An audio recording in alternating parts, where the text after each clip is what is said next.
The Secret of Chimneys. By Agatha Christie. Chapter 1. Anthony Cade. Signs on.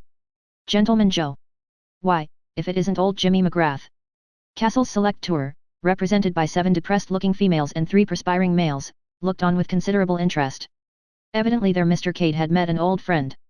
They all admired Mr. Cade so much, his tall lean figure, his sun-tanned face, the light-hearted manner with which he settled disputes and cajoled them all into good temper. This friend of his now, surely rather a peculiar-looking man. About the same height as Mr. Cade, but thick-set and not nearly so good-looking, the sort of man one read about in books, who probably kept a saloon. Interesting, though. After all, that was what one came abroad for, to see all these peculiar things one read about in books. Up to now, they had been rather bored with Bulawayo. The sun was unbearably hot, the hotel was uncomfortable, there seemed to be nowhere particular to go until the moment should arrive to motor to the Matapos. Very fortunately, Mr. Cade had suggested picture postcards. There was an excellent supply of picture postcards. Anthony Cade and his friend had stepped a little apart. "What the hell are you doing with this pack of females?" demanded McGrath. "Starting a harem." "Not with this little lot," grinned Anthony. "Have you taken a good look at them?" "I have that. Thought maybe you were losing your eyesight." "My eyesight's as good as ever it was." "No, this is a Castle select tour." "I'm Castle, the local Castle, I mean. What the hell made you take on a job like that?" "A regrettable necessity for cash. I can assure you it doesn't suit my temperament." Jimmy grinned. "Never a hog for regular work, were you?" Anthony ignored this aspersion. "However, something will turn up soon, I expect," he remarked hopefully. "It usually does." Jimmy chuckled. "If there's any trouble brewing, Anthony Cade is sure to be in it sooner or later, I know that," he said. "You've an absolute instinct for Rose, and the 9 lives of a cat. When can we have a yarn together?" Anthony sighed. "I've got to take these cackling hens to see Rhodes's grave." "That's the stuff," said Jimmy approvingly. "They'll come back bumped black and blue with the ruts in the road, and clamoring for bed to rest the bruises on. Then you and I will have a spot or two and exchange the news." "Right. So long, Jimmy." Anthony rejoined his flock of sheep. Miss Taylor, the youngest and most skittish of the party, instantly attacked him. "Oh, Mr. Cade, was that an old friend of yours?" "It was, Miss Taylor. One of the friends of my blameless youth." Miss Taylor giggled. "I thought he was such an interesting-looking man. I'll tell him you said so." "Oh, Mr. Cade, how can you be so naughty?" "The very idea. What was that name he called you?" "Gentleman Joe." "Yes. Is your name Joe?" "I thought you knew it was Anthony, Miss Taylor." "Oh, go on with you," cried Miss Taylor coquettishly. Anthony had by now well mastered his duties.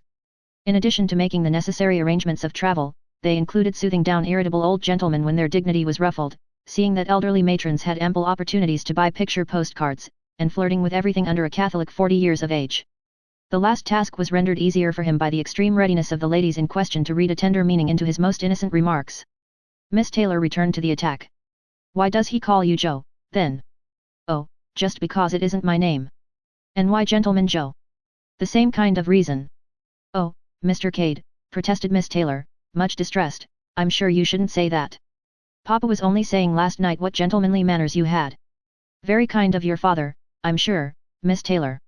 And we are all agreed that you are quite the gentleman." "I'm overwhelmed." "No, really, I mean it." "Kind hearts are more than coronets," said Anthony vaguely, without a notion of what he meant by the remark, and wishing fervently it were lunch time. "That's such a beautiful poem, I always think." "Do you know much poetry, Mr. Cade?" "I might recite 'The boy stood on the burning deck at a pinch. The boy stood on the burning deck, whence all but he had fled.' That's all I know, but I can do that bit with action if you like. 'The boy stood on the burning deck, whoosh, whoosh, whoosh, the flames, you see, whence all but he had fled, for that bit I run to and fro like a dog.'" Miss Taylor screamed with laughter. "Oh, do look at Mr. Cade. Isn't he funny?" "Time for morning tea," said Anthony briskly.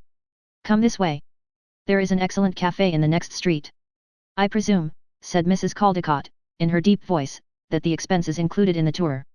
"Morning tea, Mrs. Caldecott," said Anthony, assuming his professional manner, "is an extra." "Disgraceful." "Life is full of trials, isn't it?" said Anthony cheerfully.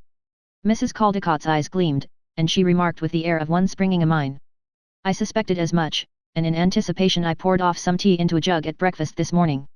I can heat that up on the spirit lamp. Come, father. Mr. and Mrs. Caldecott sailed off triumphantly to the hotel, the ladies back complacent with successful forethought. "Oh, Lord," muttered Anthony, "what a lot of funny people it does take to make a world." He marshaled the rest of the party in the direction of the cafe. Miss Taylor kept by his side, and resumed her catechism. "Is it a long time since you saw your friend?" "Just over 7 years. Was it in Africa you knew him?" "Yes, not this part though. The first time I ever saw Jimmy McGrath, he was all trussed up ready for the cooking pot. Some of the tribes in the interior are cannibals, you know. We got there just in time." "What happened?" "Very nice little shindy. We potted some of the beggars, and the rest took to their heels." "Oh, Mr. Cade, what an adventurous life you must have led." "Very peaceful, I assure you." But it was clear that the lady did not believe him. It was about 10 o'clock that night when Anthony Cade walked into the small room where Jimmy McGrath was busy manipulating various bottles. "Make it strong, James," he implored. "I can tell you, I need it." "I should think you did, my boy. I wouldn't take on that job of yours for anything. Show me another, and I'll jump out of it fast enough." McGrath poured out his own drink, tossed it off with a practiced hand and mixed a second one. Then he said slowly. "Are you in earnest about that, old son?" "About what?" "Chucking this job of yours if you could get another." "Why? You don't mean to say that you've got a job going begging? Why don't you grab it yourself?" "I have grabbed it, but I don't much fancy it, that's why I'm trying to pass it on to you." Anthony became suspicious. "What's wrong with it? They haven't engaged you to teach in a Sunday school, have they?" "Do you think anyone would choose me to teach in a Sunday school?" "Not if they knew you well, certainly. It's a perfectly good job, nothing wrong with it whatsoever." "Not in South America by any lucky chance?" "I've rather got my eye on South America. There's a very tidy little revolution coming off in one of those little republics soon." McGrath grinned. "You always were keen on revolutions, anything to be mixed up in a really good row. I feel my talents might be appreciated out there. I tell you, Jimmy, I can be jolly useful in a revolution, to one side or the other. It's better than making an honest living any day. I think I've heard that sentiment from you before, my son." "No, the job isn't in South America, it's in England." "England? Return of hero to his native land after many long years. They can't dun you for bills after 7 years, can they, Jimmy?" "I don't think so." "Well, are you on for hearing more about it?" "I'm on all right. The thing that worries me is why you're not taking it on yourself." "I'll tell you. I'm after gold, Anthony, far up in the interior." Anthony whistled and looked at him. "You've always been after gold, Jimmy, ever since I knew you. It's your weak spot, your own particular little hobby. You've followed up more wildcat trails than anyone I know. And in the end I'll strike it. You'll see." "Well, everyone his own hobby. Mine's rose, yours is gold. I'll tell you the whole story. I suppose you know all about Slovakia." Anthony looked up sharply. "Slovakia," he said, with a curious ring in his voice. "Yes. Know anything about it?" There was quite an appreciable pause before Anthony answered. Then he said slowly. "Only what everyone knows. It's one of the Balkan states, isn't it? Principal rivers, unknown. Principal mountains, also unknown, but fairly numerous. Capital, Icarist. Population, chiefly brigands. Hobby, assassinating kings and having revolutions. Last king, Nicholas IV. Assassinated about 7 years ago. Since then it's been a republic. Altogether a very likely spot. You might have mentioned before that Slovakia came into it. It doesn't except indirectly." Anthony gazed at him more in sorrow than in anger. "You ought to do something about this, James," he said. "Take a correspondence course, or something. If you'd told a story like this in the good old Eastern days, you'd have been hung up by the heels and bastinadoed or something equally unpleasant." Jimmy pursued his course quite unmoved by these strictures. "Ever heard of Count Stultich?" "Now you're talking," said Anthony. Many people who have never heard of Slovakia would brighten at the mention of Count Stultich. The grand old man of the Balkans. The greatest statesman of modern times. The biggest villain unhung. The point of view all depends on which newspaper you take in. But be sure of this, Count Stultich will be remembered long after you and I are dust and ashes, James. Every move and counter-move in the Near East for the last 20 years has had Count Stultich at the bottom of it. He's been a dictator and a patriot and a statesman, and nobody knows exactly what he has been, except that he's been a perfect king of intrigue." "Well, what about him?" "He was Prime Minister of Slovakia, that's why I mentioned it first. You've no sense of proportion, Jimmy.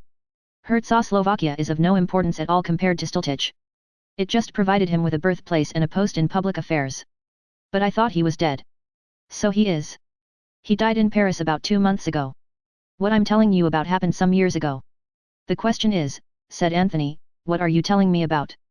Jimmy accepted the rebuke and hastened on. It was like this. I was in Paris, just 4 years ago, to be exact. I was walking along one night in rather a lonely part, when I saw half a dozen French toughs beating up a respectable-looking old gentleman. I hate a one-sided show, so I promptly butted in and proceeded to beat up the toughs. I guess they'd never been hit really hard before. They melted like snow. Good for you, James, said Anthony softly. I'd like to have seen that scrap. Oh, it was nothing much, said Jimmy modestly. But the old boy was no end grateful. He'd had a couple, no doubt about that, but he was sober enough to get my name and address out of me, and he came along and thanked me next day. Did the thing in style too. It was then that I found out it was Count Stultich I'd rescued. He'd got a house up by the Bois. Anthony nodded. Yes, Stultich went to live in Paris after the assassination of King Nicholas. They wanted him to come back and be president later, but he wasn't taking any. He remained sound to his monarchical principles, though he was reported to have his finger in all the backstairs pies that went on in the Balkans. Very deep, the late Count Stultich. Nicholas IV was the man who had a funny taste in wives, wasn't he? Said Jimmy suddenly. Yes, said Anthony. And it did for him too, poor beggar. She was some little gutter snipe of a music hall artiste in Paris, not even a suitable for a morganatic alliance. But Nicholas had a frightful crush on her, and she was all out for being a queen. Sounds fantastic, but they managed it somehow. Called her the Countess Popovskaya, or something, and pretended she had Romanov blood in her veins. Nicholas married her in the cathedral at Bucharest with a couple of unwilling archbishops to do the job, and she was crowned as Queen Varga. Nicholas squared his ministers, and I suppose he thought that was all that mattered, but he forgot to reckon with the populace. They're very aristocratic and reactionary in Czechoslovakia. They like their kings and queens to be the genuine article. There were mutterings and discontent, and the usual ruthless suppressions, and the final uprising which stormed the palace, murdered the king and queen, and proclaimed a republic. It's been a republic ever since, but things still manage to be pretty lively there, so I've heard. They've assassinated a president or two, just to keep their hand in. But revenons à nos moutons. You had got to where Count Stultich was hailing you as his preserver. Yes. Well, that was the end of that business. I came back to Africa and never thought of it again until about 2 weeks ago I got a queer-looking parcel which had been following me all over the place for the Lord knows how long. I'd seen in a paper that Count Stultich had recently died in Paris. Well, this parcel contained his memoirs, or reminiscences, or whatever you call the things. There was a note enclosed to the effect that if I delivered the manuscript at a certain firm of publishers in London on or before October 13 they were instructed to hand me £1,000. £1,000? Did you say £1,000, Jimmy? I did, my son. I hope to God it's not a hoax. Put not your trust in princes or politicians, as the saying goes. Well, there it is. Owing to the way the manuscript had been following me around, I had no time to lose. It was a pity, all the same. I'd just fixed up this trip to the interior, and I'd set my heart on going. I shan't get such a good chance again. You're incurable, Jimmy. £1,000 in the hand is worth a lot of mythical gold. And supposing it's all a hoax? Anyway, here I am, passage booked and everything, on the way to Cape Town, and then you blow along. Anthony got up and lit a cigarette. I begin to perceive your drift, James.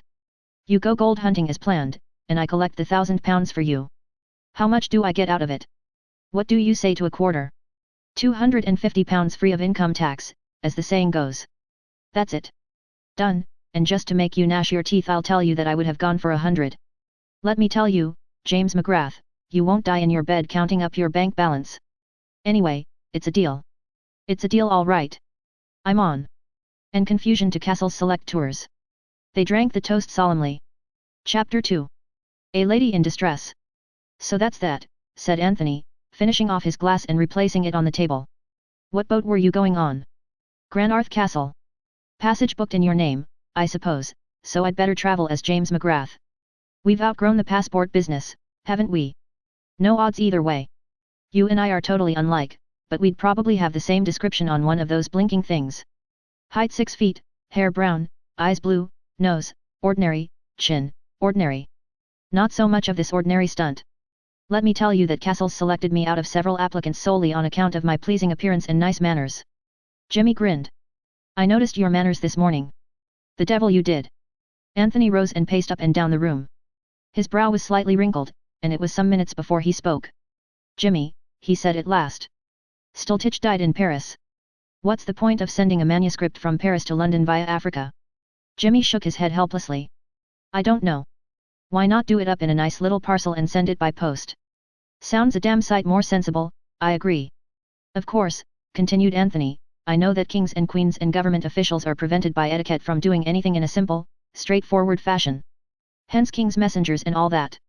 In medieval days you gave a fellow a signet ring as a sort of open sesame. The king's ring. Pass, my lord. And usually it was the other fellow who had stolen it. I always wonder why some bright lad never hit on the expedient of copying the ring, making a dozen or so, and selling them at 100 ducats apiece. They seem to have had no initiative in the Middle Ages. Jimmy yawned. My remarks on the Middle Ages don't seem to amuse you. Let us get back to Count Stultich. From France to England via Africa seems a bit thick even for a diplomatic personage. If he merely wanted to ensure that you should get £1,000 he could have left it you in his will. Thank God neither you nor I are too proud to accept a legacy. Stultich must have been balmy. You'd think so, wouldn't you? Anthony frowned and continued his pacing. Have you read the thing at all? He asked suddenly. Read what? The manuscript. Good Lord, no. What do you think I want to read a thing of that kind for? Anthony smiled. I just wondered, that's all. You know a lot of trouble has been caused by memoirs. Indiscreet revelations, that sort of thing. People who have been close as an oyster all their lives seem positively to relish causing trouble when they themselves shall be comfortably dead. It gives them a kind of malicious glee. Jimmy, what sort of a man was Count Stultich? You met him and talked to him, and you're a pretty good judge of raw human nature. Could you imagine him being a vindictive old devil? Jimmy shook his head. It's difficult to tell.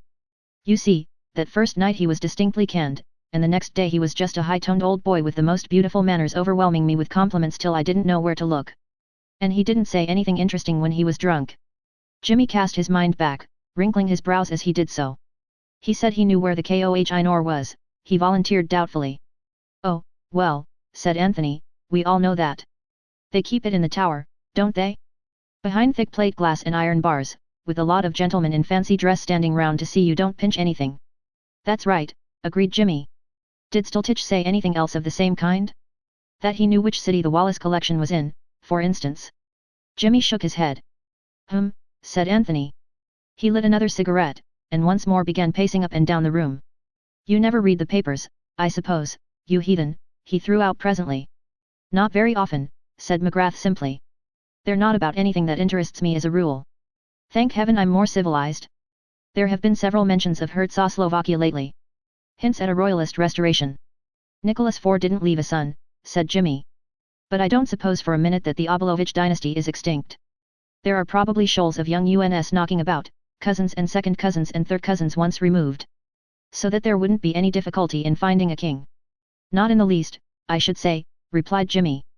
You know, I don't wonder at their getting tired of republican institutions. A full-blooded, virile people like that must find it awfully tame to pot at presidents after being used to kings. And talking of kings, that reminds me of something else old Stultich let out that night. He said he knew the gang that was after him. They were King Victor's people, he said. What? Anthony wheeled round suddenly. A slow grin widened on McGrath's face. Just a mite excited, aren't you, Gentleman Joe, he drawled. Don't be an ass, Jimmy. You've just said something rather important.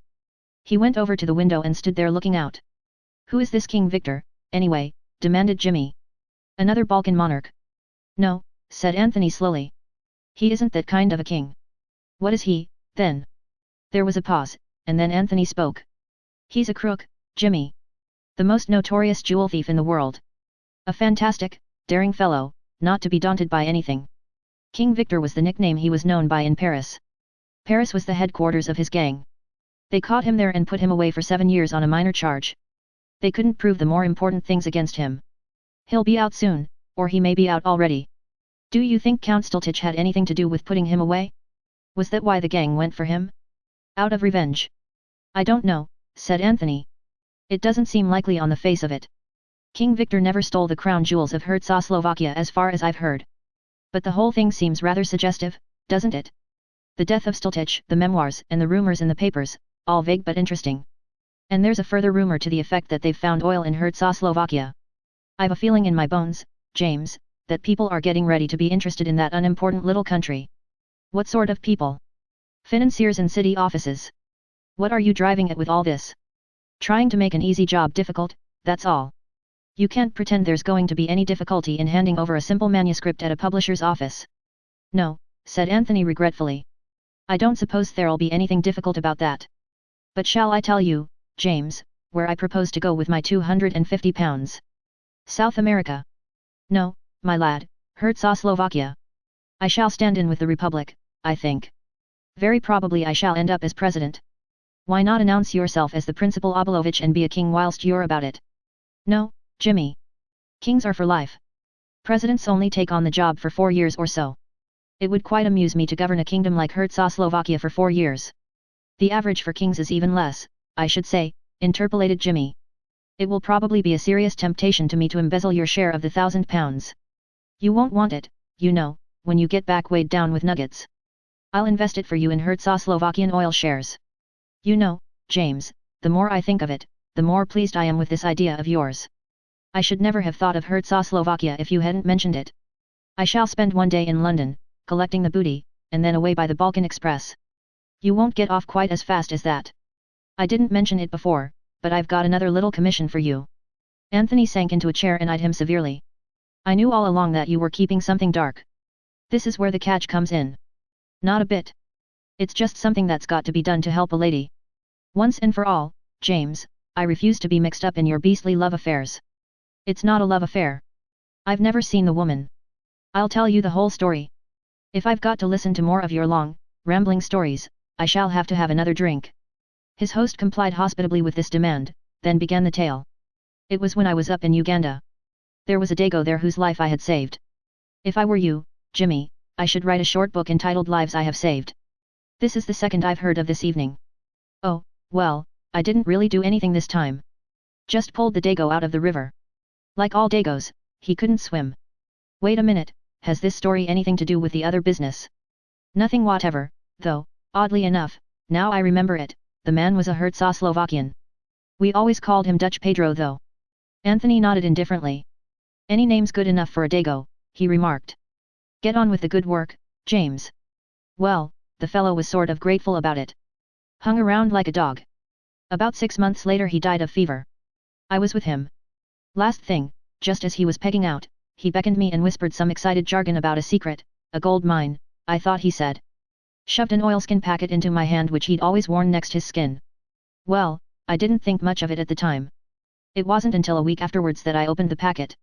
Then I was curious, I must confess. I shouldn't have thought that Dutch Pedro would have had the sense to know a gold mine when he saw it, but there's no accounting for luck.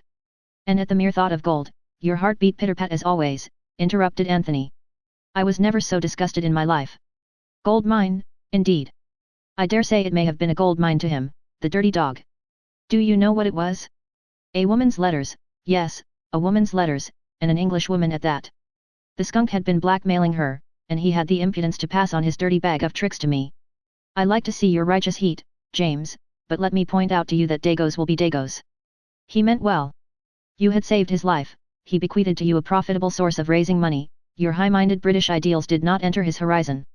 Well, what the hell was I to do with the things? Burn 'em, that's what I thought at first.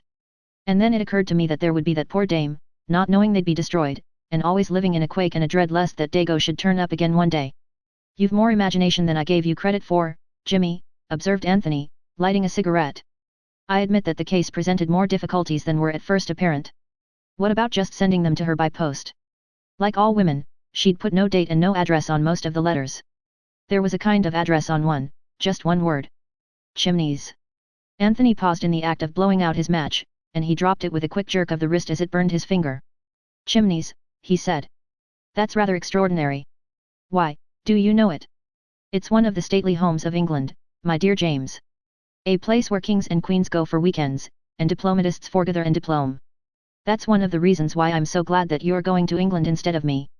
You know all these things, said Jimmy simply. A josser like myself from the backwoods of Canada would be making all sorts of bloomers. But someone like you who's been to Eden and Harrow. Only one of them, said Anthony modestly. Will be able to carry it through. Why didn't I send them to her, you say? Well, it seemed to me dangerous. From what I could make out, she seemed to have a jealous husband. Suppose he opened the letter by mistake. Where would the poor dame be then? Or she might be dead, the letters looked as though they'd been written some time ago. As I figured it out, the only thing was for someone to take them to England and put them into her own hands. Anthony threw away his cigarette, and coming across to his friend, clapped him affectionately on the back. "You're a real knight-errant, Jimmy," he said. "And the backwoods of Canada should be proud of you. I shan't do the job half as prettily as you would. You'll take it on then?" "Of course." McGrath rose, and going across to a drawer, took out a bundle of letters and threw them on the table. "Here you are. You'd better have a look at them." "Is it necessary?" "On the whole, I'd rather not." "Well, from what you say about this Chimneys place, she may have been staying there only. We'd better look through the letters and see if there's any clue as to where she really hangs out." "I suppose you're right." They went through the letters carefully, but without finding what they had hoped to find. Anthony gathered them up again thoughtfully. "Poor little devil," he remarked. "She was scared stiff." Jimmy nodded. "Do you think you'll be able to find her all right?" he asked anxiously. "I won't leave England till I have." "You're very concerned about this unknown lady, James." Jimmy ran his finger thoughtfully over the signature. "It's a pretty name," he said apologetically. Virginia Revel. Chapter 3. Anxiety in High Places. "Quite so, my dear fellow, quite so," said Lord Caterham. He had used the same words 3 times already, each time in the hope that they would end the interview and permit him to escape. He disliked very much being forced to stand on the steps of the exclusive London club to which he belonged and listen to the interminable eloquence of the Hon. George Lomax. Clement Edward Alastair Brent, 9th Marquis of Caterham, was a small gentleman, shabbily dressed, and entirely unlike the popular conception of a marquis. He had faded blue eyes, a thin melancholy nose, and a vague but courteous manner. The principal misfortune of Lord Caterham's life was to have succeeded his brother, the 8th Marquis, 4 years ago. For the previous Lord Caterham had been a man of mark, a household word all over England. At one time Secretary of State for Foreign Affairs, he had always bulked largely in the councils of the Empire, and his country seat, Chimneys, was famous for its hospitality. Ably seconded by his wife, a daughter of the Duke of Perth, history had been made and unmade at informal week-end parties at Chimneys, and there was hardly anyone of note in England, or indeed in Europe, who had not, at one time or another, stayed there. That was all very well. The 9th Marquis of Caterham had the utmost respect and esteem for the memory of his brother. Henry had done that kind of thing magnificently. What Lord Caterham objected to was the assumption that he was bound to follow in his brother's footsteps, and that Chimneys was a national possession rather than a private country house. There was nothing that bored Lord Caterham more than politics, unless it was politicians. Hence his impatience under the continued eloquence of George Lomax. A robust man, George Lomax, inclined to embonpoint, with a red face and protuberant eyes, and an immense sense of his own importance. "You see the point, Caterham? We simply can't afford a scandal of any kind just now. The position is one of the utmost delicacy." "It always is," said Lord Caterham, with a flavour of irony. "My dear fellow, I'm in a position to know." "Oh, quite so," said Lord Caterham, falling back upon his previous line of defence. "One slip over this Herzegovinian business and we're done. It is most important that the oil concessions should be granted to a British company. You must see that." Of course. Prince Michael Obolovich arrives the end of the week, and the whole thing can be carried through at Chimneys under the guise of a shooting party." "I was thinking of going abroad this week," said Lord Caterham. "Nonsense, my dear Caterham, no one goes abroad in early October." "My doctor seems to think I'm in rather a bad way," said Lord Caterham, eyeing a taxi that was crawling past with longing eyes. He was quite unable to make a dash for liberty, however, since Lomax had the unpleasant habit of retaining a hold upon a person with whom he was engaged in serious conversation, doubtless the result of long experience. In this case, he had a firm grip of the lapel of Lord Caterham's coat. "My dear man, I put it to you imperially. In a moment of national crisis, such as is fast approaching." Lord Caterham wriggled uneasily. He felt suddenly that he would rather give any number of house parties than listen to George Lomax quoting from one of his own speeches. He knew by experience that Lomax was quite capable of going on for 20 minutes without a stop. "All right," he said hastily, "I'll do it. You'll arrange the whole thing, I suppose?" "My dear fellow, there's nothing to arrange. Chimneys, quite apart from its historic associations, is ideally situated. I shall be at the Abbey, less than 7 miles away. It wouldn't do, of course, for me to be actually a member of the house party." "Of course not," agreed Lord Caterham, who had no idea why it would not do, and was not interested to learn. "Perhaps you wouldn't mind having Bill Eversleigh, though. He'd be useful to run messages." "Delighted," said Lord Caterham, with a shade more animation. "Bill's quite a decent shot, and Bundle likes him. The shooting, of course, is not really important." It's only the pretext, as it were.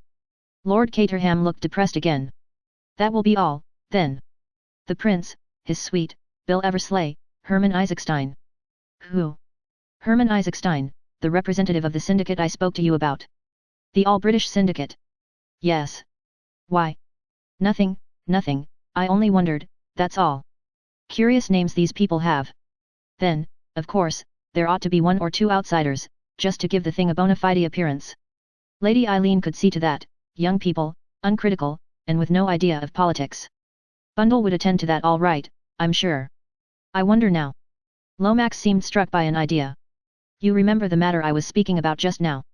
You've been speaking about so many things. No, no, I mean this unfortunate contretemps. He lowered his voice to a mysterious whisper, the memoirs, Count Stultich's memoirs. I think you're wrong about that, said Lord Caterham, suppressing a yawn. People like scandal. Damn it all, I read reminiscences myself, and enjoy 'em too. The point is not whether people will read them or not, they'll read them fast enough, but their publication at this juncture might ruin everything, everything. The people of Herzegovina wish to restore the monarchy, and are prepared to offer the crown to Prince Michael, who has the support and encouragement of His Majesty's government. And who is prepared to grant concessions to Mr. Icky Hermanstein and Co. in return for the loan of $1 million or so to set him on the throne. Caterham, Caterham, implored Lomax in an agonized whisper. Discretion, I beg of you. Above all things, discretion. And the point is, continued Lord Caterham, with some relish, though he lowered his voice in obedience to the other's appeal, that some of Stultich's reminiscences may upset the apple cart. Tyranny and misbehavior of the Obolovich family generally, eh? Questions asked in the house. Why replace the present broad-minded and democratic form of government by an obsolete tyranny? Policy dictated by the blood-sucking capitalists. Down with the government. That kind of thing, eh? Lomax nodded. And there might be worse still, he breathed. Suppose, only suppose that some reference should be made to that unfortunate disappearance, you know what I mean. Lord Caterham stared at him. No, I don't. What disappearance? You must have heard of it. Why, it happened while they were at Chimneys. Henry was terribly upset about it. It almost ruined his career. You interest me enormously, said Lord Caterham. Who or what disappeared? Lomax leant forward and put his mouth to Lord Caterham's ear. The latter withdrew it hastily. For God's sake, don't hiss at me. You heard what I said. Yes, I did, said Lord Caterham reluctantly. I remember now hearing something about it at the time. Very curious affair. I wonder who did it. It was never recovered. Never. Of course we had to go about the matter with the utmost discretion. No hint of the loss could be allowed to leak out. But Stultich was there at the time. He knew something. Not all, but something. We were at loggerheads with him once or twice over the Turkish question. Suppose that in sheer malice he has set the whole thing down for the world to read. Think of the scandal, of the far-reaching results. Everyone would say, why was it hushed up? Of course they would, said Lord Caterham, with evident enjoyment. Lomax, whose voice had risen to a high pitch, took a grip on himself. I must keep calm, he murmured. I must keep calm. But I ask you this, my dear fellow. If he didn't mean mischief, why did he send the manuscript to London in this roundabout way? It's odd, certainly. You are sure of your facts? Absolutely. We, had our agents in Paris. The memoirs were conveyed away secretly some weeks before his death. Yes, it looks as though there's something in it, said Lord Caterham, with the same relish he had displayed before. We have found out that they were sent to a man called Jimmy, or James, McGrath, a Canadian at present in Africa. Quite an imperial affair, isn't it? Said Lord Caterham cheerily. James McGrath is due to arrive by the Granarth Castle tomorrow, Thursday. What are you going to do about it? We shall, of course, approach him at once, point out the possibly serious consequences, and beg him to defer publication of the memoirs for at least a month, and in any case to permit them to be judiciously, edited. Supposing that he says no, sir, or I'll god darned well see you in hell first, or something bright and breezy like that, suggested Lord Caterham. That's just what I'm afraid of, said Lomax simply. That's why it suddenly occurred to me that it might be a good thing to ask him down to Chimneys as well. He'd be flattered, naturally, at being asked to meet Prince Michael, and it might be easier to handle him. I'm not going to do it, said Lord Caterham hastily. I don't get on with Canadians, never did, especially those that have lived much in Africa. You'd probably find him a splendid fellow, a rough diamond, you know. No, Lomax. I put my foot down there absolutely. Somebody else has got to tackle him. It has occurred to me, said Lomax, that a woman might be very useful here. Told enough and not too much, you understand. A woman could handle the whole thing delicately and with tact, put the position before him, as it were, without getting his back up. Not that I approve of women in politics, St. Stephen's is ruined, absolutely ruined, nowadays. But woman in her own sphere can do wonders. Look at Henry's wife and what she did for him. Marcia was magnificent, unique, a perfect political hostess. You don't want me to ask Marcia down for this party, do you? Asked Lord Caterham faintly, turning a little pale at the mention of his redoubtable sister-in-law. No, no, you misunderstand me. I was speaking of the influence of women in general. No, I suggest a young woman, a woman of charm, beauty, intelligence. Not Bundle? Bundle would be no use at all. She's a red-hot socialist if she's anything at all, and she'd simply scream with laughter at the suggestion. I was not thinking of Lady Eileen. Your daughter, Caterham, is charming, simply charming, but quite a child. We need someone with savoir-faire, poise, knowledge of the world, of course, the very person. My cousin Virginia. Mrs. Revel. Lord Caterham brightened up. He began to feel that he might possibly enjoy the party after all. A very good suggestion of yours, Lomax. The most charming woman in London. She is well up in Herzegovinian affairs too. Her husband was at the embassy there, you remember. And, as you say, a woman of great personal charm. A delightful creature, murmured Lord Caterham. That is settled, then. Mr. Lomax relaxed his hold on Lord Caterham's lapel, and the latter was quick to avail himself of the chance. Bye-bye, Lomax, you'll make all the arrangements, won't you? He dived into a taxi. As far as it is possible for one upright Christian gentleman to dislike another upright Christian gentleman, Lord Caterham disliked the Hon. George Lomax. He disliked his puffy red face, his heavy breathing, and his prominent blue eyes. He thought of the coming week and sighed. A nuisance, an abominable nuisance. Then he thought of Virginia Revel and cheered up a little. A delightful creature, he murmured to himself. A most delightful creature. Chapter 4. Introducing a very charming lady. George Lomax returned straightway to Whitehall. As he entered the sumptuous apartment in which he transacted affairs of state, there was a scuffling sound. Mr. Bill Eversleigh was assiduously filing letters, but a large armchair near the window was still warm from contact with a human form. A very likable young man, Bill Eversleigh. Age at a guess, 25, big and rather ungainly in his movements, a pleasurably ugly face, a splendid set of white teeth and a pair of honest brown eyes. Richardson sent up that report yet? No, sir. Shall I get on to him about it? It doesn't matter. Any telephone messages? Miss Oscar is dealing with most of them. Mr. Isaacstein wants to know if you can dine with him at the Savoy tomorrow. Tell Miss Oscar to look in my engagement book. If I'm not engaged, she can ring up and accept. Yes, sir. By the way, Eversleigh, you might ring up a number for me now. Look it up in the book. Mrs. Revel, 487, Pont Street. Yes, sir. Bill seized the telephone book, ran an unseeing eye down a column of MS, shut the book with a bang and moved to the instrument on the desk. With his hand upon it, he paused, as though in sudden recollection. Oh, I say, sir, I've just remembered. Her line's out of order. Mrs. Revel's, I mean. I was trying to ring her up just now. George Lomax frowned. Annoying, he said, distinctly annoying. He tapped the table undecidedly. If it's anything important, sir, perhaps I might go round there now in a taxi. She's sure to be in at this time in the morning. George Lomax hesitated, pondering the matter. Bill waited expectantly, poised for instant flight, should the reply be favorable. Perhaps that would be the best plan, said Lomax at last. Very well, then, take a taxi there, and ask Mrs. Revel if she will be at home this afternoon at 4 o'clock, as I am very anxious to see her about an important matter. Right, sir. Bill seized his hat and departed. 10 minutes later, a taxi deposited him at 487, Pont Street. He rang the bell and executed a loud rat-tat on the knocker. The door was opened by a grave functionary to whom Bill nodded with the ease of long acquaintance. Morning, Chilvers, Mrs. Revel in. I believe, sir, that she is just going out. Is that you, Bill? Called a voice over the banisters. I thought I recognized that muscular knock. Come up and talk to me. Bill looked up at the face that was laughing down on him, and which was always inclined to reduce him, and not him alone, to a state of babbling incoherency. He took the stairs 2 at a time and clasped Virginia Revel's outstretched hands tightly in his. Hello, Virginia. Hello, Bill. Charm is a very peculiar thing. Hundreds of young women, some of them more beautiful than Virginia Revel, might have said hello, Bill, with exactly the same intonation, and yet have produced no effect whatever. But those two simple words, uttered by Virginia, had the most intoxicating effect upon Bill. Virginia Revel was just 27.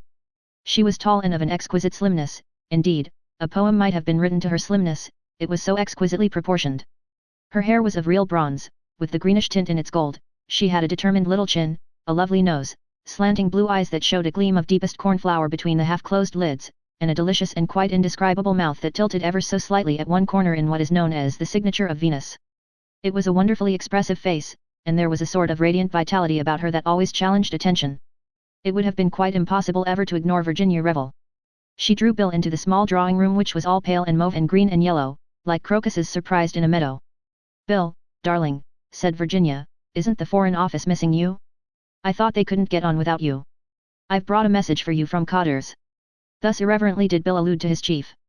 "And by the way, Virginia, in case he asks, remember that your telephone was out of order this morning." "But it hasn't been." "I know that. But I said it was." "Why? Enlighten me as to this Foreign Office touch." Bill threw her a reproachful glance. "So that I could get here and see you, of course." "Oh, darling Bill, how dense of me. And how perfectly sweet of you. Chilvers said you were going out." "So I was, to Sloane Street. There's a place there where they've got a perfectly wonderful new hip band." "A hip band?" "Yes, Bill, HIP hip, BAND band. A band to confine the hips. You wear it next the skin. I blush for you, Virginia. You shouldn't describe your underwear to a young man to whom you are not related.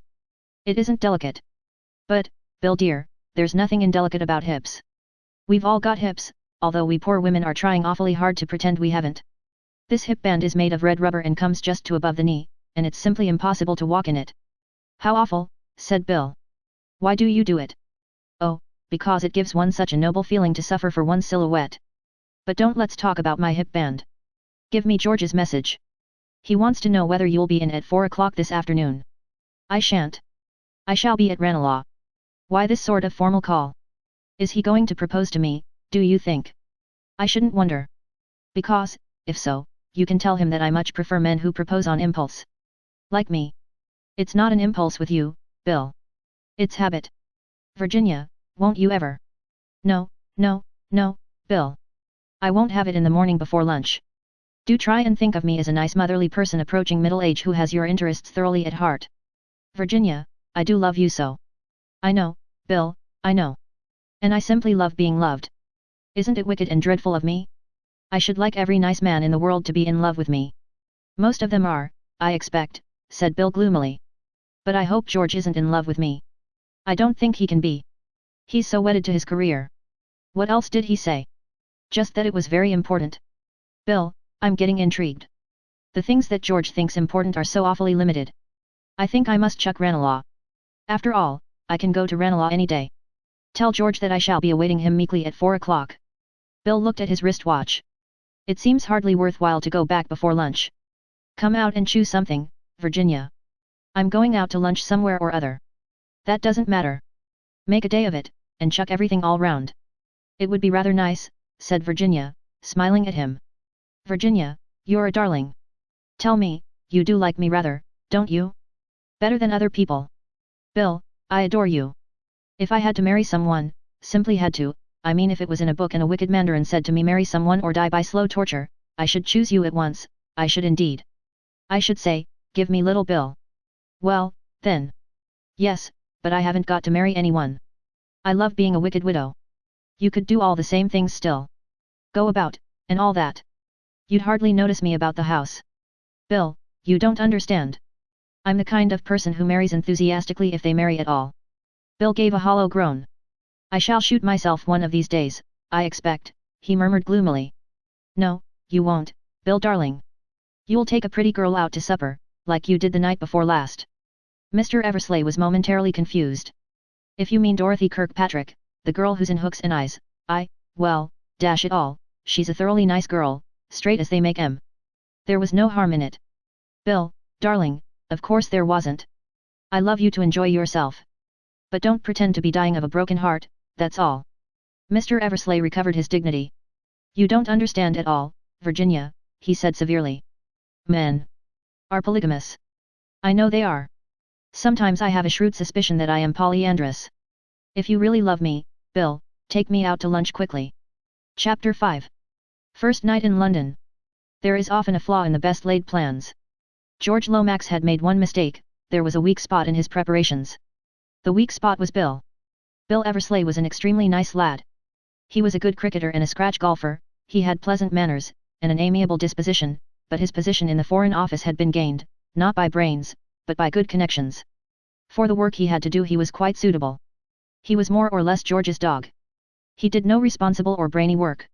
His part was to be constantly at George's elbow, to interview unimportant people whom George didn't want to see, to run errands, and generally to make himself useful. All this Bill carried out faithfully enough. When George was absent, Bill stretched himself out in the biggest chair and read the sporting news, and in so doing he was merely carrying out a time-honored tradition. Being accustomed to send Bill on errands, George had dispatched him to the Union Castle offices to find out when the Granarth Castle was due in.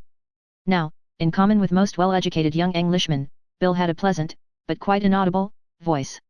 Any elocution master would have found fault with his pronunciation of the word Granarth. It might have been anything. The clerk took it to be Carnfray.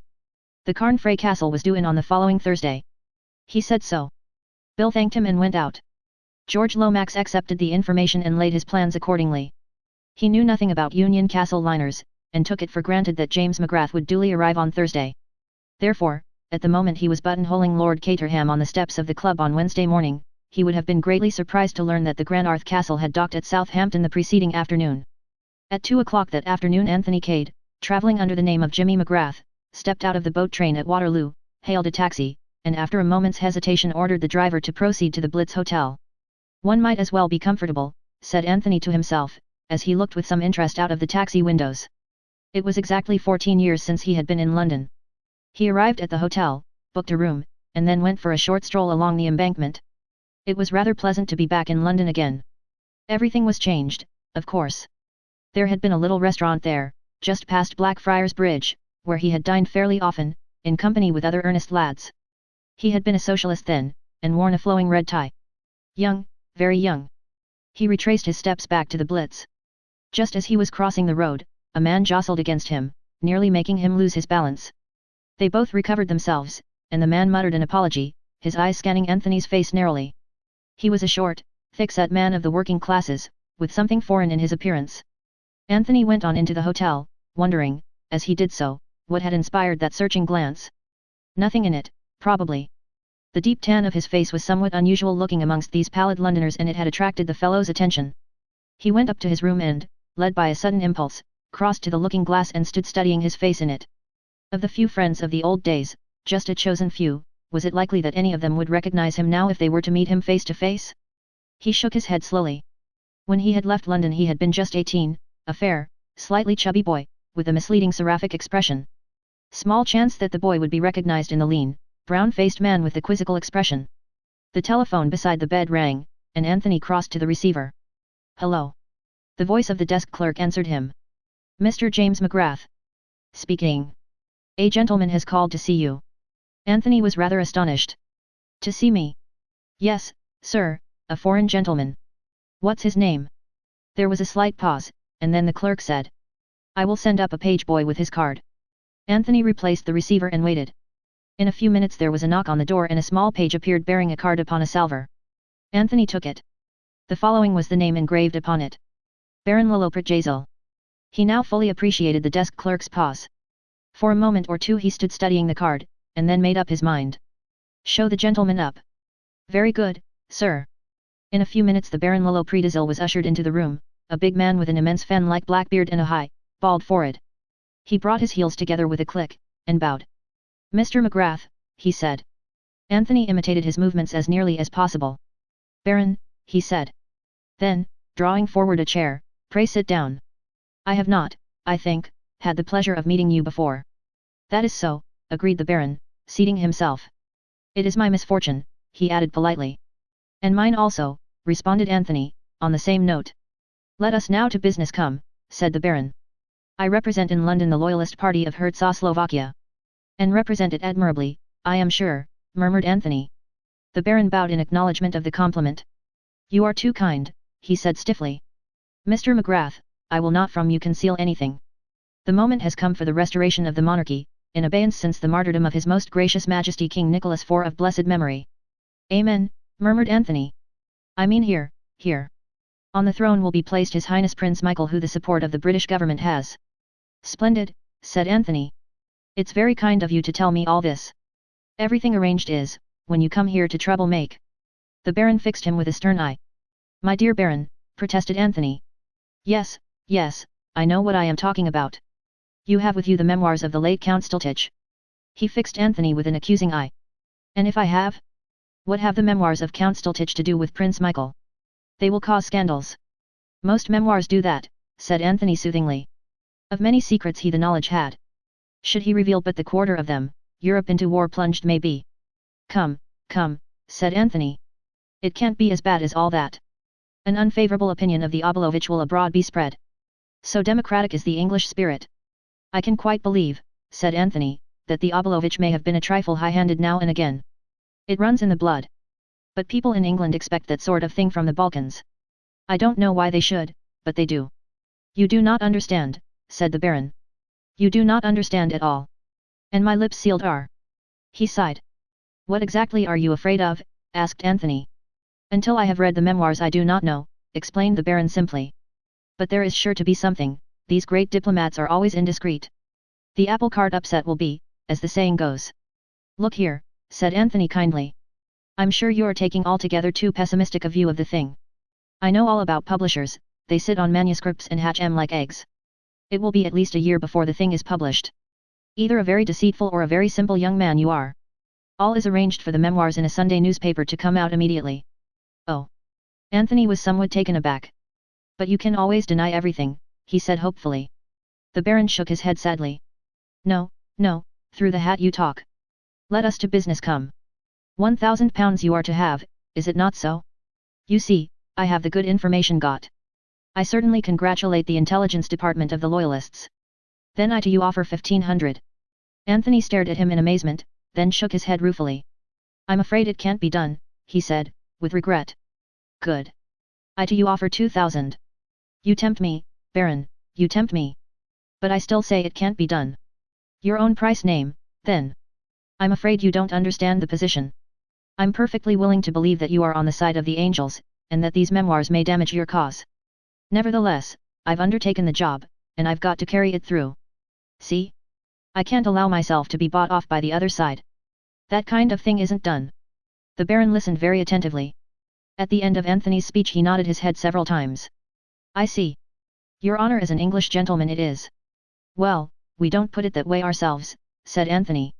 But I dare say, allowing for a difference in vocabulary, that we both mean much the same thing. The Baron rose to his feet. For the English honor I much respect have, he announced. We must another way try. I wish you good morning. He drew his heels together, clicked, bowed and marched out of the room, holding himself stiffly erect. Now I wonder what he meant by that, mused Anthony. Was it a threat? Not that I'm in the least afraid of old Lollipop. Rather a good name for him, that, by the way. I shall call him Baron Lollipop. He took a turn or two up and down the room, undecided on his next course of action. The date stipulated for delivering the manuscript was a little over a week ahead. Today was the 5th of October. Anthony had no intention of handing it over before the last moment. Truth to tell, he was by now feverishly anxious to read these memoirs.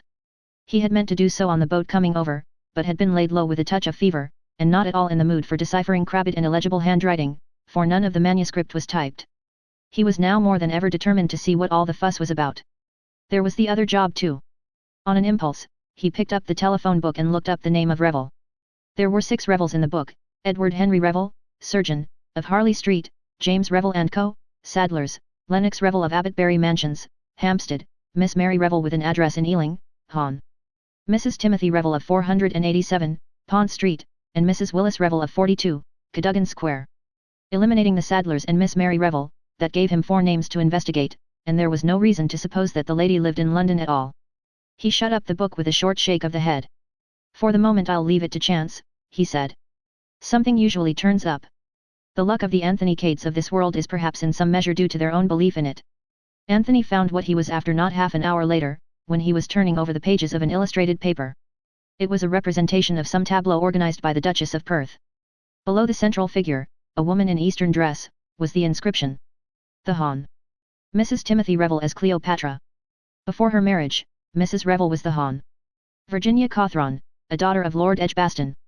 Anthony looked at the picture some time, slowly pursing up his lips, as though to whistle. Then he tore out the whole page, folded it up and put it in his pocket. He went upstairs again, unlocked his suitcase and took out the packet of letters. He took out the folded page from his pocket and slipped it under the string that held them together.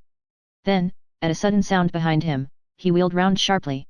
A man was standing in the doorway, the kind of man whom Anthony had fondly imagined existed only in the chorus of a comic opera. A sinister-looking figure, with a squat brutal head and lips drawn back in an evil grin.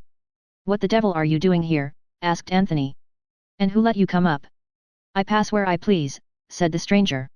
His voice was guttural and foreign, though his English was idiomatic enough. Another dago, thought Anthony. "Well, get out, do you hear?" he went on aloud. The man's eyes were fixed on the packet of letters which Anthony had caught up. "I will get out when you have given me what I have come for." "And what's that, may I ask?" The man took a step nearer. "The memoirs of Count Stultich," he hissed. "It's impossible to take you seriously," said Anthony. "You're so completely the stage villain. I like your get-up very much. Who sent you here?" "Baron Lollipop." "Baron." The man jerked out a string of harsh-sounding consonants. "So that's how you pronounce it, is it? A cross between gargling and barking like a dog. I don't think I could say it myself, my throat's not made that way. I shall have to go on calling him Lollipop." "So he sent you, did he?" But he received a vehement negative. His visitor went so far as to spit upon the suggestion in a very realistic manner. Then he drew from his pocket a sheet of paper which he threw upon the table. "Look," he said. "Look and tremble, accursed Englishman." Anthony looked with some interest, not troubling to fulfill the latter part of the command. On the paper was traced the crude design of a human hand in red. "It looks like a hand," he remarked. "But, if you say so, I'm quite prepared to admit that it's a cubist picture of sunset at the North Pole. It is the sign of the comrades of the Red Hand. I am a comrade of the Red Hand." "You don't say so," said Anthony, looking at him with much interest. "Are the others all like you? I don't know what the Eugenic Society would have to say about it." The man snarled angrily. "Dog," he said. "Worse than dog. Paid slave of an effete monarchy. Give me the memoirs, and you shall go unscathed. Such is the clemency of the Brotherhood." "It's very kind of them, I'm sure," said Anthony, "but I'm afraid that both they and you are laboring under a misapprehension. My instructions are to deliver the manuscript, not to your amiable society, but to a certain firm of publishers." "Pah," laughed the other. "Do you think you will ever be permitted to reach that office alive? Enough of this fool's talk. Hand over the papers, or I shoot." He drew a revolver from his pocket and brandished it in the air. But there he misjudged his Anthony Cade. He was not used to men who could act as quickly, or quicker, than they could think. Anthony did not wait to be covered by the revolver. Almost as soon as the other got it out of his pocket, Anthony had sprung forward and knocked it out of his hand. The force of the blow sent the man swinging round, so that he presented his back to his assailant. The chance was too good to be missed. With one mighty, well-directed kick, Anthony sent the man flying through the doorway into the corridor, where he collapsed in a heap. Anthony stepped out after him, but the doughty comrade of the Red Hand had had enough. He got nimbly to his feet and fled down the passage. Anthony did not pursue him, but went back into his own room. "So much for the comrades of the Red Hand," he remarked. "Picturesque appearance, but easily rooted by direct action. How the hell did that fellow get in, I wonder? There's one thing that stands out pretty clearly, this isn't going to be quite such a soft job as I thought. I've already fallen foul of both the Loyalist and the Revolutionary parties. Soon, I suppose, the Nationalists and the Independent Liberals will be sending up a delegation. One thing's fixed. I start on that manuscript tonight." Looking at his watch, Anthony discovered that it was nearly 9 o'clock, and he decided to dine where he was. He did not anticipate any more surprise visits, but he felt that it was up to him to be on his guard. He had no intention of allowing his suitcase to be rifled whilst he was downstairs in the grill room. He rang the bell and asked for the menu, selected a couple of dishes and ordered a bottle of Bordeaux. The waiter took the order and withdrew. Whilst he was waiting for the meal to arrive, he got out the package of manuscript and put it on the table with the letters. There was a knock at the door, and the waiter entered with a small table and the accessories of the meal. Anthony had strolled over to the mantelpiece. Standing there with his back to the room, he was directly facing the mirror, and idly glancing in it he noticed a curious thing. The waiter's eyes were glued on the parcel of manuscript. Shooting little glances sideways at Anthony's immovable back, he moved softly round the table. His hands were twitching, and he kept passing his tongue over his dry lips. Anthony observed him more closely. He was a tall man, supple like all waiters, with a clean-shaven, mobile face. An Italian, Anthony thought, not a Frenchman. At the critical moment Anthony wheeled round abruptly. The waiter started slightly, but pretended to be doing something with the salt cellar. "What's your name?" asked Anthony abruptly. "Giuseppe, monsieur." "Italian, et?" "Yes, monsieur." Anthony spoke to him in that language, and the man answered fluently enough. Finally Anthony dismissed him with a nod, but all the while he was eating the excellent meal which Giuseppe served to him, he was thinking rapidly. Had he been mistaken? Was Giuseppe's interest in the parcel just ordinary curiosity? It might be so, but remembering the feverish intensity of the man's excitement, Anthony decided against that theory. All the same, he was puzzled. "Dash it all," said Anthony to himself, "everyone can't be after the blasted manuscript. Perhaps I'm fancying things." Dinner concluded and cleared away, he applied himself to the perusal of the memoirs. Owing to the illegibility of the late Count's handwriting, the business was a slow one. Anthony's yawns succeeded one another with suspicious rapidity. At the end of the 4th chapter, he gave it up.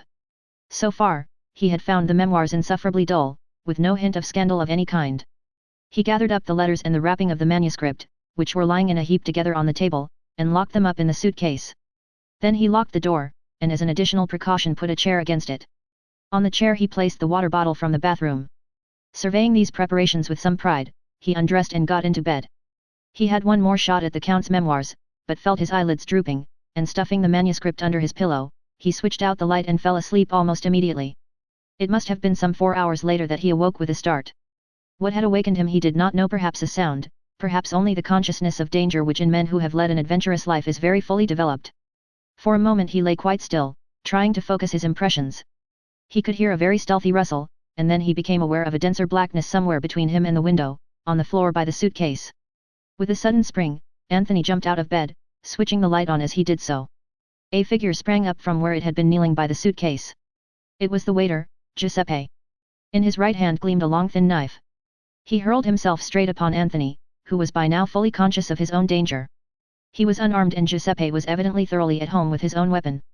Anthony sprang to one side, and Giuseppe missed him with the knife. The next minute the two men were rolling on the floor together, locked in a close embrace. The whole of Anthony's faculties were centered on keeping a close grip of Giuseppe's right arm so that he would be unable to use the knife. He bent it slowly back.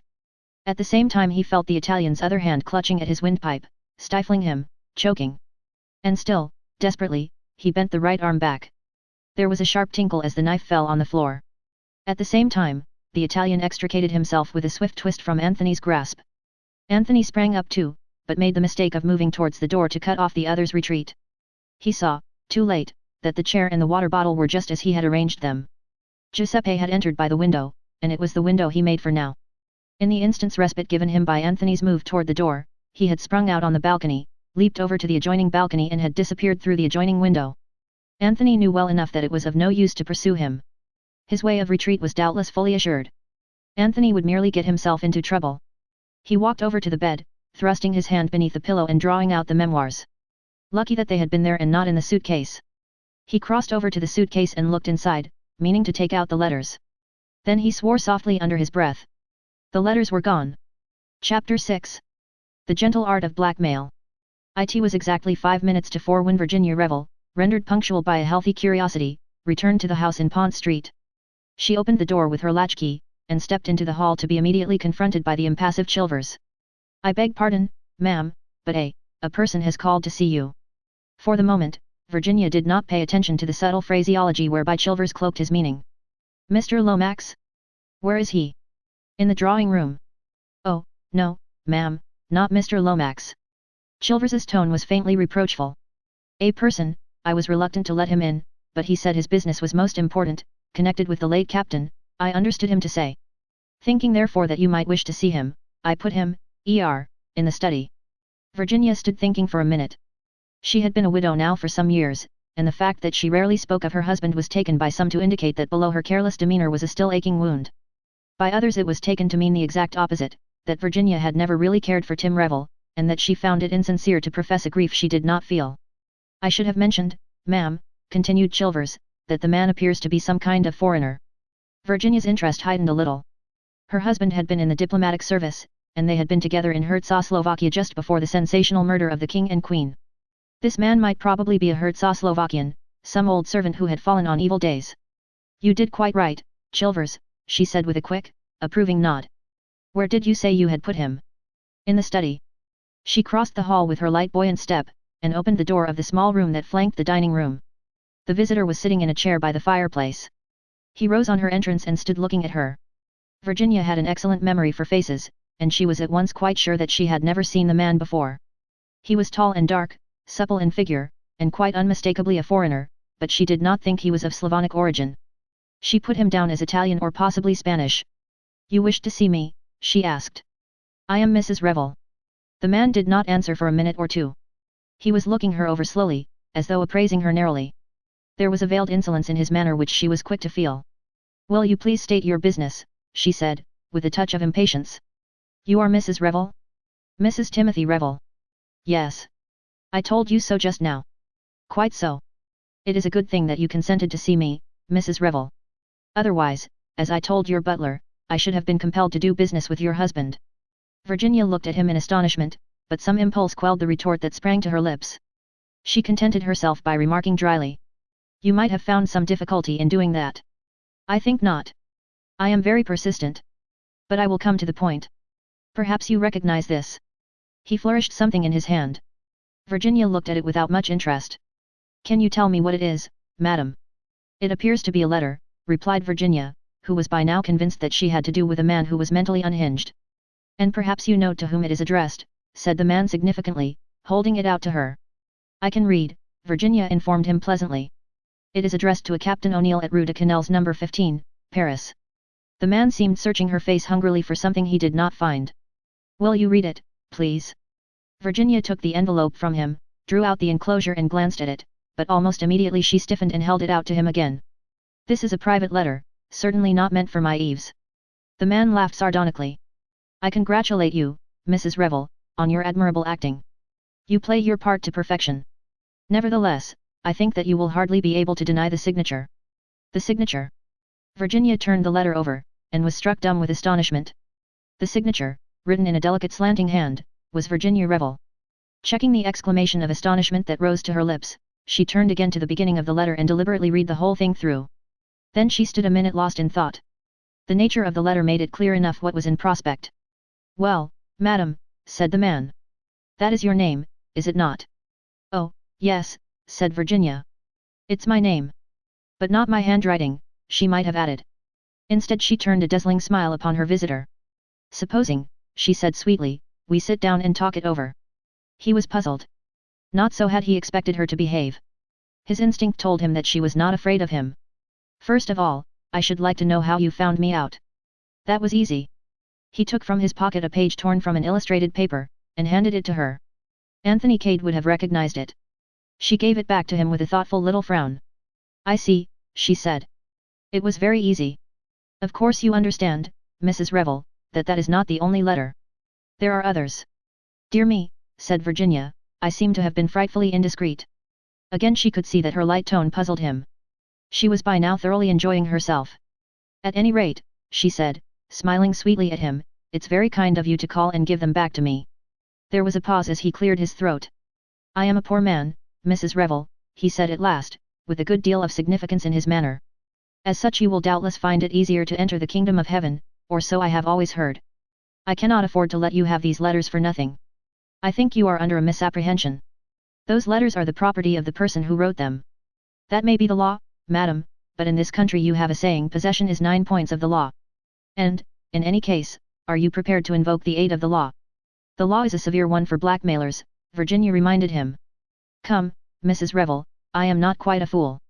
I have read these letters, the letters of a woman to her lover, one and all breathing dread of discovery by her husband. Do you want me to take them to your husband? You have overlooked one possibility. Those letters were written some years ago. Supposing that since then, I have become a widow. He shook his head with confidence. In that case, if you had nothing to fear, you would not be sitting here making terms with me. Virginia smiled. What is your price? She asked in a businesslike manner. For £1,000 I will hand the whole packet over to you.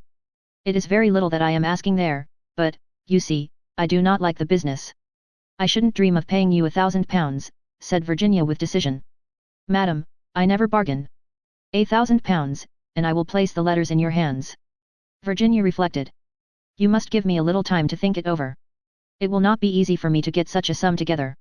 A few pounds on account perhaps, say 50, and I will call again. Virginia looked up at the clock. It was 5 minutes past 4, and she fancied that she had heard the bell. Very well, she said hurriedly. Come back tomorrow, but later than this. About 6. She crossed over to a desk that stood against the wall, unlocked one of the drawers, and took out an untidy handful of notes. There is about 40 pounds here. That will have to do for you. He snatched at it eagerly. And now go at once, please, said Virginia. He left the room obediently enough. Through the open door, Virginia caught a glimpse of George Lomax in the hall, just being ushered upstairs by Chilvers. As the front door closed, Virginia called to him. Come in here, George. Chilvers, bring us tea in here, will you please? She flung open both windows, and George Lomax came into the room to find her standing erect with dancing eyes and wind-blown hair. I'll shut them in a minute, George, but I felt the room ought to be aired. Did you fall over the blackmailer in the hall? The what? Blackmailer, George. B.L.A.C.K.M.A.L.L.E.R? Blackmailer. One who blackmails. My dear Virginia, you can't be serious. Oh, but I am, George. But who did he come here to blackmail? Me, George. But, my dear Virginia, what have you been doing? Well, just for once, as it happens, I hadn't been doing anything. The good gentleman mistook me for someone else. You rang up the police, I suppose. No, I didn't. I suppose you think I ought to have done so. Well, George considered weightily. No, perhaps not, perhaps you acted wisely. You might be mixed up in some unpleasant publicity in connection with the case. You might even have had to give evidence. I should have liked that, said Virginia. I would love to be summoned, and I should like to see if judges really do make all the rotten jokes you read about. It would be most exciting. I was at Vine Street the other day to see about a diamond brooch I had lost, and there was the most perfectly lovely inspector, the nicest man I ever met. George, as was his custom, let all irrelevancies pass. But what did you do about this scoundrel? Well, George, I'm afraid I let him do it. Do what? Blackmail me. George's face of horror was so poignant that Virginia had to bite her under lip. You mean, do I understand you to mean, that you did not correct the misapprehension under which he was laboring? Virginia shook her head, shooting a sideways glance at him. Good heavens, Virginia, you must be mad. I suppose it would seem that way to you. But why? In God's name, why? Several reasons. To begin with, he was doing it so beautifully, blackmailing me, I mean, I hate to interrupt an artist when he's doing his job really well. And then, you see, I'd never been blackmailed. I should hope not, indeed. And I wanted to see what it felt like. I am quite at a loss to comprehend you, Virginia. I knew you wouldn't understand. You did not give him money, I hope. Just a trifle, said Virginia apologetically. How much? 40 pounds. Virginia. My dear George, it's only what I pay for an evening dress. It's just as exciting to buy a new experience as it is to buy a new dress, more so, in fact. George Lomax merely shook his head, and Chilvers appearing at that moment with the tea urn, he was saved from having to express his outraged feelings. When tea had been brought in, and Virginia's deft fingers were manipulating the heavy silver teapot, she spoke again on the subject. I had another motive too, George, a brighter and better one. We women are usually supposed to be cats, but at any rate I'd done another woman a good turn this afternoon. This man isn't likely to go off looking for another Virginia Revel. He thinks he's found his bird all right. Poor little devil, she was in a blue funk when she wrote that letter. Mr. Blackmailer would have had the easiest job of his life there. Now, though he doesn't know it, he's up against a tough proposition. Starting with the great advantage of having led a blameless life, I shall toy with him to his undoing, as they say in books. Guile, George, lots of guile. George still shook his head. I don't like it, he persisted. I don't like it. Well, never mind, George dear. You didn't come here to talk about blackmailers. What did you come here for, by the way? Correct answer, to see you. Accent on the you, and press her hand with significance unless you happen to have been eating heavily buttered muffin, in which case it must all be done with the eyes. I did come to see you, replied George seriously. And I am glad to find you alone. Oh, George, this is so sudden, said she, swallowing a currant. I wanted to ask a favor of you. I have always considered you, Virginia, as a woman of considerable charm. Oh, George. And also a woman of intelligence. Not really? How well the man knows me. My dear Virginia, there is a young fellow arriving in England tomorrow whom I should like you to meet. All right, George, but it's your party, let that be clearly understood. You could, I feel sure, if you chose, exercise your considerable charm. Virginia cocked her head a little on one side. George, dear, I don't charm as a profession, you know. Often I like people, and then, well, they like me. But I don't think I could set out in cold blood to fascinate a helpless stranger. That sort of thing isn't done, George, it really isn't. There are professional sirens who would do it much better than I should. That is out of the question, Virginia. This young man, he is a Canadian, by the way, of the name of McGrath. A Canadian of Scotch descent, says she, deducing brilliantly. Is probably quite unused to the higher walks of English society. I should like him to appreciate the charm and distinction of a real English gentlewoman. Meaning me. Exactly. Why? I beg your pardon. I said why? You don't boom the real English gentlewoman with every stray Canadian who sets foot upon our shores. What is the deep idea, George? To put it vulgarly, what do you get out of it? I cannot see that concerns you, Virginia. I couldn't possibly go out for an evening and fascinate, unless I knew all the whys and wherefores. You have a most extraordinary way of putting things, Virginia. Anyone would think. Wouldn't they? Come on, George, part with a little more information. My dear Virginia, matters are likely to be a little strained shortly in a certain Central European nation. It is important, for reasons which are immaterial, that this, Mr.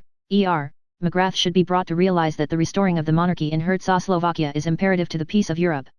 The part about the peace of Europe is all bosh, said Virginia calmly, but I'm all for monarchies every time, especially for a picturesque people like the Czechoslovakians. So you're running a king in the Czechoslovakian states, are you? Who is he? George was reluctant to answer, but did not see his way to avoid the question. The interview was not going at all as he had planned. He had foreseen Virginia as a willing, docile tool, receiving his hints gratefully, and asking no awkward questions. This was far from being the case. She seemed determined to know all about it, and this George, ever doubtful of female discretion, was determined at all costs to avoid. He had made a mistake. Virginia was not the woman for the part. She might, indeed, cause serious trouble. Her account of her interview with the blackmailer had caused him grave apprehension. A most undependable creature, with no idea of treating serious matters seriously. Prince Michael Obolovich, he replied, as Virginia was obviously waiting for an answer to her question. But please let that go no further. Don't be absurd, George. There are all sort of hints in the papers already, and articles cracking up the Obolovich dynasty and talking about the murdered Nicholas IV as though he were a cross between a saint and a hero instead of a stupid little man besotted by a third-rate actress. George winced. He was more than ever convinced that he had made a mistake in enlisting Virginia's aid. He must stave her off quickly. You are right, my dear Virginia, he said hastily, as he rose to his feet to bid her farewell. I should not have made the suggestion I did to you. But we are anxious for the Dominions to see eye to eye with us on this Czechoslovakian crisis, and McGrath has, I believe, influence in journalistic circles. As an ardent monarchist, and with your knowledge of the country, I thought it a good plan for you to meet him. So that's the explanation, is it? Yes, but I dare say you wouldn't have cared for him. Virginia looked at him for a second and then she laughed. George, she said, you're a rotten liar. Virginia. Rotten, absolutely rotten. If I had had your training, I could have managed a better one than that, one that had a chance of being believed. But I shall find out all about it, my poor George. Rest assured of that. The mystery of Mr. McGrath. I shouldn't wonder if I got a hint or two at Chimneys this weekend. At Chimneys? You are going to Chimneys? George could not conceal his perturbation. He had hoped to reach Lord Caterham in time for the invitation to remain unissued. Bundle rang up and asked me this morning. George made a last effort. Rather a dull party, I believe, he said. Hardly in your line, Virginia. My poor George, why didn't you tell me the truth and trust me? It's still not too late. George took her hand and dropped it again limply. I have told you the truth, he said coldly, and he said it without a blush. That's a better one, said Virginia approvingly. But it's still not good enough. Cheer up, George, I shall be at Chimneys all right, exerting my considerable charm, as you put it. Life has become suddenly very much more amusing. First a blackmailer, and then George in diplomatic difficulties. Will he tell all to the beautiful woman who asks for his confidence so pathetically? No, he will reveal nothing until the last chapter. Goodbye, George. One last fond look before you go? No? Oh, George, dear, don't be sulky about it. Virginia ran to the telephone as soon as George had departed with a heavy gate through the front door. She obtained the number she required and asked to speak to Lady Eileen Brent. Is that you, Bundle? I'm coming to Chimneys all right tomorrow. What? For me? No, it won't. Bundle, wild horses wouldn't keep me away. So there. Chapter 7. Mr. McGrath refuses an invitation. The letters were gone. Having once made up his mind to the fact of their disappearance, there was nothing to do but accept it. Anthony realized very well that he could not pursue Giuseppe through the corridors of the Blitz Hotel. To do so was to court undesired publicity, and in all probability to fail in his object all the same. He came to the conclusion that Giuseppe had mistaken the packet of letters, enclosed as they were in the other wrappings, for the memoirs themselves. It was likely therefore that when he discovered his mistake he would make another attempt to get hold of the memoirs. For this attempt Anthony intended to be fully prepared. Another plan that occurred to him was to advertise discreetly for the return of the package of letters. Supposing Giuseppe to be an emissary of the Comrades of the Red Hand, or, which seemed to Anthony more probable, to be employed by the Loyalist Party, the letters could have no possible interest for either employer and he would probably jump at the chance of obtaining a small sum of money for their return. Having thought out all this, Anthony returned to bed and slept peacefully until morning. He did not fancy that Giuseppe would be anxious for a second encounter that night. Anthony got up with his plan of campaign fully thought out. He had a good breakfast, glanced at the papers which were full of the new discoveries of oil in Czechoslovakia, and then demanded an interview with the manager, and, being Anthony Cade, with a gift for getting his own way by means of quiet determination, he obtained what he asked for. The manager, a Frenchman with an exquisitely suave manner, received him in his private office. "You wish to see me, I understand, Mr. McGrath." "I did. I arrived at your hotel yesterday afternoon, and I had dinner served to me in my own rooms by a waiter whose name was Giuseppe." He paused. "I dare say we have a waiter of that name," agreed the manager indifferently. "I was struck by something unusual in the waiter's manner, but thought nothing more of it at the time. Later, in the night, I was awakened by the sound of someone moving softly about the room. I switched on the light, and found this same Giuseppe in the act of rifling my leather suitcase." The manager's indifference had completely disappeared now. "But I have heard nothing of this," he exclaimed. "Why was I not informed sooner? The man and I had a brief struggle, he was armed with a knife, by the way. In the end he succeeded in making off by way of the window." "What did you do then, Mr. McGrath?" "I examined the contents of my suitcase. Had anything been taken?" "Nothing of importance," said Anthony slowly. The manager leaned back with a sigh. "I am glad of that," he remarked. "But you will allow me to say, Mr. McGrath, that I do not quite understand your attitude in the matter. You made no attempt to arouse the hotel? To pursue the thief?" Anthony shrugged his shoulders. "Nothing of value had been taken, as I tell you. I am aware, of course, that strictly speaking it is a case for the police." He paused, and the manager murmured without any particular enthusiasm. "For the police, of course. In any case, I was fairly certain that the man would manage to make good his escape, and since nothing was taken, why bother with the police?" The manager smiled a little. "I see that you realize, Mr. McGrath, that I am not at all anxious to have the police called in. From my point of view it is always disastrous. If the newspapers can get hold of anything connected with a big fashionable hotel such as this, they always run it for all it is worth, no matter how insignificant the real subject matter may be." "Quite so," agreed Anthony. "Now I told you that nothing of value had been taken, and that was perfectly true in a sense. Nothing of any value to the thief was taken, but he got hold of something which is of considerable value to me." "Ah. Letters, you understand." An expression of superhuman discretion, only to be achieved by a Frenchman, settled down upon the manager's face. "I comprehend," he murmured. "But perfectly. Naturally, it is not a matter for the police. We are quite agreed upon that point. But you will understand that I have every intention of recovering these letters. In the part of the world where I come from, people are used to doing things for themselves. What I require from you therefore is the fullest possible information you can give me about this waiter, Giuseppe." "I see no objection to that," said the manager after a moment or two's pause. "I cannot give you the information offhand, of course, but if you will return in half an hour's time I will have everything ready to lay before you." "Thank you very much. That will suit me admirably." In half an hour's time, Anthony returned to the office again to find that the manager had been as good as his word. Jotted down upon a piece of paper were all the relevant facts known about Giuseppe Mainoli. "He came to us, you see, about 3 months ago. A skilled and experienced waiter.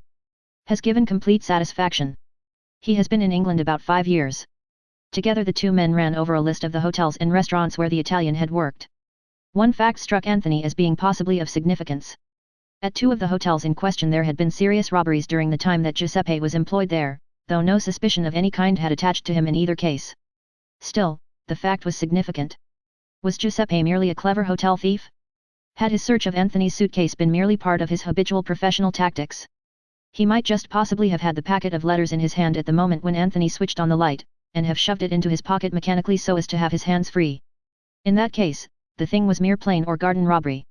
Against that, there was to be put the man's excitement of the evening before when he had caught sight of the papers lying on the table. There had been no money or object of value there such as would excite the cupidity of an ordinary thief. No, Anthony felt convinced that Giuseppe had been acting as a tool for some outside agency. With the information supplied to him by the manager, it might be possible to learn something about Giuseppe's private life, and so finally track him down. He gathered up the sheet of paper and rose. "Thank you very much indeed. It's quite unnecessary to ask, I suppose, whether Giuseppe is still in the hotel." The manager smiled. "His bed was not slept in, and all his things have been left behind. He must have rushed straight out after his attack upon you. I don't think there is much chance of our seeing him again." "I imagine not." "Well, thank you very much indeed. I shall be staying on here for the present.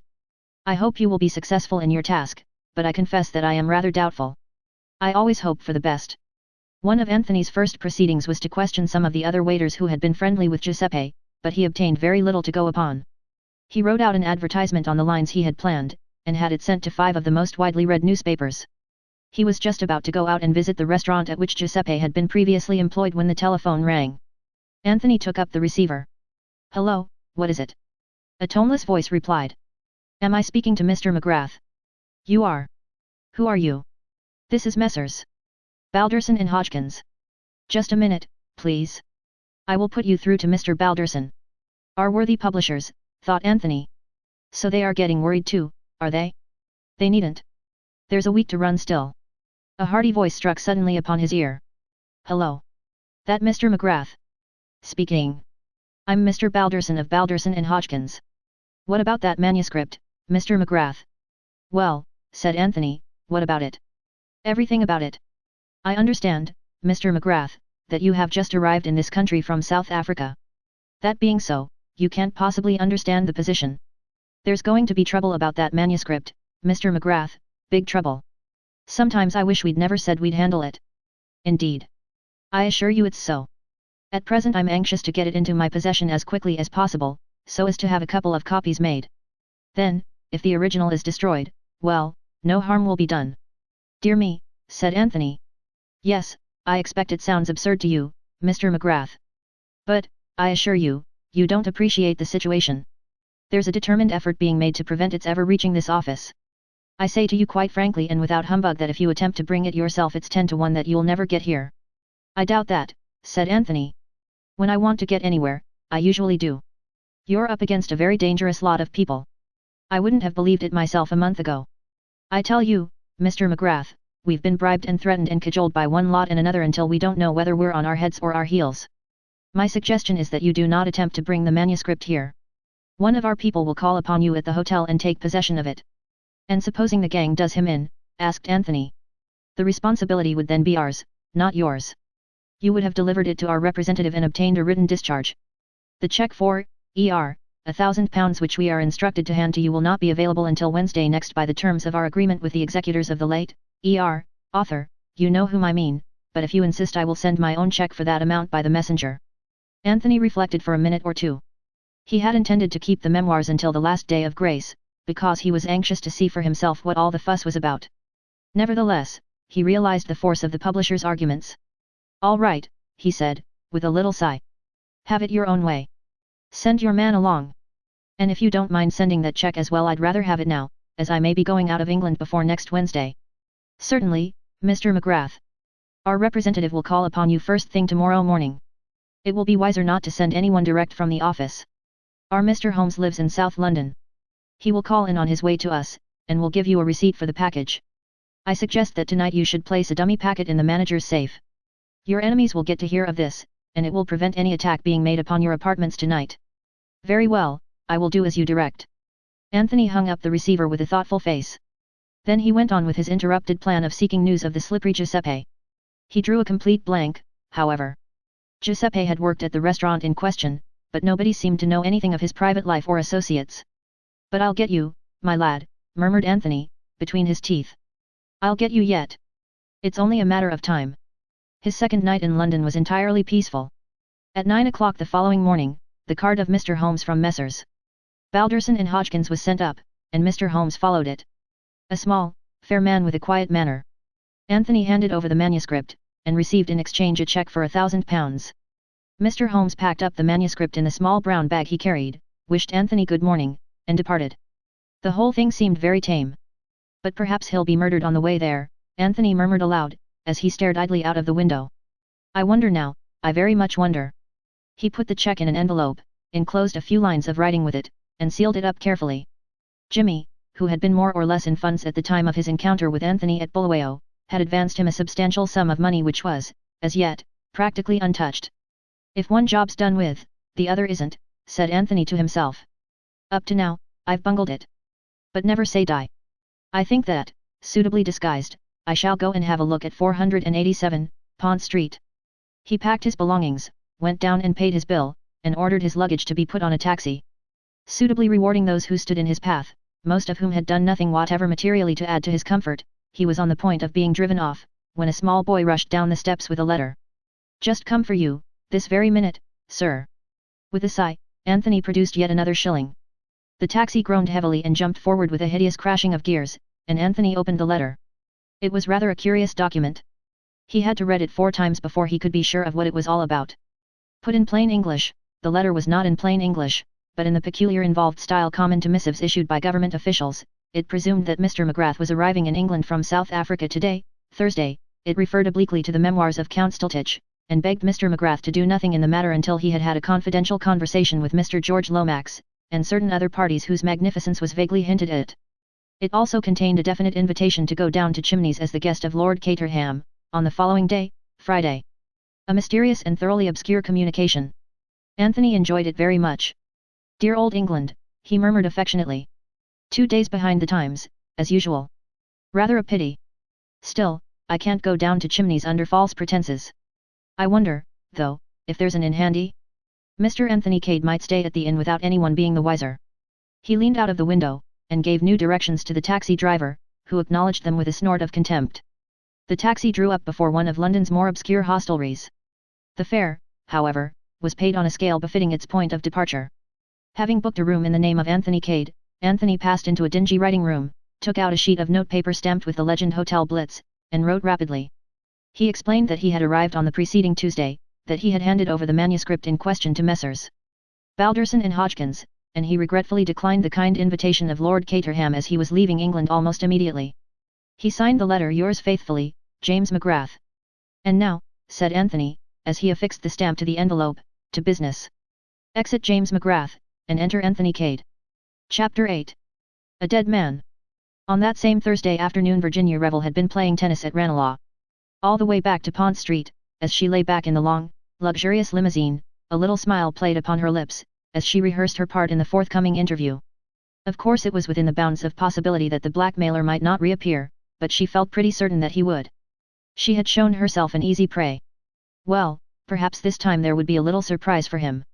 When the car drew up at the house, she turned to speak to the chauffeur before going up the steps. How's your wife, Walton? I forgot to ask. Better I think, ma'am. The doctor said he'd look in and see her about 6:30. Will you be wanting the car again? Virginia reflected for a minute. I shall be away for the weekend. I'm going by the 6.40 from Paddington, but I shan't need you again, a taxi will do for that. I'd rather you saw the doctor. If he thinks it would do your wife good to go away for the weekend, take her somewhere, Walton. I'll stand the expense. Cutting short the man's thanks with an impatient nod of the head, Virginia ran up the steps, delved into her bag in search of her latchkey, remembered she hadn't got it with her, and hastily rang the bell. It was not answered at once, but as she waited there a young man came up the steps. He was shabbily dressed, and carried in his hand a sheaf of leaflets. He held one out to Virginia with the legend on it plainly visible, Why did I serve my country? In his left hand he held a collecting box. I can't buy 2 of those awful poems in one day, said Virginia pleadingly. I bought one this morning. I did, indeed, honor bright. The young man threw back his head and laughed. Virginia laughed with him. Running her eyes carelessly over him, she thought him a more pleasing specimen than usual of London's unemployed. She liked his brown face, and the lean hardness of him.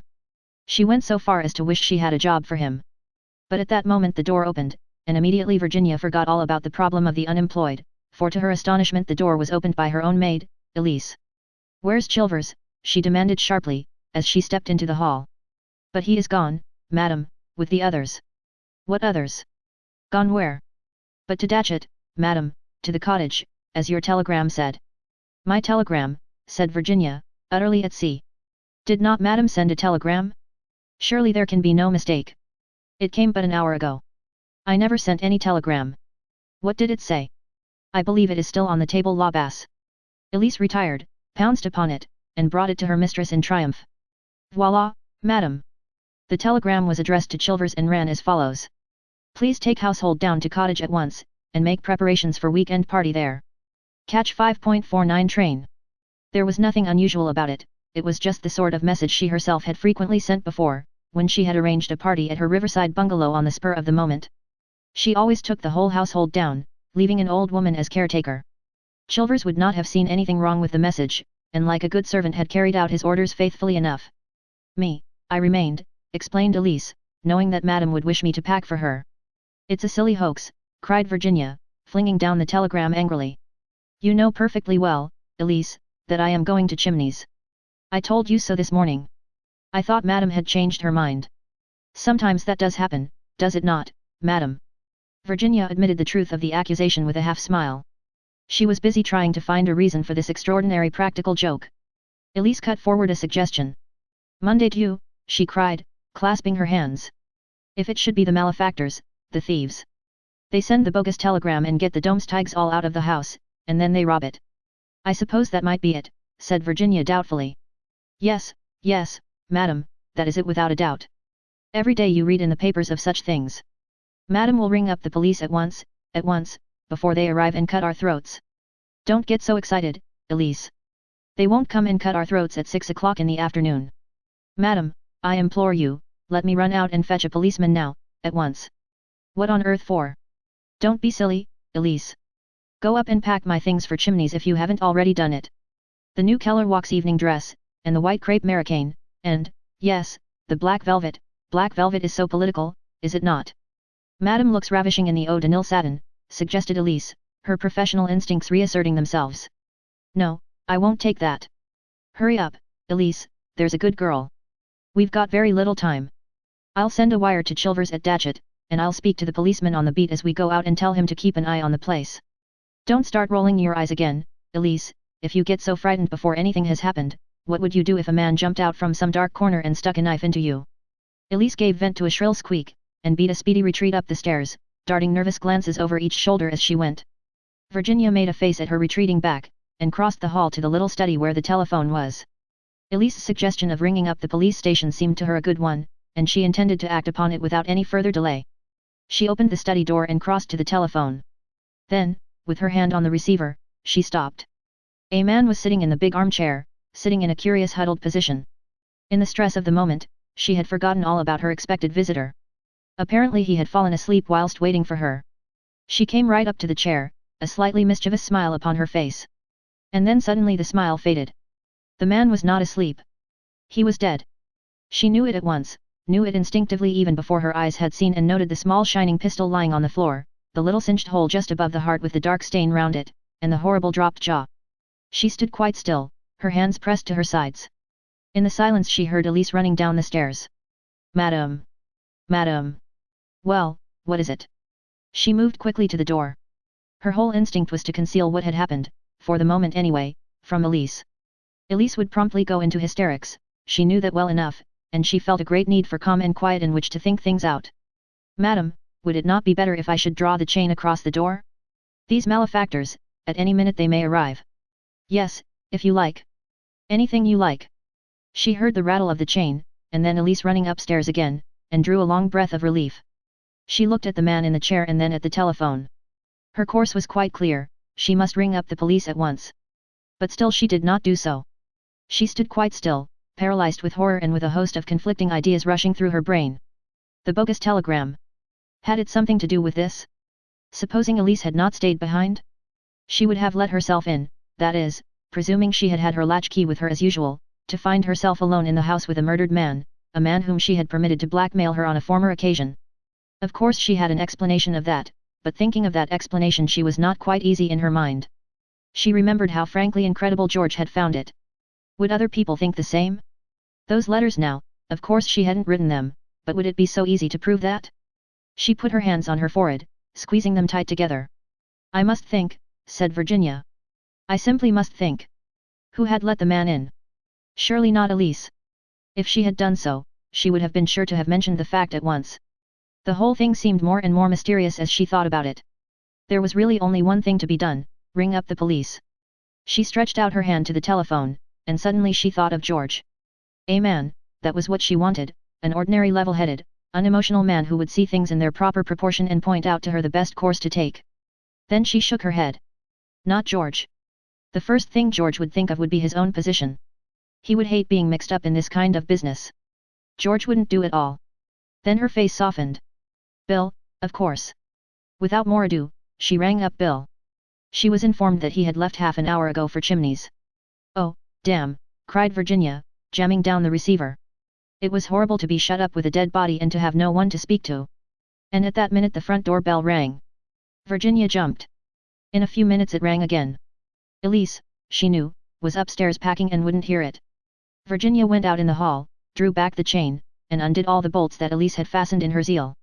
Then, with a long breath, she threw open the door. On the steps was the unemployed young man. Virginia plunged headlong with a relief born of overstrung nerves. Come in, she said. I think that perhaps I've got a job for you. She took him into the dining room, pulled forward a chair for him, sat down herself facing him, and stared at him very attentively. Excuse me, she said, but are you, I mean, Eton and Oxford, said the young man. That's what you wanted to ask me, wasn't it? Something of the kind, admitted Virginia. Come down in the world entirely through my own incapacity to stick to regular work. This isn't regular work you're offering me, I hope. A smile hovered for a moment on her lips. It's very irregular. Good, said the young man in a tone of satisfaction. Virginia noted his bronzed face and long lean body with approval. You see, she explained, I'm in rather a hole, and most of my friends are, well, rather high up. They've all got something to lose. I've nothing whatever to lose. So go ahead. What's the trouble? There's a dead man in the next room, said Virginia. He's been murdered, and I don't know what to do about it. She blurted out the words as simply as a child might have done. The young man went up enormously in her estimation by the way he accepted her statement. He might have been used to hearing a similar announcement made every day of his life. Excellent, he said, with a trace of enthusiasm. I've always wanted to do a bit of amateur detective work. Shall we go and view the body, or will you give me the facts first? I think I'd better give you the facts. She paused for a moment to consider how best to condense her story, and then began, speaking quietly and concisely. This man came to the house for the first time yesterday and asked to see me. He had certain letters with him, love letters, signed with my name. But which weren't written by you, put in the young man quietly. Virginia looked at him in some astonishment. How did you know that? Oh, I deduced it. But go on. He wanted to blackmail me, and well, I don't know if you'll understand, but I let him. She looked at him appealingly, and he nodded his head reassuringly. Of course I understand. You wanted to see what it felt like. How frightfully clever of you. That's just what I did feel. I am clever, said the young man modestly. But, mind you, very few people would understand that point of view. Most people, you see, haven't got any imagination. I suppose that's so. I told this man to come back today, at 6 o'clock. I arrived home from Ranelagh to find that a bogus telegram had got all the servants except my maid out of the house. Then I walked into the study and found the man shot. Who let him in? I don't know. I think if my maid had done so she would have told me. Does she know what has happened? I have told her nothing. The young man nodded, and rose to his feet. And now to view the body, he said briskly. But I'll tell you this, on the whole it's always best to tell the truth. One lie involves you in such a lot of lies, and continuous lying is so monotonous. Then you advise me to ring up the police. Probably. But we'll just have a look at the fellow first. Virginia led the way out the room. On the threshold she paused, looking back at him. By the way, she said, you haven't told me your name yet. My name? My name's Anthony Cade. Chapter 9. Anthony disposes of a body. Anthony followed Virginia out of the room, smiling a little to himself. Events had taken quite an unexpected turn. But as he bent over the figure in the chair he grew grave again. He's still warm, he said sharply. He was killed less than half an hour ago. Just before I came in. Exactly. He stood upright, drawing his brows together in a frown. Then he asked a question of which Virginia did not at once see the drift. Your maid's not been in this room, of course. No. Does she know that you've been into it? Why, yes. I came to the door to speak to her. After you'd found the body. Yes. And you said nothing. Would it have been better if I had? I thought she would go into hysterics, she's French, you know, and easily upset. I wanted to think over the best thing to do. Anthony nodded, but did not speak. You think it a pity, I can see. Well, it was rather unfortunate, Mrs. Revel. If you and the maid had discovered the body together, immediately on your return, it would have simplified matters very much. The man would then definitely have been shot before your return to the house. Whilst now they might say he was shot after, I see. He watched her taking in the idea, and was confirmed in his first impression of her formed when she had spoken to him on the steps outside. Besides beauty, she possessed courage and brains. Virginia was so engrossed in the puzzle presented to her that it did not occur to her to wonder at this strange man's ready use of her name. Why didn't Elise hear the shot, I wonder, she murmured. Anthony pointed to the open window, as a loud backfire came from a passing car. There you are. London's not the place to notice a pistol shot. Virginia turned with a little shudder to the body in the chair. He looks like an Italian, she remarked curiously. He is an Italian, said Anthony. I should say that his regular profession was that of a waiter. He only did blackmailing in his spare time. His name might very possibly be Giuseppe. Good heavens, cried Virginia. Is this Sherlock Holmes? No, said Anthony regretfully. I'm afraid it's just plain or garden cheating. I'll tell you all about it presently. Now you say this man showed you some letters and asked you for money. Did you give him any? Yes, I did. How much? £40. That's bad, said Anthony, but without manifesting any undue surprise. Now let's have a look at the telegram. Virginia picked it up from the table and gave it to him. She saw his face grow grave as he looked at it. What's the matter? He held it out, pointing silently to the place of origin. Barnes, he said. And you were at Ranelagh this afternoon. What's to prevent you having sent it off yourself? Virginia felt fascinated by his words. It was as though a net was closing tighter and tighter round her. He was forcing her to see all the things which she had felt dimly at the back of her mind.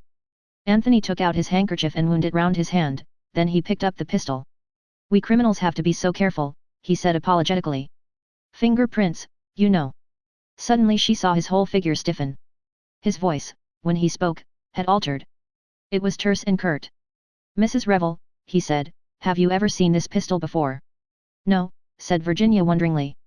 Are you sure of that? Quite sure. Have you a pistol of your own? No. Have you ever had one? No, never. You are sure of that? Quite sure. He stared at her steadily for a minute, and Virginia stared back in complete surprise at his tone. Then, with a sigh, he relaxed. That's odd, he said. How do you account for this? He held out the pistol. It was a small, dainty article, almost a toy, though capable of doing deadly work. Engraved on it was the name Virginia. Oh, it's impossible, cried Virginia. Her astonishment was so genuine that Anthony could not but believe in it. Sit down, he said quietly. There's more in this than there seemed to be. First go off. To begin with, what's our hypothesis? There are only two possible ones. There is, of course, the real Virginia of the letters. She may have somehow or other tracked him down, shot him, dropped the pistol, stolen the letters, and taken herself off. That's quite possible, isn't it? I suppose so, said Virginia unwillingly. The other hypothesis is a good deal more interesting. Whoever wished to kill Giuseppe, wished also to incriminate you, in fact that may have been their main object. They could get him easily enough anywhere, but they took extraordinary pains and trouble to get him here, and whoever they were they knew all about you, your cottage at Datchet, your usual household arrangements, and the fact that you were at Ranelagh this afternoon. It seems an absurd question, but have you any enemies, Mrs. Revel? Of course I haven't, not that kind, anyway. The question is, said Anthony, what are we going to do now? There are two courses open to us. A. Ring up the police, tell the whole story, and trust to your unassailable position in the world and your hitherto blameless life. B. An attempt on my part to dispose successfully of the body. Naturally my private inclinations urge me to B. I've always wanted to see if I couldn't conceal a crime with the necessary cunning, but have had a squeamish objection to shedding blood. On the whole, I expect A's the soundest. Then there's a sort of Baudelarized A. Ring up the police, etc., but suppress the pistol and the blackmailing letters, that is, if they are on him still. Anthony ran rapidly through the dead man's pockets. He's been stripped clean, he announced. There's not a thing on him. There'll be dirty work at the crossroads over those letters yet. Hello, what's this? Hole in the lining, something got caught there, torn roughly out, and a scrap of paper left behind. He drew out the scrap of paper as he spoke, and brought it over to the light. Virginia joined him. Pity we haven't got the rest of it, he muttered. Chimneys 11.45 Thursday, sounds like an appointment. Chimneys, cried Virginia. How extraordinary. Why extraordinary? Rather high-toned for such a low fellow. I'm going to Chimneys this evening. At least I was. Anthony wheeled round on her. What's that? Say that again. I was going to Chimneys this evening, repeated Virginia. Anthony stared at her. I begin to see. At least, I may be wrong, but it's an idea. Suppose someone wanted badly to prevent your going to Chimneys. My cousin George Lomax does, said Virginia with a smile. But I can't seriously suspect George of murder. Anthony did not smile. He was lost in thought. If you ring up the police, it's goodbye to any idea of getting to Chimneys today, or even tomorrow. And I should like you to go to Chimneys. I fancy it will disconcert our unknown friends. Mrs. Revel, will you put yourself in my hands? It's to be plan B, then. It's to be plan B. The first thing is to get that maid of yours out of the house. Can you manage that? Easily. Virginia went out in the hall and called up the stairs. Elise. Elise. Madam. Anthony heard a rapid colloquy, and then the front door opened and shut. Virginia came back into the room. She's gone. I sent her for some special scent, told her the shop in question was open until 8. It won't be, of course. She's to follow after me by the next train without coming back here. Good, said Anthony approvingly. We can now proceed to the disposal of the body. It's a time-worn method, but I'm afraid I shall have to ask you if there's such a thing in the house as a trunk. Of course there is. Come down to the basement and take your choice. There was a variety of trunks in the basement. Anthony selected a solid affair of suitable size. I'll attend to this part of it, he said tactfully. You go upstairs and get ready to start. Virginia obeyed. She slipped out of her tennis kit, put on a soft brown traveling dress and a delightful little orange hat, and came down to find Anthony waiting in the hall with a neatly strapped trunk beside him. I should like to tell you the story of my life, he remarked, but it's going to be rather a busy evening. Now this is what you've got to do. Call a taxi, have your luggage put on it, including the trunk. Drive to Paddington. There have the trunk put in the left luggage office. I shall be on the platform. As you pass me, drop the cloakroom ticket. I will pick it up and pretend to return it to you, but in reality I shall keep it. Go on to Chimneys, and leave the rest to me. It's awfully good of you, said Virginia. It's really dreadful of me saddling a perfect stranger with a dead body like this. I like it, returned Anthony nonchalantly. If one of my friends, Jimmy McGrath, were here, he'd tell you that anything of this kind suits me down to the ground. Virginia was staring at him. What name did you say? Jimmy McGrath. Anthony returned her glance keenly. Yes. Why? Have you heard of him? Yes, and quite lately. She paused irresolutely, and then went on. Mr. Cade, I must talk to you. Can't you come down to Chimneys? You'll see me before very long, Mrs. Revel, I'll tell you that. Now, exit conspirator A by back door slinkingly. Exit conspirator B in blaze of glory by front door to taxi. The plan went through without a hitch. Anthony, having picked up a second taxi, was on the platform and duly retrieved the fallen ticket. He then departed in search of a somewhat battered second-hand Morris Cowley which he had acquired earlier in the day in case it should be necessary to his plans. Returning to Paddington in this, he handed the ticket to the porter, who got the trunk out of the cloakroom and wedged it securely at the back of the car. Anthony drove off. His objective now was out of London. Through Notting Hill, Shepherd's Bush, down Goldhawk Road, through Brentford and Hounslow till he came to the long stretch of road midway between Hounslow and Staines. It was a well-frequented road, with motors passing continually. No footmarks or tire marks were likely to show. Anthony stopped the car at a certain spot. Getting down, he first obscured the number plate with mud. Then, waiting until he heard no car coming in either direction, he opened the trunk, heaved out Giuseppe's body, and laid it neatly down by the side of the road, on the inside of a curve, so that the headlights of passing motors would not strike on it. Then he entered the car again and drove away. The whole business had occupied exactly 1 minute and a half. He made a detour to the right, returning to London by way of Burnham Beeches. There again he halted the car, and choosing a giant of the forest he deliberately climbed the huge tree. It was something of a feat, even for Anthony. To one of the topmost branches, he affixed a small brown paper parcel, concealing it in a little niche close to the bowl. A very clever way of disposing of the pistol, said Anthony to himself with some approval. Everybody hunts about on the ground, and drags ponds. But there are very few people in England who could climb that tree. Next, back to London and Paddington Station.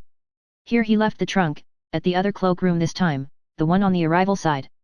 He thought longingly of such things as good rump steaks, juicy chops, and large masses of fried potatoes. But he shook his head ruefully, glancing at his wristwatch.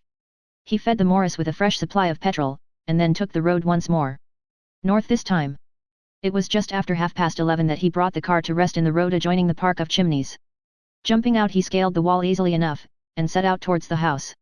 It took him longer than he thought, and presently he broke into a run. A great grey mass loomed up out of the darkness, the venerable pile of chimneys. In the distance a stable clock chimed the 3/4.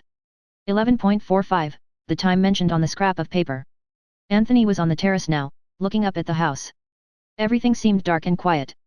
They go to bed early, these politicians, he murmured to himself.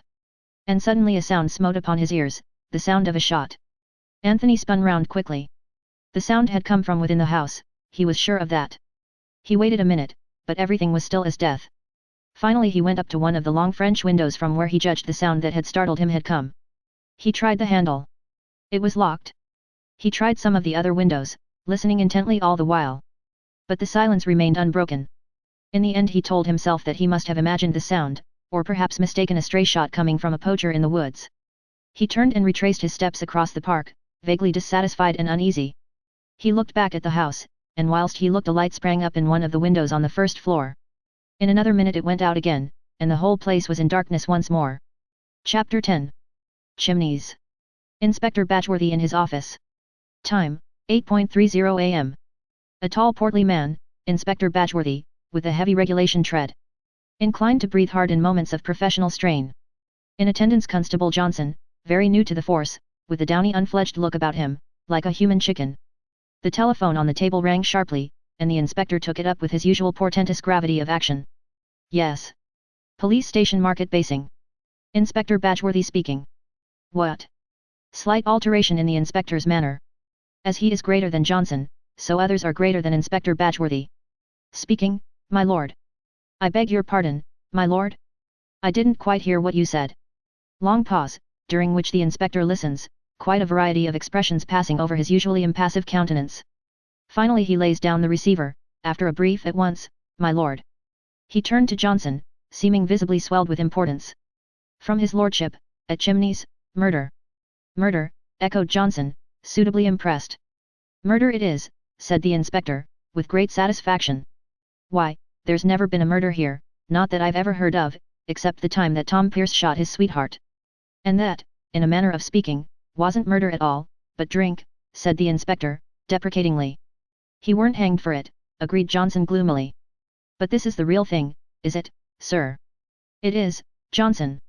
One of his lordship's guests, a foreign gentleman, discovered shot. Open window, and footprints outside. I'm sorry it were a foreigner, said Johnson, with some regret. It made the murder seem less real. Foreigners, Johnson felt, were liable to be shot. His lordship's in a rare taking, continued the inspector. We'll get hold of Dr. Cartwright and take him up with us right away. I hope to goodness no one will get messing with those footprints. Batchworthy was in seventh heaven. A murder. At Chimneys. Inspector Batchworthy in charge of the case. The police have a clue. Sensational arrest. Promotion and kudos for the aforementioned inspector. That is, said Inspector Batchworthy to himself, if Scotland Yard doesn't come butting in.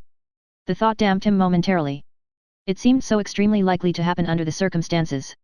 They stopped at Dr. Cartwright's, and the doctor, who was a comparatively young man, displayed a keen interest. His attitude was almost exactly that of Johnson. Why, bless my soul, he exclaimed. We haven't had a murder here since the time of Tom Pierce. All three of them got into the doctor's little car, and started off briskly for Chimneys. As they passed the local inn, the Jolly Cricketers, the doctor noticed a man standing in the doorway. Stranger, he remarked. Rather a nice-looking fellow. Wonder how long he's been here, and what he's doing staying at the Cricketers. I haven't seen him about at all. He must have arrived last night. He didn't come by train, said Johnson. Johnson's brother was the local railway porter, and Johnson was therefore always well up in arrivals and departures. Who was there for Chimneys yesterday? Asked the inspector. Lady Eileen, she come down by the 3.40, and two gentlemen with her, an American gent, and a young army chap, neither of them with valets. His lordship come down with a foreign gentleman, the one that's been shot as likely as not, by the 5.40, and the foreign gentleman's valet. Mr. Eversley come by the same train. Mrs. Revel came by the 7.25, and another foreign-looking gentleman came by it too, one with a bald head and a hook nose. Mrs. Revel's maid came by the 8.56. Johnson paused, out of breath. And there was no one for the cricketers. Johnson shook his head. He must have come by car then, said the inspector. Johnson, make a note to institute inquiries at the cricketers on your way back. We want to know all about any strangers. He was very sunburnt, that gentleman. Likely as not, he's come from foreign parts too. The inspector nodded his head with great sagacity, as though to imply that that was the sort of witty-wake man he was, not to be caught napping under any consideration. The car passed in through the park gates of Chimneys. Descriptions of that historic place can be found in any guidebook. It is also number 3 in Historic Homes of England, price 21s. On Thursdays, Chare Banks come over from Midlingham and view those portions of it which are open to the public. In view of all these facilities, to describe Chimneys would be superfluous.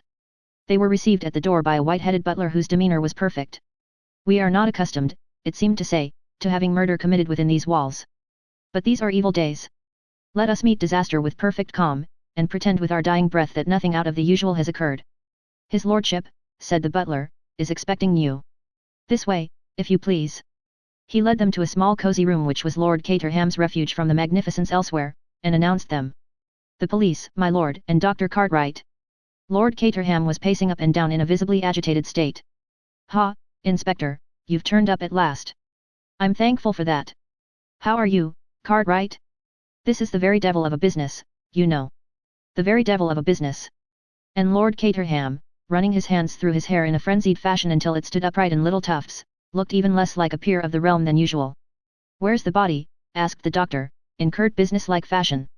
Lord Caterham turned to him as though relieved at being asked a direct question. In the council chamber, just where it was found, I wouldn't have it touched. I believed, that was the correct thing to do. Quite right, my lord, said the inspector approvingly. He produced a notebook and pencil. And who discovered the body?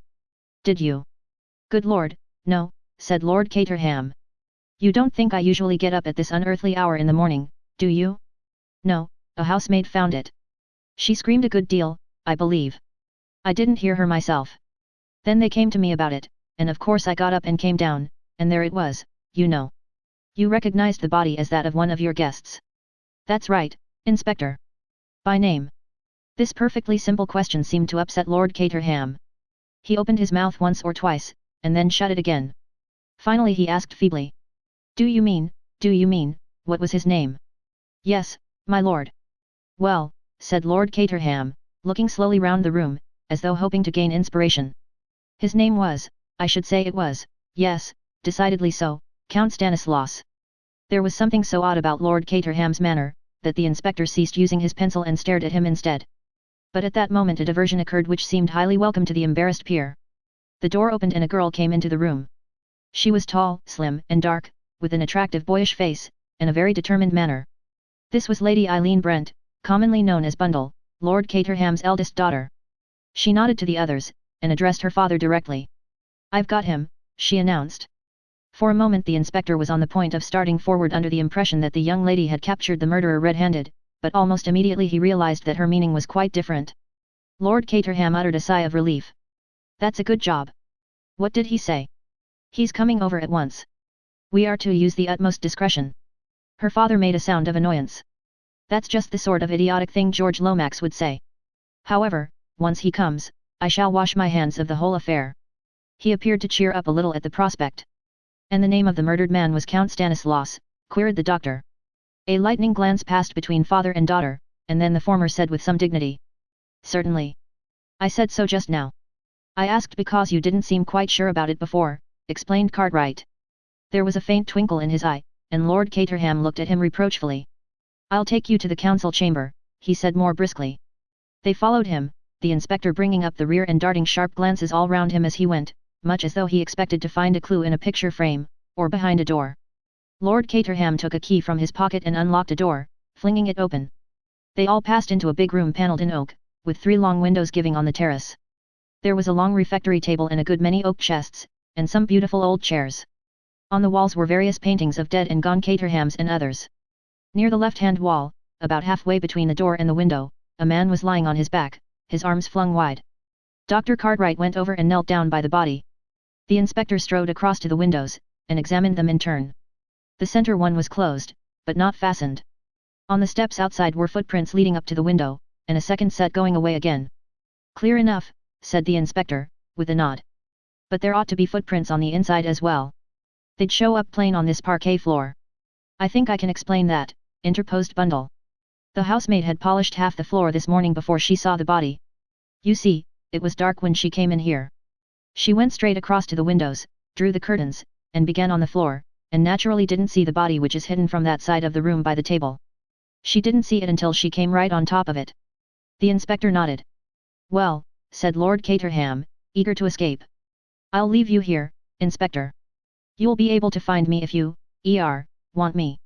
But Mr. George Lomax is coming over from Wyvern Abbey shortly, and he'll be able to tell you far more than I could. It's his business really. I can't explain, but he will when he comes. Lord Caterham beat a precipitate retreat without waiting for a reply. Too bad for Lomax, he complained. Letting me in for this. What's the matter, Treadwell? The white-haired butler was hovering deferentially at his elbow. I have taken the liberty, my lord, of advancing the breakfast hour as far as you are concerned. Everything is ready in the dining room. I don't suppose for a minute I can eat anything, said Lord Caterham gloomily, turning his footsteps in that direction. Not for a moment.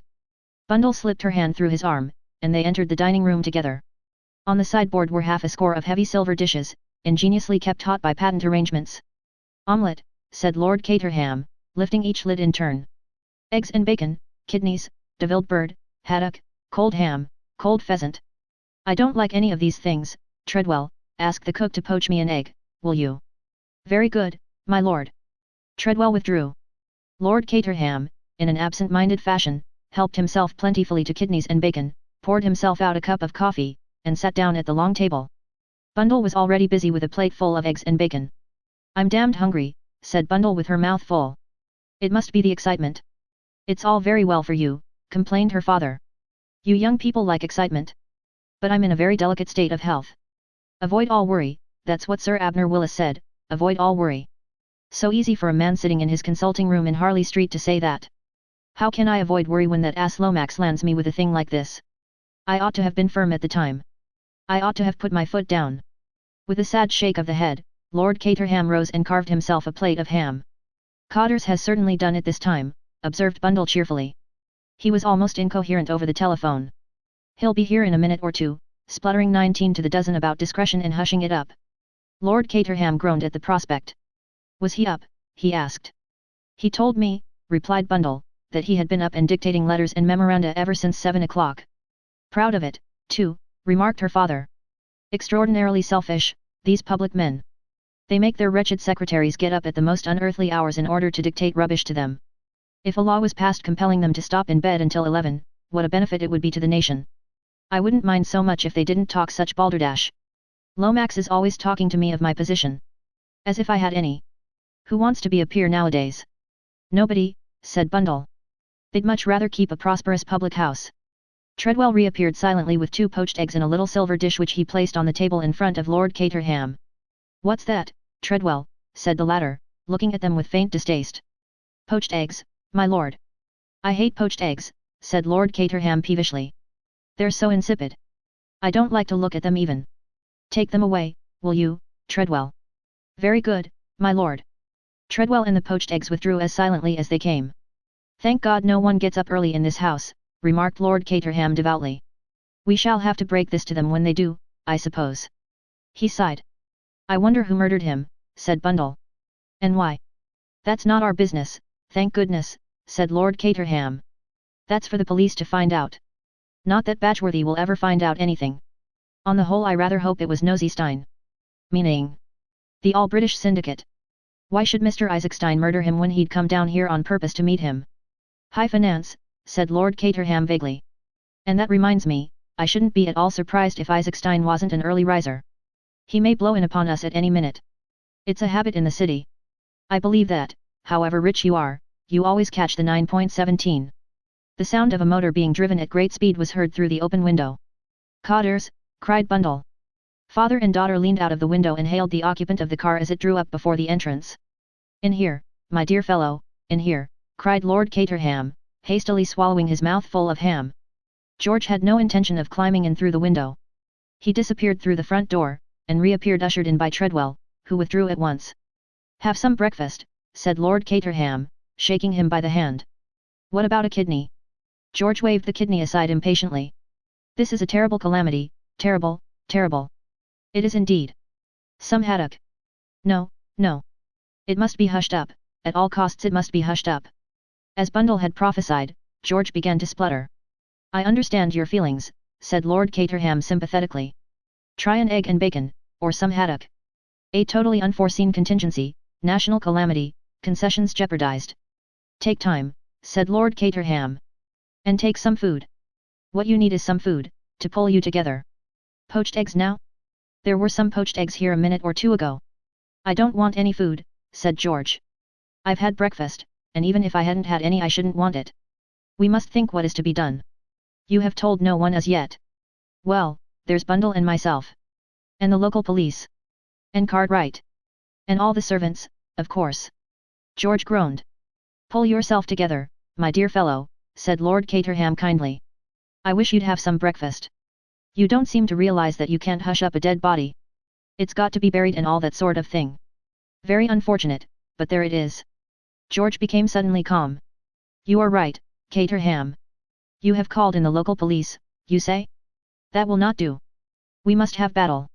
"Battle, murder and sudden death?" inquired Lord Caterham, with a puzzled face.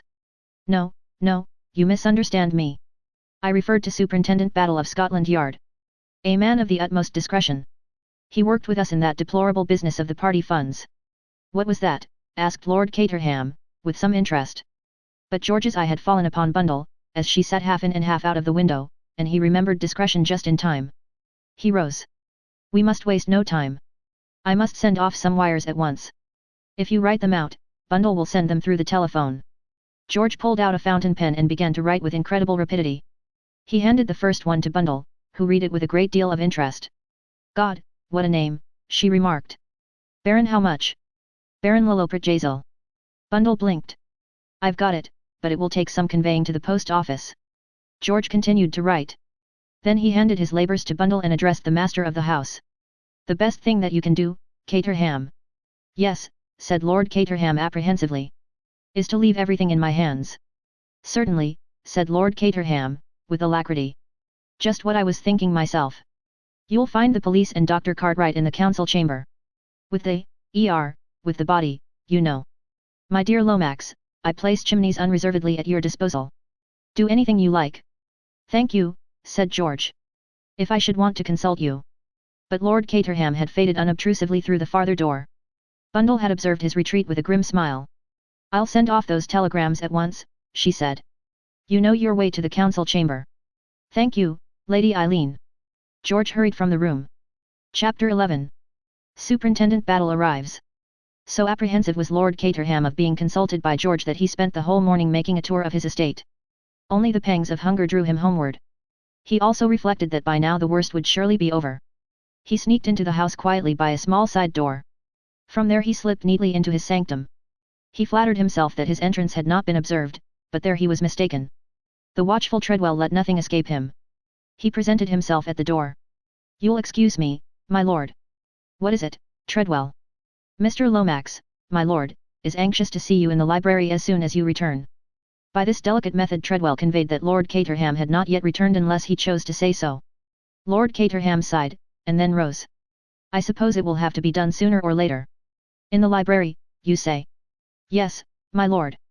Sighing again, Lord Caterham crossed the wide spaces of his ancestral home, and reached the library door.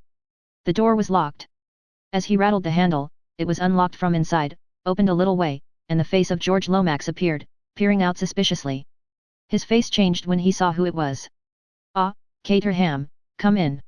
We were just wondering what had become of you." Murmuring something vague about duties on the estate, repairs for tenants, Lord Caterham sidled in apologetically. There were two other men in the room. One was Colonel Melrose, the chief constable. The other was a squarely built middle-aged man with a face so singularly devoid of expression as to be quite remarkable. "Superintendent Battle arrived half an hour ago," explained George. He has been round with Inspector Badgeworthy, and seen Dr. Cartwright. He now wants a few facts from us. They all sat down, after Lord Caterham had greeted Melrose and acknowledged his introduction to Superintendent Battle. I need hardly tell you, Battle, said George, that this is a case in which we must use the utmost discretion. The superintendent nodded in an offhand manner that rather took Lord Caterham's fancy. That will be all right, Mr. Lomax. But no concealments from us. I understand that the dead gentleman was called Count Stanislaus, at least, that is the name by which the household knew him. Now was that his real name? It was not. What was his real name? Prince Michael of Herzegovina. Battle's eyes opened just a trifle, otherwise he gave no sign. And what, if I may ask the question, was the purpose of his visit here? Just pleasure. There was a further object, Battle. All this in the strictest confidence, of course. Yes, Mr. Lomax. Colonel Melrose. Of course. Well, then, Prince Michael was here for the express purpose of meeting Mr. Hermann Isaacstein. A loan was to be arranged on certain terms. Which were? I do not know the exact details. Indeed, they had not yet been arranged. But in the event of coming to the throne, Prince Michael pledged himself to grant certain oil concessions to those companies in which Mr. Isaacstein is interested. The British government was prepared to support the claim of Prince Michael to the throne in view of his pronounced British sympathies. Well, said Superintendent Battle, I don't suppose I need go further into it than that. Prince Michael wanted the money, Mr. Isaacstein wanted oil, and the British government was ready to do the heavy father. Just one question. Was anyone else after those concessions? I believe an American group of financiers had made overtures to His Highness. And been turned down, But George refused to be drawn. Prince Michael's sympathies were entirely pro-British, he repeated. Superintendent Battle did not press the point. Lord Caterham, I understand that this is what occurred yesterday. You met Prince Michael in town and journeyed down here in company with him. The prince was accompanied by his valet, a Herzegovinian named Boris Angkukov, but his equerry, Captain Andrassy, remained in town. The prince, on arriving, declared himself greatly fatigued, and retired to the apartments set aside for him. Dinner was served to him there, and he did not meet the other members of the house party. Is that correct? Quite correct. This morning a housemaid discovered the body at approximately 7:45 am. Dr. Cartwright examined the dead man and found that death was the result of a bullet fired from a revolver. No revolver was found, and no one in the house seems to have heard the shot. On the other hand, the dead man's wristwatch was smashed by the fall, and marks the crime as having been committed at exactly 11:45. Now what time did you retire to bed last night? We went early. Somehow or other the party didn't seem to go, if you know what I mean, Superintendent. We went up about 10:30, I should say. Thank you. Now I will ask you, Lord Caterham, to give me a description of all the people staying in the house. But, excuse me, I thought the fellow who did it came from outside. Superintendent Battle smiled. I dare say he did. I dare say he did. But all the same I've got to know who was in the house. Matter of routine, you know. Well, there was Prince Michael and his valet and Mr. Hermann Isaacstein. You know all about them. Then there was Mr. Eversley. Who works in my department, put in George condescendingly. And who was acquainted with the real reason of Prince Michael's being here. No, I should not say that, replied George weightily. Doubtless he realized that something was in the wind, but I did not think it necessary to take him fully into my confidence. I see. Will you go on, Lord Caterham? Let me see, there was Mr. Hiram Fish. Who is Mr. Hiram Fish? Mr. Fish is an American. He brought over a letter of introduction from Mr. Lucius Scott. You've heard of Lucius Scott? Superintendent Battle smiled acknowledgement. Who had not heard of Lucius C. Scott, the multimillionaire? He was specially anxious to see my first editions. Mr. Scott's collection is, of course, unequaled, but I've got several treasures myself. This Mr. Fish was an enthusiast. Mr. Lomax had suggested that I ask 1 or 2 extra people down here this weekend to make things seem more natural, so I took the opportunity of asking Mr. Fish. That finishes the men. As for the ladies, there is only Mrs. Revel, and I expect she brought a maid or something like that. Then there was my daughter, and of course the children and their nurses and governesses and all the servants. Lord Caterham paused and took a breath. Thank you, said the detective. A mere matter of routine, but necessary as such. There is no doubt, I suppose, asked George ponderously, that the murderer entered by the window.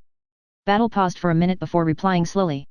There were footsteps leading up to the window, and footsteps leading away from it.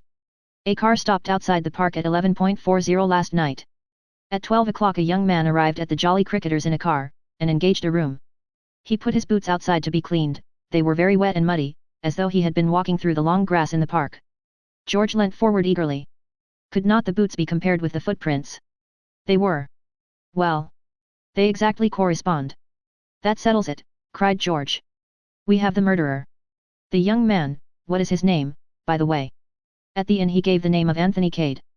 This Anthony Cade must be pursued at once, and arrested. You won't need to pursue him, said Superintendent Battle. Why? Because he's still there. What? Curious, isn't it? Colonel Melrose eyed him keenly. What's in your mind, Battle? Out with it. I just say it's curious, that's all. Here's a young man who ought to cut and run, but he doesn't cut and run. He stays here, and gives us every facility for comparing footmarks. What do you think, then? I don't know what to think. And that's a very disturbing state of mind. Do you imagine, began Colonel Melrose, but broke off as a discreet knock came at the door. George rose and went to it. Treadwell, inwardly suffering from having to knock at doors in this low fashion, stood dignified upon the threshold, and addressed his master. Excuse me, my lord, but a gentleman wishes to see you on urgent and important business, connected, I understand, with this morning's tragedy. What's his name? Asked Battle suddenly. His name, sir, is Mr. Anthony Cade, but he said it wouldn't convey anything to anybody. It seemed to convey something to the 4 men present. They all sat up in varying degrees of astonishment.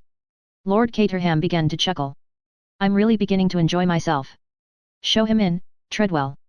Show him in at once. Chapter 12. Anthony tells his story. Mr. Anthony Cade, announced Treadwell. Enter suspicious stranger from village inn, said Anthony. He made his way toward Lord Caterham with a kind of instinct rare in strangers.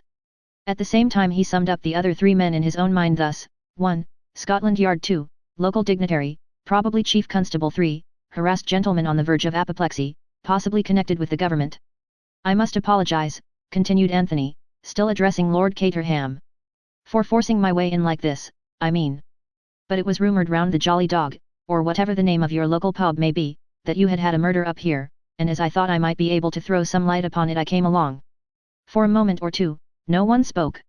Superintendent Battle, because he was a man of ripe experience who knew how infinitely better it was to let everyone else speak if they could be persuaded upon to do so, Colonel Melrose because he was habitually taciturn, George because he was in the habit of having notice given him of the question, Lord Caterham because he had not the least idea of what to say. The silence of the other 3, however, and the fact that he had been directly addressed, finally forced speech upon the last named. Quite so, he said nervously. Won't you, sit down? Thank you, said Anthony. George cleared his throat portentously. When you say you can throw light upon this matter, you mean? I mean, said Anthony, that I was trespassing upon Lord Caterham's property, for which I hope he will forgive me, last night at about 11:45, and that I actually heard the shot fired. I can at any rate fix the time of the crime for you. He looked round at the 3 in turn, his eyes resting longest on Superintendent Battle, the impassivity of whose face he seemed to appreciate. But I hardly think that that's news to you, he added gently. Meaning by that, Mr. Cade? Asked Battle. Just this. I put on shoes when I got up this morning. Later, when I asked for my boots, I couldn't have them. Some nice young constable had called round for them. So I naturally put 2 and 2 together, and hurried up here to clear my character if possible. A very sensible move, said Battle noncommittally. Anthony's eyes twinkled a little. I appreciate your reticence, Inspector. It is Inspector, isn't it? Lord Caterham interposed. He was beginning to take a fancy to Anthony. Superintendent Battle of Scotland Yard. This is Colonel Melrose, our Chief Constable, and Mr. Lomax. Anthony looked sharply at George. Mr. George Lomax. Yes. I think, Mr. Lomax, said Anthony, that I had the pleasure of receiving a letter from you yesterday. George stared at him. I think not, he said coldly. But he wished that Miss Oscar were here. Miss Oscar wrote all his letters for him, and remembered whom they were to and what they were about. A great man like George could not possibly remember all these annoying details. I think, Mr. Cade, he hinted, that you were about to give us some, explanation of what you were doing in the grounds last night at 11:45. His tone said plainly, and whatever it may be, we are not likely to believe it.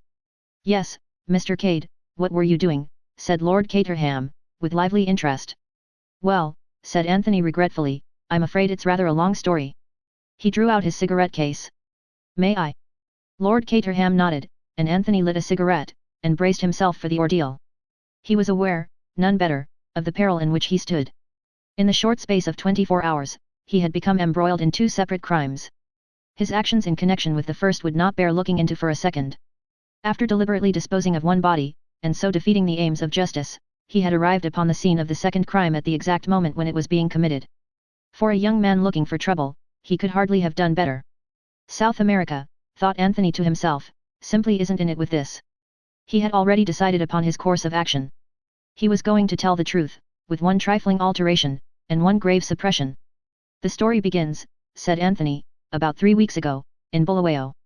Mr. Lomax, of course, knows where that is, outpost of the Empire. What do we know of England who only England know, all that sort of thing. I was conversing with a friend of mine, a Mr. James McGrath. He brought out the name slowly, with a thoughtful eye on George. George bounded in his seat and repressed an exclamation with difficulty. The upshot of our conversation was that I came to England to carry out a little commission for Mr. McGrath, who was unable to go himself.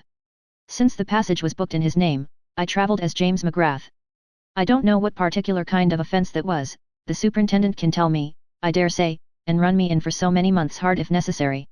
We'll get on with the story, if you please, sir, said Battle, but his eyes twinkled a little. On arrival in London I went to the Blitz Hotel, still as James McGrath. My business in London was to deliver a certain manuscript to a firm of publishers, but almost immediately I received deputations from the representatives of 2 political parties of a foreign kingdom. The methods of one were strictly constitutional, the methods of the other were not. I dealt with them both accordingly. But my troubles were not over. That night my room was broken into, and an attempt at burglary was made by one of the waiters at the hotel. That was not reported to the police, I think, said Superintendent Battle. You are right. It was not. Nothing was taken, you see. But I did report the occurrence to the manager of the hotel, and he will confirm my story, and tell you that the waiter in question decamped rather abruptly in the middle of the night. The next day, the publishers rang me up, and suggested that one of their representatives would call upon me and receive the manuscript. I agreed to this, and the arrangement was duly carried out on the following morning. Since I have heard nothing further, I presume the manuscript reached them safely. Yesterday, still as James McGrath, I received a letter from Mr. Lomax. Anthony paused. He was by now beginning to enjoy himself. George shifted uneasily. I remember, he murmured. Such a large correspondence. The name, of course, being different, I could not be expected to know. And I may say, George's voice rose a little, firm in the assurance of moral stability, that I consider this, masquerading as another man in the highest degree improper. I have no doubt whatever, that you have incurred a severe legal penalty. In this letter, continued Anthony, unmoved, Mr. Lomax made various suggestions concerning the manuscript in my charge. He also extended an invitation to me from Lord Caterham to join the house party here. Delighted to see you, my dear fellow, said that nobleman. Better late than never, et. George frowned at him. Superintendent Battle bent an unmoved eye upon Anthony. And is that your explanation of your presence here last night, sir? He asked. Certainly not, said Anthony warmly. When I am asked to stay at a country house, I don't scale the wall late at night, tramp across the park, and try the downstairs windows. I drive up to the front door, ring the bell and wipe my feet on the mat. I will proceed. I replied to Mr. Lomax's letter, explaining that the manuscript had passed out of my keeping, and therefore regretfully declining Lord Caterham's kind invitation. But after I had done so, I remembered something which had up till then escaped my memory. He paused. The moment had come for skating over thin ice. I must tell you that in my struggle with the waiter Giuseppe, I had wrested from him a small bit of paper with some words scribbled on it. They had conveyed nothing to me at the time, but I still had them, and the mention of chimneys recalled them to me. I got the torn scrap out and looked at it. It was as I had thought. Here is the piece of paper, gentlemen, you can see for yourselves. The words on it are Chimneys 11.45 Thursday. Battle examined the paper attentively. Of course, continued Anthony, the word chimneys might have nothing whatever to do with this house. On the other hand, it might. And undoubtedly this Giuseppe was a thieving rascal. I made up my mind to motor down here last night, satisfy myself that all was as it should be, put up at the inn, and call upon Lord Caterham in the morning and put him on his guard in case some mischief should be intended during the weekend. Quite so, said Lord Caterham encouragingly. Quite so. I was late in getting here, had not allowed enough time. Consequently I stopped the car, climbed over the wall and ran across the park. When I arrived on the terrace, the whole house was dark and silent. I was just turning away when I heard a shot. I fancied that it came from inside the house, and I ran back, crossed the terrace, and tried the windows. But they were fastened, and there was no sound of any kind from inside the house. I waited a while, but the whole place was still as the grave, so I made up my mind that I had made a mistake, and that what I had heard was a stray poacher, quite a natural conclusion to come to under the circumstances, I think. Quite natural, said Superintendent Battle expressionlessly. I went on to the inn, put up as I said, and heard the news this morning. I realized, of course, that I was a suspicious character, bound to be under the circumstances, and came up here to tell my story, hoping it wasn't going to be handcuffs for one. There was a pause. Colonel Melrose looked sideways at Superintendent Battle. I think the story seems clear enough, he remarked. Yes, said Battle. I don't think we'll be handing out any handcuffs this morning. Any questions, Battle? There's one thing I'd like to know. What was this manuscript? He looked across at George, and the latter replied with a trace of unwillingness. The memoirs of the late Count Stiltich. You see. You needn't say anything more, said Battle. I see perfectly. He turned to Anthony. Do you know who it was that was shot, Mr. Cade? At the Jolly Dog it was understood to be a Count Stanislaus or some such name. Tell him, said Battle laconically to George Lomax. George was clearly reluctant, but he was forced to speak. The gentleman who was staying here incognito as Count Stanislaus was His Highness Prince Michael of Herzegovina. Anthony whistled. That must be deuced awkward, he remarked. Superintendent Battle, who had been watching Anthony closely, gave a short grunt as though satisfied of something, and rose abruptly to his feet. There are 1 or 2 questions I'd like to ask Mr. Cade, he announced. I'll take him into the council chamber with me if I may. Certainly, certainly, said Lord Caterham. Take him anywhere you like. Anthony and the detective went out together. The body had been removed from the scene of the tragedy. There was a dark stain on the floor where it had lain, but otherwise there was nothing to suggest that a tragedy had ever occurred. The sun poured in through the 3 windows, flooding the room with light, and bringing out the mellow tone of the old paneling. Anthony looked round him with approval. Very nice, he commented. Nothing much to beat old England, is there? Did it seem to you at first it was in this room the shot was fired? Asked the superintendent, not replying to Anthony's eulogium. Let me see. Anthony opened the window and went out on the terrace, looking up at the house. Yes, that's the room all right, he said. It's built out, and occupies all the corner. If the shot had been fired anywhere else, it would have sounded from the left, but this was from behind me or to the right if anything. That's why I thought of poachers. It's at the extremity of the wing, you see. He stepped back across the threshold, and asked suddenly, as though the idea had just struck him.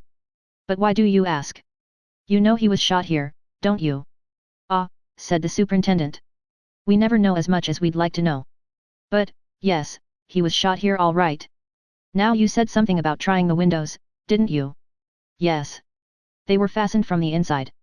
How many of them did you try? All 3 of them. Sure of that, sir? I'm in the habit of being sure. Why do you ask? That's a funny thing, said the superintendent. What's a funny thing? When the crime was discovered this morning, the middle one was open, not latched, that is to say. Whew, said Anthony, sinking down on the window seat, and taking out his cigarette case. That's rather a blow. That opens up quite a different aspect of the case. It leaves us 2 alternatives.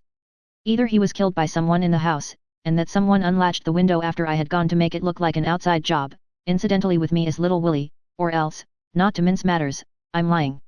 I dare say you incline to the second possibility, but, upon my honor, you're wrong. Nobody's going to leave this house until I'm through with them, I can tell you that, said Superintendent Battle grimly. Anthony looked at him keenly. How long have you had the idea that it might be an inside job? He asked. Battle smiled. I've had a notion that way all along. Your trail was a bit too flaring, if I may put it that way. As soon as your boots fitted the footmarks, I began to have my doubts. I congratulate Scotland Yard, said Anthony lightly. But at that moment, the moment when Battle apparently admitted Anthony's complete absence of complicity in the crime, Anthony felt more than ever the need of being upon his guard. Superintendent Battle was a very astute officer. It would not do to make any slip with Superintendent Battle about. That's where it happened, I suppose, said Anthony, nodding towards the dark patch upon the floor. Yes. What was he shot with, a revolver? Yes, but we shan't know what make until they get the bullet out at the autopsy. It wasn't found, then? No, it wasn't found. No clues of any kind. Well, we've got this. Rather after the manner of a conjurer, Superintendent Battle produced a half sheet of notepaper. And, as he did so, he again watched Anthony closely without seeming to do so. But Anthony recognized the design upon it without any sign of consternation. Aha! Comrades of the Red Hand again. If they're going to scatter this sort of thing about, they ought to have it lithographed. It must be a frightful nuisance doing every one separately. Where was this found? Underneath the body. You've seen it before, sir. Anthony recounted to him in detail his short encounter with that public-spirited association. The idea is, I suppose, that the comrades did him in. Do you think it likely, sir? Well, it would be in keeping with their propaganda. But I've always found that those who talk most about blood have never actually seen it run. I shouldn't have said the comrades had the guts myself. And they're such picturesque people too. I don't see one of them disguising himself as a suitable guest for a country house. Still, one never knows. Quite right, Mr. Cade. One never knows. Anthony looked suddenly amused. I see the big idea now. Open window, trail of footprints, suspicious stranger at village inn. But I can assure you, my dear superintendent, that, whatever I am not the local agent of the Red Hand. Superintendent Battle smiled a little. Then he played his last card. Would you have any objection to seeing the body? He shot out suddenly. None whatever, rejoined Anthony. Battle took a key from his pocket, and preceding Anthony down the corridor, paused at a door and unlocked it. It was one of the smaller drawing rooms. The body lay on a table covered with a sheet. Superintendent Battle waited until Anthony was beside him, and then whisked away the sheet suddenly. An eager light sprang into his eyes at the half-uttered exclamation and the start of surprise which the other gave. So you do recognize him, Mr. Cade, he said, in a voice that he strove to render devoid of triumph. I've seen him before, yes, said Anthony, recovering himself. But not as Prince Michael Obolovich.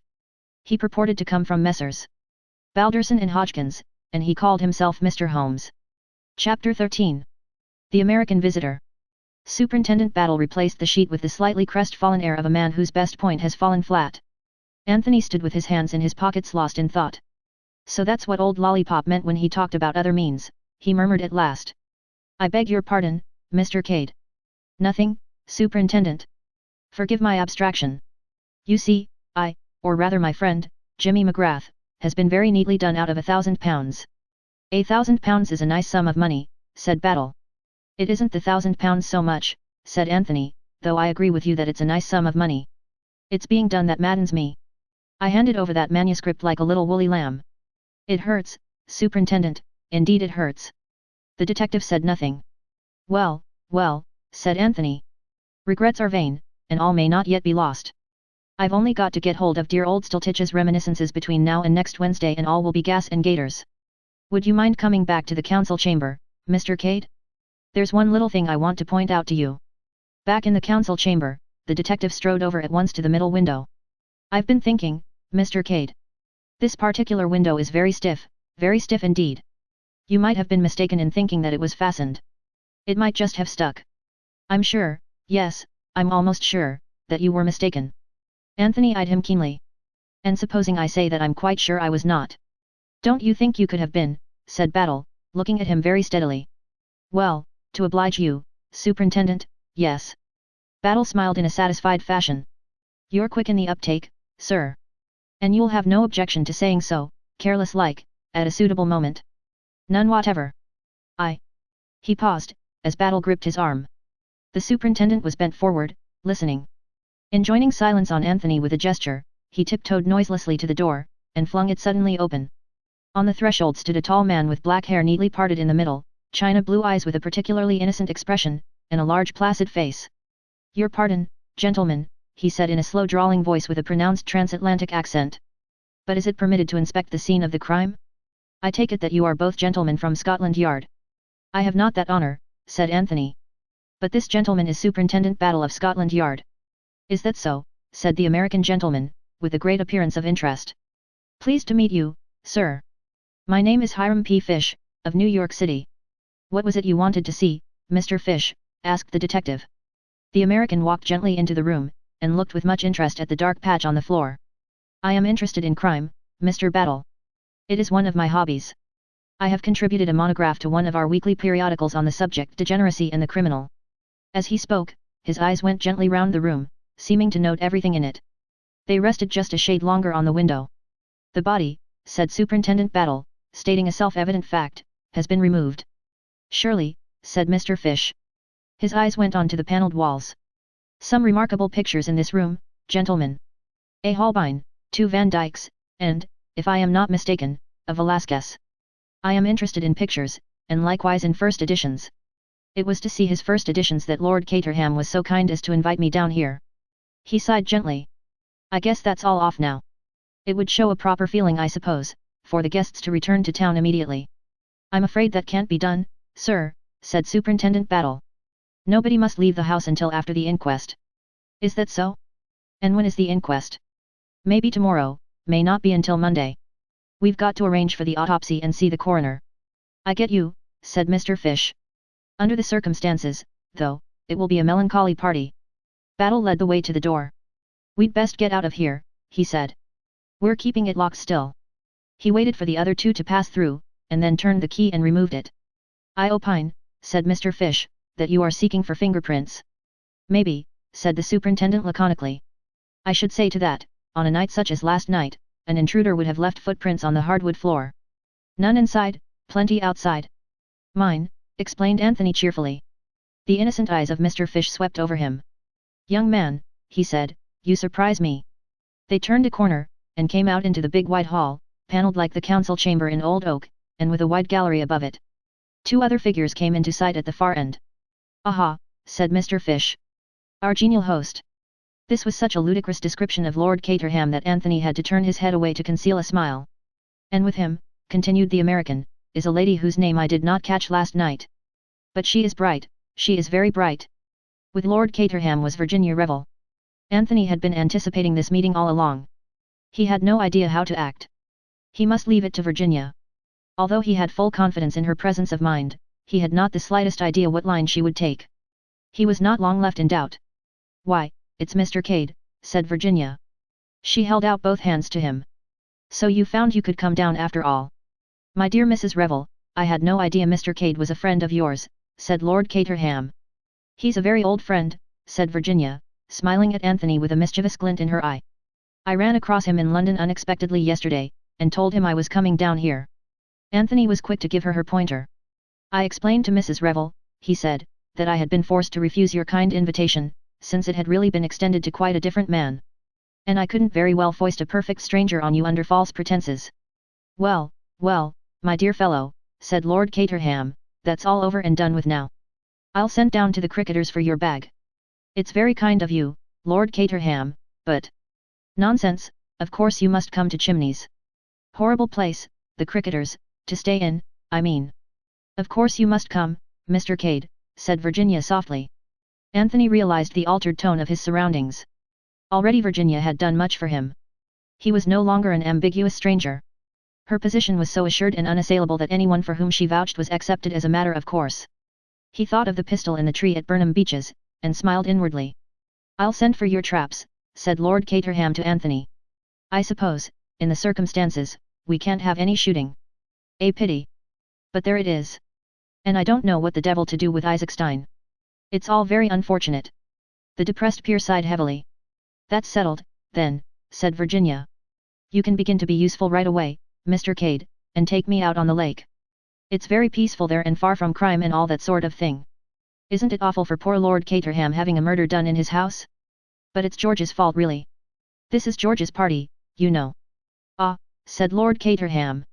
But I should never have listened to him. He assumed the air of a strong man betrayed by a single weakness. One can't help listening to George, said Virginia. He always holds you so that you can't get away. I'm thinking of patenting a detachable lapel. I wish you would, chuckled her host. I'm glad you're coming to us, Cade. I need support. I appreciate your kindness very much, Lord Caterham, said Anthony. Especially, he added, when I'm such a suspicious character. But my staying here makes it easier for battle. In what way, sir? Asked the superintendent. It won't be so difficult to keep an eye on me, explained Anthony gently. And by the momentary flicker of the superintendent's eyelids he knew that his shot had gone home. Chapter 14. Mainly political and financial. Except for that involuntary twitch of the eyelids, Superintendent Battle's impassivity was unimpaired. If he had been surprised at Virginia's recognition of Anthony, he did not show it. He and Lord Caterham stood together and watched those two go out through the garden door. Mr. Fish also watched them. Nice young fellow, that, said Lord Caterham. Very nice for Mrs. Revel to meet an old friend, murmured the American. They have been acquainted some time, presumably. Seems so, said Lord Caterham. But I've never heard her mention him before. Oh, by the way, Battle, Mr. Lomax has been asking for you. He's in the blue morning room. Very good, Lord Caterham. I'll go there at once.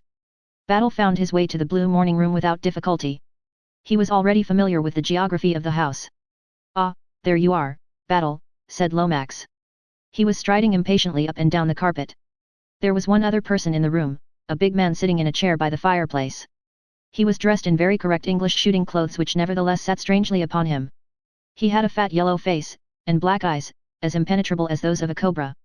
There was a generous curve to the big nose and power in the square lines of the vast jaw.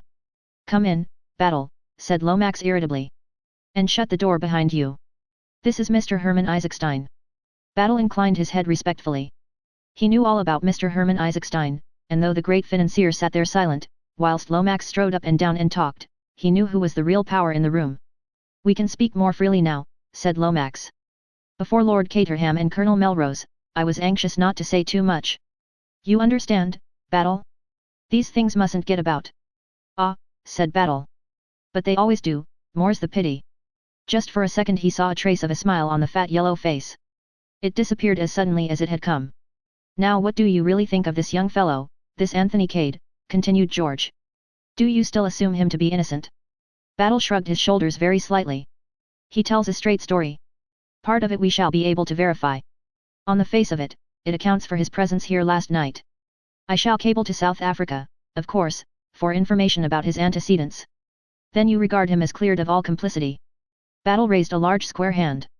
Not so fast, sir. I never said that. What is your own idea about the crime, Superintendent Battle? Asked Isaacstein, speaking for the first time. His voice was deep and rich, and had a certain compelling quality about it. It had stood him in good stead at board meetings in his younger days. It's rather too soon to have ideas, Mr. Isaacstein. I've not got beyond asking myself the first question. What is that? Oh, it's always the same. Motive.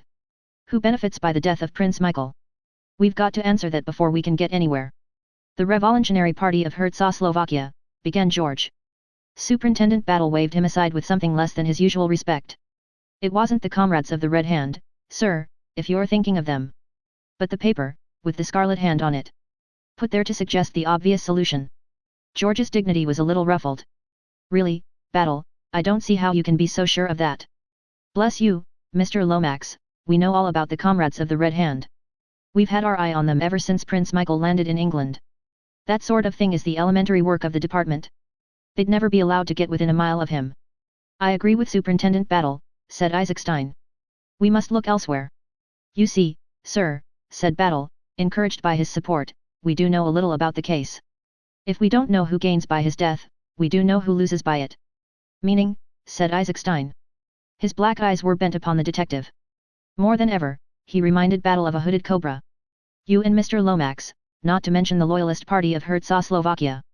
If you'll pardon the expression, sir, you're in the soup. Really, Battle, interposed George, shocked to the core. Go on, Battle, said Isaacstein. In the soup describes the situation very accurately. You're an intelligent man. You've got to have a king. You've lost your king, like that. He snapped his large fingers. You've got to find another in a hurry, and that's not an easy job. No, I don't want to know the details of your scheme, the bare outline is enough for me, but, I take it, it's a big deal. Isaacstein bent his head slowly. It's a very big deal. That brings me to my second question. Who is the next heir to the throne of Czechoslovakia? Isaacstein looked across at Lomax. The latter answered the question, with a certain reluctance, and a good deal of hesitation. That would be, I should say, yes, in all probability Prince Nicholas would be the next heir. Ah, said Battle. And who is Prince Nicholas? A first cousin of Prince Michael's. Ah, said Battle. I should like to hear all about Prince Nicholas, especially where he is at present. Nothing much is known of him, said Lomax. As a young man, he was most peculiar in his ideas, consorted with socialists and republicans, and acted in a way highly unbecoming to his position. He was sent down from Oxford, I believe, for some wild escapade. There was a rumor of his death 2 years later in the Congo, but it was only a rumor. He turned up a few months ago when news of the royalist reaction got about. Indeed, said Battle. Where did he turn up? In America. America. Battle turned to Isaacstein with one laconic word. Oil. The financier nodded. He represented that if the Czechoslovakians chose a king, they would prefer him to Prince Michael as being more in sympathy with modern enlightened ideas, and he drew attention to his early democratic views and his sympathy with republican ideals. In return for financial support, he was prepared to grant concessions to a certain group of American financiers. Superintendent Battle so far forgot his habitual impassivity as to give vent to a prolonged whistle. "So that is it," he muttered. "In the meantime, the Loyalist Party supported Prince Michael, and you felt sure you'd come out on top. And then this happens." "You surely don't think," began George. "It was a big deal," said Battle. "Mr. Isaacstein says so. And I should say that what he calls a big deal is a big deal. There are always unscrupulous tools to be got hold of," said Isaacstein quietly. "For the moment, Wall Street wins. But they've not done with me yet. Find out who killed Prince Michael, Superintendent Battle, if you want to do your country a service." "One thing strikes me as highly suspicious," put in George. "Why did the equerry, Captain Andrassy, not come down with the prince yesterday?" "I've inquired into that," said Battle. "It's perfectly simple. He stayed in town to make arrangements with a certain lady, on behalf of Prince Michael, for next weekend. The Baron rather frowned on such things, thinking them injudicious at the present stage of affairs, so His Highness had to go about them in a hole and corner manner. He was, if I may say so, inclined to be a rather, dissipated young man." "I'm afraid so," said George ponderously. "Yes, I'm afraid so. There's one other point we ought to take into account, I think," said Battle, speaking with a certain amount of hesitation. "King Victor's supposed to be in England." "King Victor?" Lomax frowned in an effort at recollection. "Notorious French crook, sir. We've had a warning from the Suret in Paris." "Of course," said George. "I remember now. Jewel thief, isn't he? Why, that's the man." He broke off abruptly. Isaacstein, who had been frowning abstractedly at the fireplace, looked up just too late to catch the warning glance telegraphed from Superintendent Battle to the other. But being a man sensitive to vibrations in the atmosphere, he was conscious of a sense of strain. "You don't want me any longer, do you, Lomax?" he inquired. "No, thank you, my dear fellow. Would it upset your plans if I returned to London, Superintendent Battle?" "I'm afraid so, sir," said the superintendent civilly. "You see, if you go, there will be others who'll want to go also. And that would never do." "Quite so." The great financier left the room, closing the door behind him. "Splendid fellow, Isaacstein," murmured George Lomax perfunctorily. "Very powerful personality," agreed Superintendent Battle. George began to pace up and down again. "What you say disturbs me greatly," he began. "King Victor? I thought he was in prison. Came out a few months ago. French police meant to keep on his heels, but he managed to give them the slip straight away. He would too. One of the coolest customers that ever lived. For some reason or other, they believe he's in England, and have notified us to that effect. But what should he be doing in England?" "That's for you to say, sir," said Battle significantly. "You mean? You think? You know the story, of course." "Ah, yes, I can see you do. I was not in office, of course, at the time, but I heard the whole story from the late Lord Caterham. An unparalleled catastrophe." "The Koh-i-Noor," said Battle reflectively. "Hush, Battle." George glanced suspiciously round him. "I beg of you, mention no names. Much better not. If you must speak of it, call it the K." The superintendent looked wooden again. "You don't connect King Victor with this crime, do you, Battle? It's just a possibility, that's all. If you'll cast your mind back, sir, you'll remember that there were 4 places where a certain royal visitor might have concealed the jewel. Chimneys was one of them. King Victor was arrested in Paris 3 days after the disappearance, if I may call it that, of the K. It was always hoped that he would someday lead us to the jewel. But Chimneys has been ransacked and overhauled a dozen times." "Yes," said Battle sapiently. "But it's never much good looking when you don't know where to look. Only suppose now, that this King Victor came here to look for the thing, was surprised by Prince Michael, and shot him." "It's possible," said George. "A most likely solution of the crime. I wouldn't go as far as that. It's possible, but not much more." "Why is that?" "Because King Victor has never been known to take a life," said Battle seriously.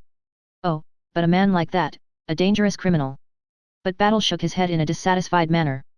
"Criminals always act true to type, Mr. Lomax. It's surprising. All the same. Yes. I'd rather like to question the prince's servant. I've left him purposely to the last. We'll have him in here, sir, if you don't mind." George signified his assent. The superintendent rang the bell. Treadwell answered it, and departed with his instructions. He returned shortly, accompanied by a tall fair man with high cheekbones, and very deep-set blue eyes, and an impassivity of countenance which almost rivaled Battle's. Boris Angkukov. Yes. You were valet to Prince Michael. I was His Highness's valet, yes. The man spoke good English, though with a markedly harsh foreign accent. You know that your master was murdered last night? A deep snarl, like the snarl of a wild beast, was the man's only answer. It alarmed George, who withdrew prudently towards the window. When did you see your master last? His Highness retired to bed at 10:30. I slept, as always, in the anteroom next to him. He must have gone down to the room downstairs by the other door, the door that gave onto the corridor. I did not hear him go. It may be that I was drugged. I have been an unfaithful servant, I slept while my master woke. I am accursed. George gazed at him, fascinated. You loved your master, said Battle, watching the man closely. Boris's features contracted painfully. He swallowed twice. Then his voice came, harsh with emotion. I say this to you, English policeman, I would have died for him.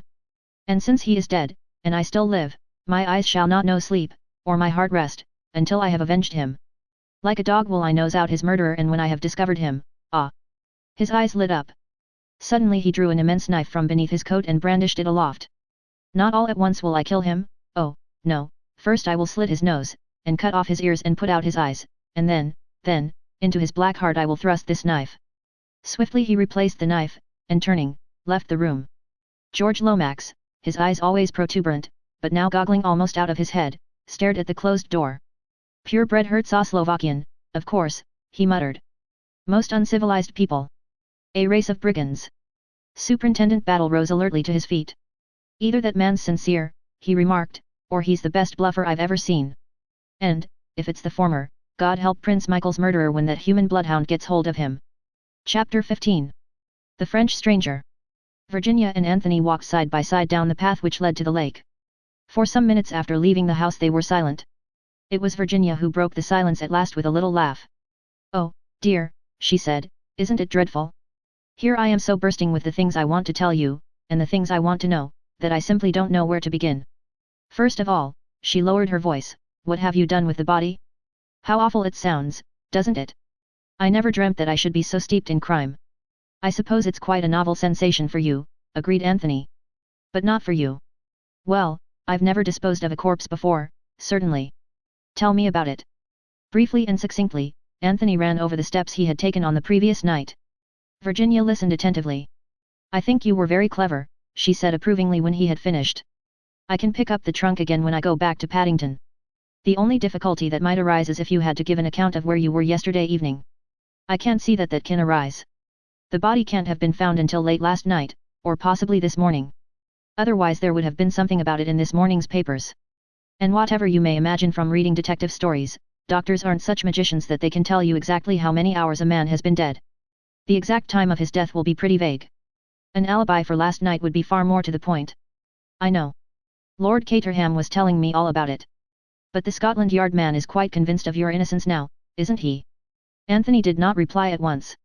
He doesn't look particularly astute, continued Virginia. I don't know about that, said Anthony slowly. I've an impression that there are no flies on Superintendent Battle. He appears to be convinced of my innocence, but I'm not so sure. He's stumped at present by my apparent lack of motive. Apparent, cried Virginia. But what possible reason could you have for murdering an unknown foreign count? Anthony darted a sharp glance at her. You were at one time or other in Czechoslovakia, weren't you? He asked. Yes. I was there with my husband, for 2 years, at the embassy. That was just before the assassination of the king and queen. Did you ever run across Prince Michael Obolovich? Michael? Of course I did. Horrid little wretch. He suggested, I remember, that I should marry him morganatically. Did he really? And what did he suggest you should do about your existing husband? Oh, he had a sort of David and Uriah scheme all made out. And how did you respond to this amiable offer? Well, said Virginia, unfortunately one had to be diplomatic. So poor little Michael didn't get it as straight from the shoulder as he might have done. But he retired hurt all the same. Why all this interest about Michael? Something I'm getting at in my own blundering fashion. I take it that you didn't meet the murdered man. No. To put it like a book, he retired to his own apartments immediately on arrival. And of course you haven't seen the body. Virginia, eyeing him with a good deal of interest, shook her head. Could you get to see it, do you think? By means of influence in high places, meaning Lord Caterham, I dare say I could. Why? Is it an order? Good Lord, no, said Anthony, horrified. Have I been as dictatorial as all that? No, it's simply this. Count Stanislaus was the incognito of Prince Michael of Herzegovina. Virginia's eyes opened very wide. I see. Suddenly her face broke into its fascinating one-sided smile. I hope you don't suggest that Michael went to his room simply to avoid seeing me. Something of the kind, admitted Anthony. You see, if I'm right in my idea that someone wanted to prevent your coming to Chimneys, the reason seems to lie in your knowing Herzegovina. Do you realize that you are the only person here who knew Prince Michael by sight? Do you mean that this man who was murdered was an impostor? Asked Virginia abruptly. That is the possibility that crossed my mind. If you can get Lord Caterham to show you the body, we can clear up that point at once. He was shot at 11:45, said Virginia thoughtfully. The time mentioned on that scrap of paper. The whole thing's horribly mysterious. That reminds me. Is that your window up there? The second from the end over the council chamber. No, my room is in the Elizabethan wing, the other side. Why? Simply because as I walked away last night, after thinking I heard a shot, the light went up in that room. How curious. I don't know who has that room, but I can find out by asking Bundle. Perhaps they heard the shot. If so, they haven't come forward to say so. I understood from Battle that nobody in the house heard the shot fired. It's the only clue of any kind that I've got, and I dare say it's a pretty rotten one, but I mean to follow it up for what it's worth. It's curious, certainly, said Virginia thoughtfully. They had arrived at the boathouse by the lake, and had been leaning against it as they talked. And now for the whole story, said Anthony. We'll paddle gently about on the lake, secure from the prying ears of Scotland Yard, American visitors and curious housemaids. I've heard something from Lord Caterham, said Virginia. But not nearly enough. To begin with, which are you really, Anthony Cade or Jimmy McGrath? For the second time that morning, Anthony unfolded the history of the last 6 weeks of his life, with this difference, that the account given to Virginia needed no editing. He finished up with his own astonished recognition of Mr. Holmes. By the way, Mrs. Revel, he ended, I've never thanked you for imperiling your immortal soul by saying that I was an old friend of yours. Of course you're an old friend, cried Virginia. You don't suppose I'd cumber you with a corpse, and then pretend you were a mere acquaintance next time I met you? No, indeed. She paused. Do you know one thing that strikes me about all this, she went on. That there's some extra mystery about those memoirs that we haven't fathomed yet. I think you're right, agreed Anthony. There's one thing I'd like you to tell me, he continued. What's that? Why did you seem so surprised when I mentioned the name of Jimmy McGrath to you yesterday at Pont Street? Had you heard it before? I had, Sherlock Holmes. George, my cousin, George Lomax, you know, came to see me the other day, and suggested a lot of frightfully silly things.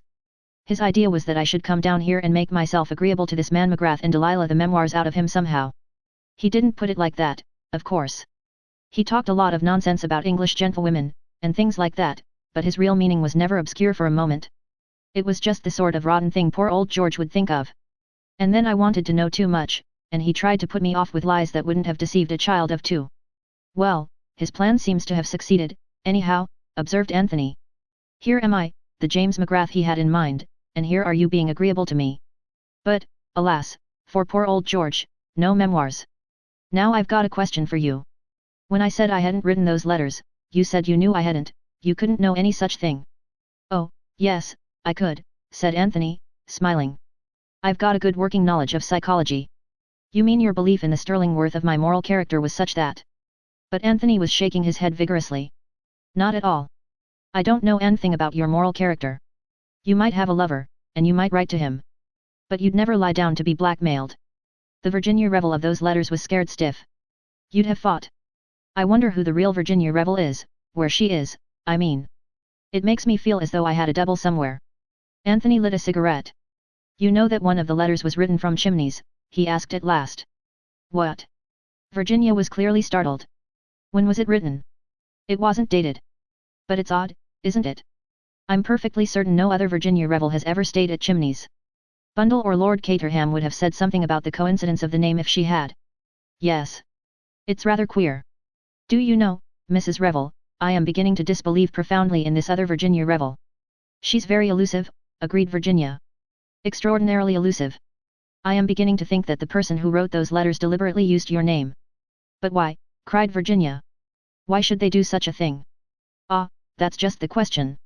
There's the devil of a lot to find out about everything. Who do you really think killed Michael? Asked Virginia suddenly.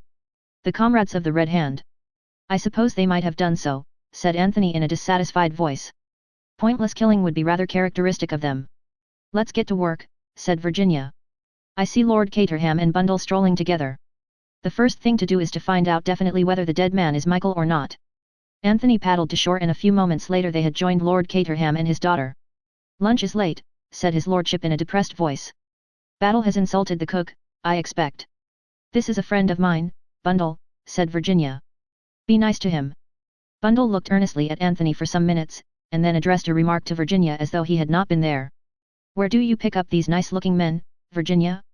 How do you do it, says she enviously. You can have him, said Virginia generously.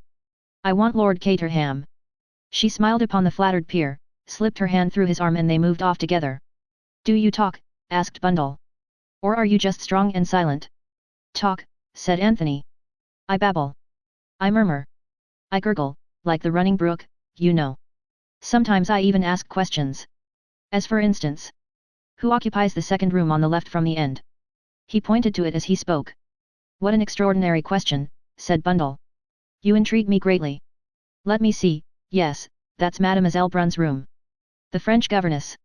She endeavours to keep my young sisters in order. Dulcie and Daisy, like the song, you know. I dare say they'd have called the next one Dorothy May. But mother got tired of having nothing but girls and died. Thought someone else could take on the job of providing an heir. Mademoiselle Brun, said Anthony thoughtfully. How long has she been with you? 2 months. She came to us when we were in Scotland. Ha, said Anthony. I smell a rat. I wish I could smell some lunch, said Bundle. Do I ask the Scotland Yard man to have lunch with us, Mr. Cade? You're a man of the world, you know about the etiquette of such things. We've never had a murder in the house before. Exciting, isn't it? I'm sorry your character was so completely cleared this morning. I've always wanted to meet a murderer and see for myself if they're as genial and charming as the Sunday papers always say they are. God! What's that? What seemed to be a taxi approaching the house? Its 2 occupants were a tall man with a bald head and a black beard, and a smaller and younger man with a black mustache. Anthony recognized the former, and guessed that it was he, rather than the vehicle which contained him, that had wrung the exclamation of astonishment from his companion's lips. Unless I much mistake, he remarked, that is my old friend, Baron Lollipop. Baron what? I call him Lollipop for convenience. The pronouncing of his own name tends to harden the arteries. It nearly wrecked the telephone this morning, remarked Bundle. So that's the Baron, is it? I foresee he'll be turned on to me this afternoon, and I've had Isaac Stein all the morning. Let George do his own dirty work, say I, and to hell with politics. Excuse me leaving you, Mr. Cade, but I must stand by poor old father. Bundle retreated rapidly to the house. Anthony stood looking after her for a minute or two and thoughtfully lighted a cigarette. As he did so, his ear was caught by a stealthy sound quite near him. He was standing by the boathouse, and the sound seemed to come from just round the corner. The mental picture conveyed to him was that of a man vainly trying to stifle a sudden sneeze. Now I very much wonder who's behind the boathouse, said Anthony to himself. We'd better see, I think. Suiting the action to the word, he threw away the match he had just blown out, and ran lightly and noiselessly round the corner of the boathouse. He came upon a man who had evidently been kneeling on the ground and was just struggling to rise to his feet. He was tall, wore a light-colored overcoat and glasses, and for the rest, had a short pointed black beard and a slightly foppish manner. He was between 30 and 40 years of age, and altogether of a most respectable appearance. What are you doing here? Asked Anthony. He was pretty certain that the man was not one of Lord Caterham's guests. I ask your pardon, said the stranger, with a marked foreign accent and what was meant to be an engaging smile. It is that I wish to return to the Jolly Crickets, and I have lost my way. Would monsieur be so good as to direct me? Certainly, said Anthony. But you don't go there by water, you know. Said the stranger, with the air of one at a loss. I said, repeated Anthony, with a meaning glance at the boathouse, that you won't get there by water. There's a right of way across the park, some distance away, but all this is the private part. You're trespassing. I am most sorry, said the stranger. I lost my direction entirely. I thought I would come up here and inquire. Anthony refrained from pointing out that kneeling behind a boathouse was a somewhat peculiar manner of prosecuting inquiries. He took the stranger kindly by the arm. You go this way, he said. Right round the lake and straight on, you can't miss the path. When you get on it, turn to the left, and it will lead you to the village. You're staying at the Cricketers, I suppose. I am, monsieur. Since this morning. Many thanks for your kindness in directing me. Don't mention it, said Anthony. I hope you haven't caught cold. Said the stranger. From kneeling on the damp ground, I mean, explained Anthony. I fancied I heard you sneezing. I may have sneezed, admitted the other. Quite so, said Anthony.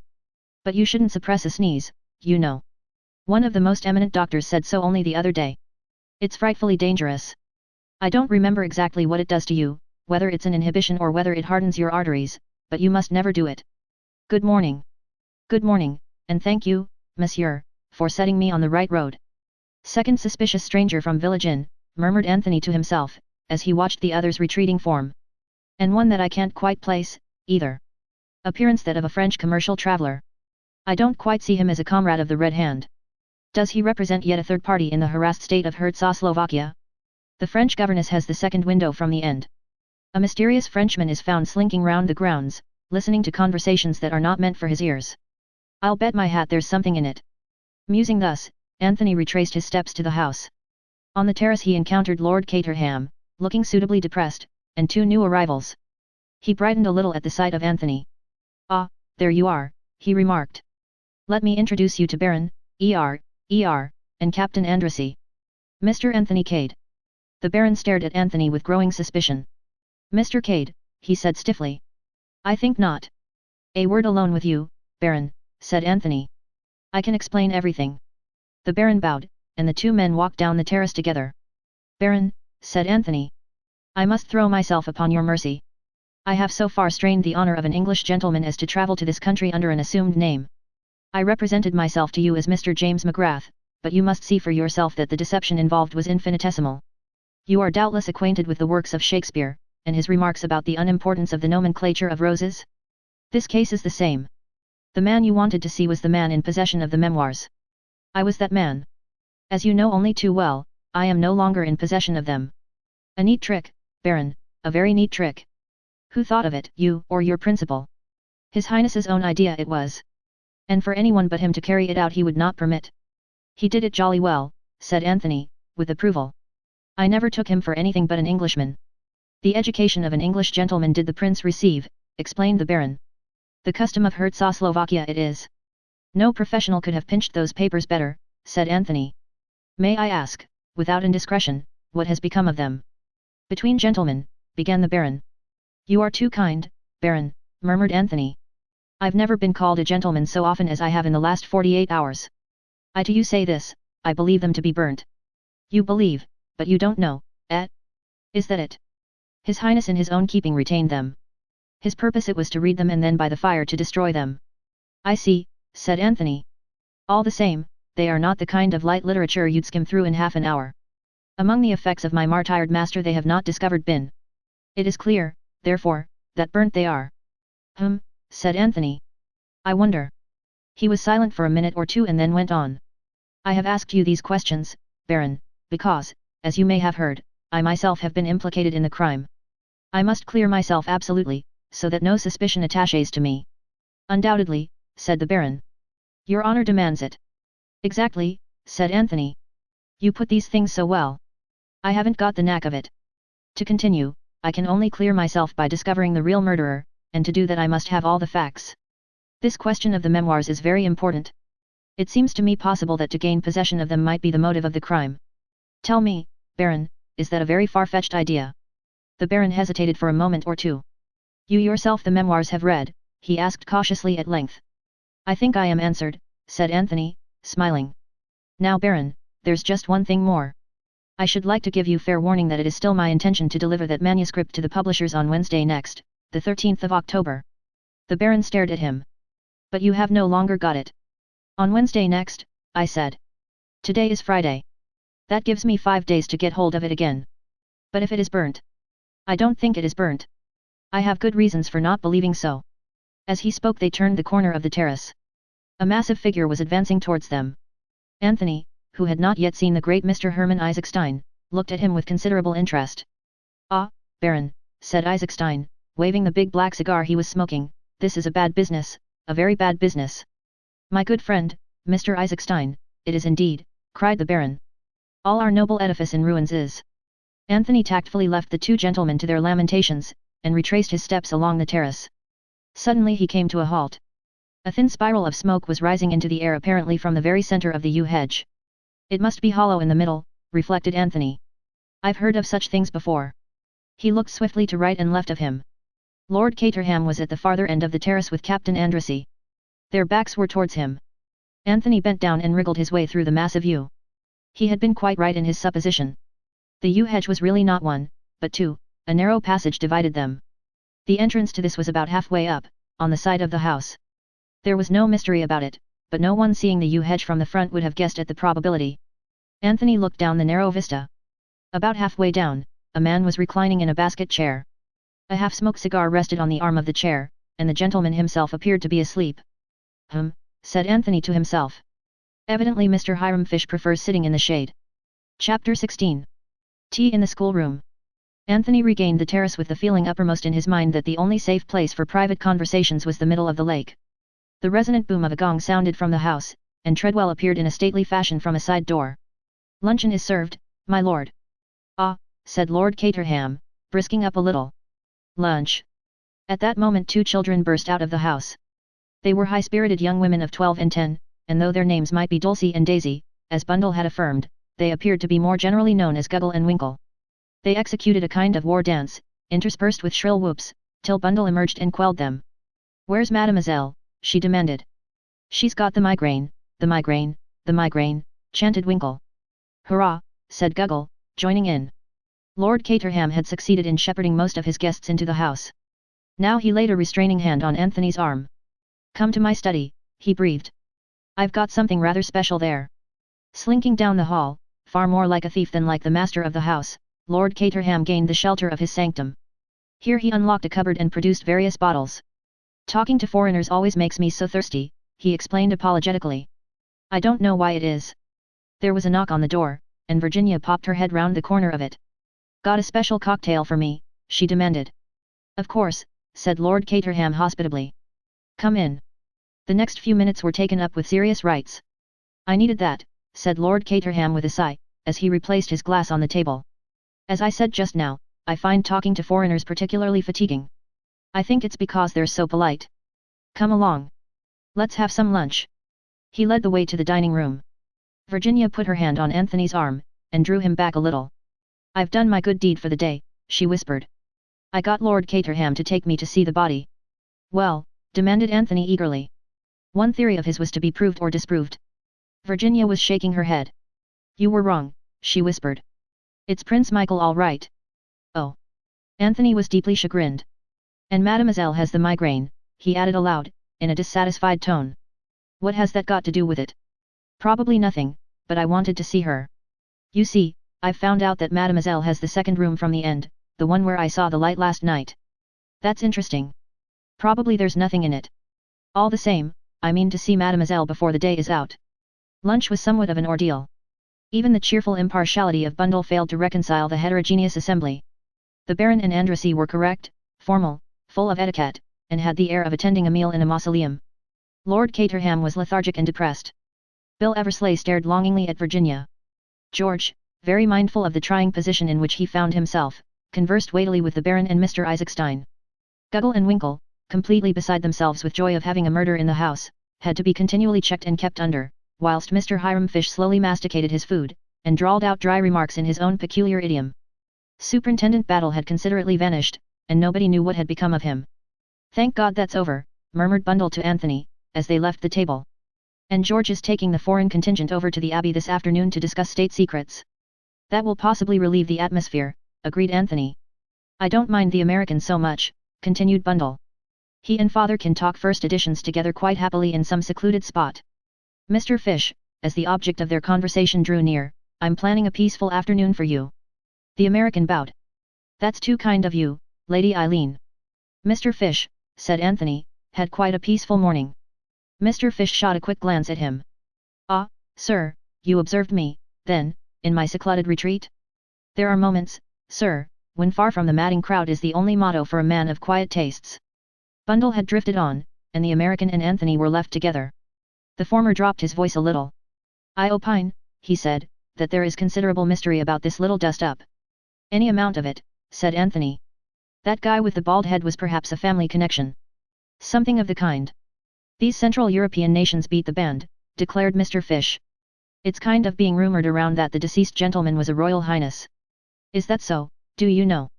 He was staying here as Count Stanislaus, replied Anthony evasively. To this Mr. Fish offered no further rejoinder than the somewhat cryptic, "Oh, boy." After which he relapsed into silence for some moments. This police captain of yours, he observed at last, Battle, or whatever his name is he the goods all right? Scotland Yard thinks so, replied Anthony dryly. He seems kind of hidebound to me, remarked Mr. Fish. No hustle to him. This big idea of his, letting no one leave the house, what is there to it? He darted a very sharp look at Anthony as he spoke. Everyone's got to attend the inquest tomorrow morning, you see. That's the idea, is it? No more to it than that? No question of Lord Caterham's guests being suspected. My dear Mr. Fish. I was getting a mite uneasy, being a stranger in this country. But of course it was an outside job, I remember now. Window found unfastened, wasn't it? It was, said Anthony, looking straight in front of him. Mr. Fish sighed. After a minute or two he said in a plaintive tone. Young man, do you know how they get the water out of a mine? How? By pumping, but it's almighty hard work. I observe the figure of my genial host detaching itself from the group over yonder. I must join him. Mr. Fish walked gently away, and Bundle drifted back again.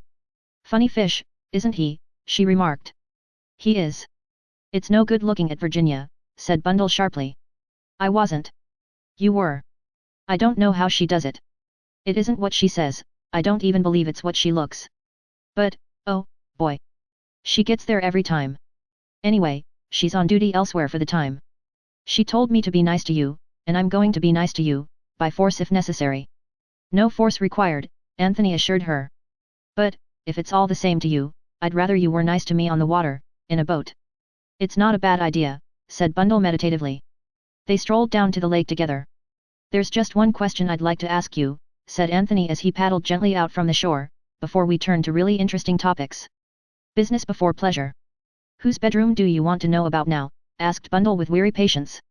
Nobody's bedroom for the moment. But I would like to know where you got your French governess from. The man's bewitched, said Bundle. I got her from an agency, and I pay her £100 a year, and her Christian name is Genevieve. Anything more you want to know?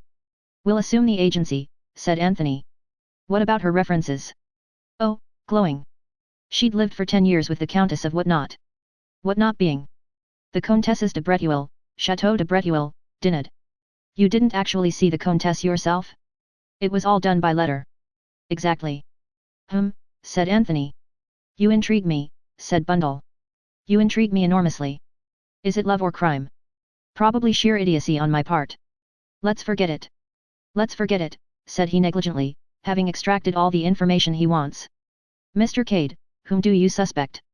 I rather suspect Virginia as being the most unlikely person. Or possibly Bill. What about you? Member of the aristocracy joins in secret the comrades of the Red Hand. It would create a sensation all right. Anthony laughed. He liked Bundle, though he was a little afraid of the shrewd penetration of her sharp grey eyes. You must be proud of all this, he said suddenly, waving his hand towards the great house in the distance. Bundle screwed up her eyes and tilted her head on one side. Yes, it means something, I suppose. But one's too used to it. Anyway, we're not here very much, too deadly dull. We've been at Cowes and Deauville all the summer after town, and then up to Scotland. Chimneys has been swathed in dust sheets for about 5 months. Once a week they take the dust sheets off and char banks full of tourists come and gape, and listen to Treadwell.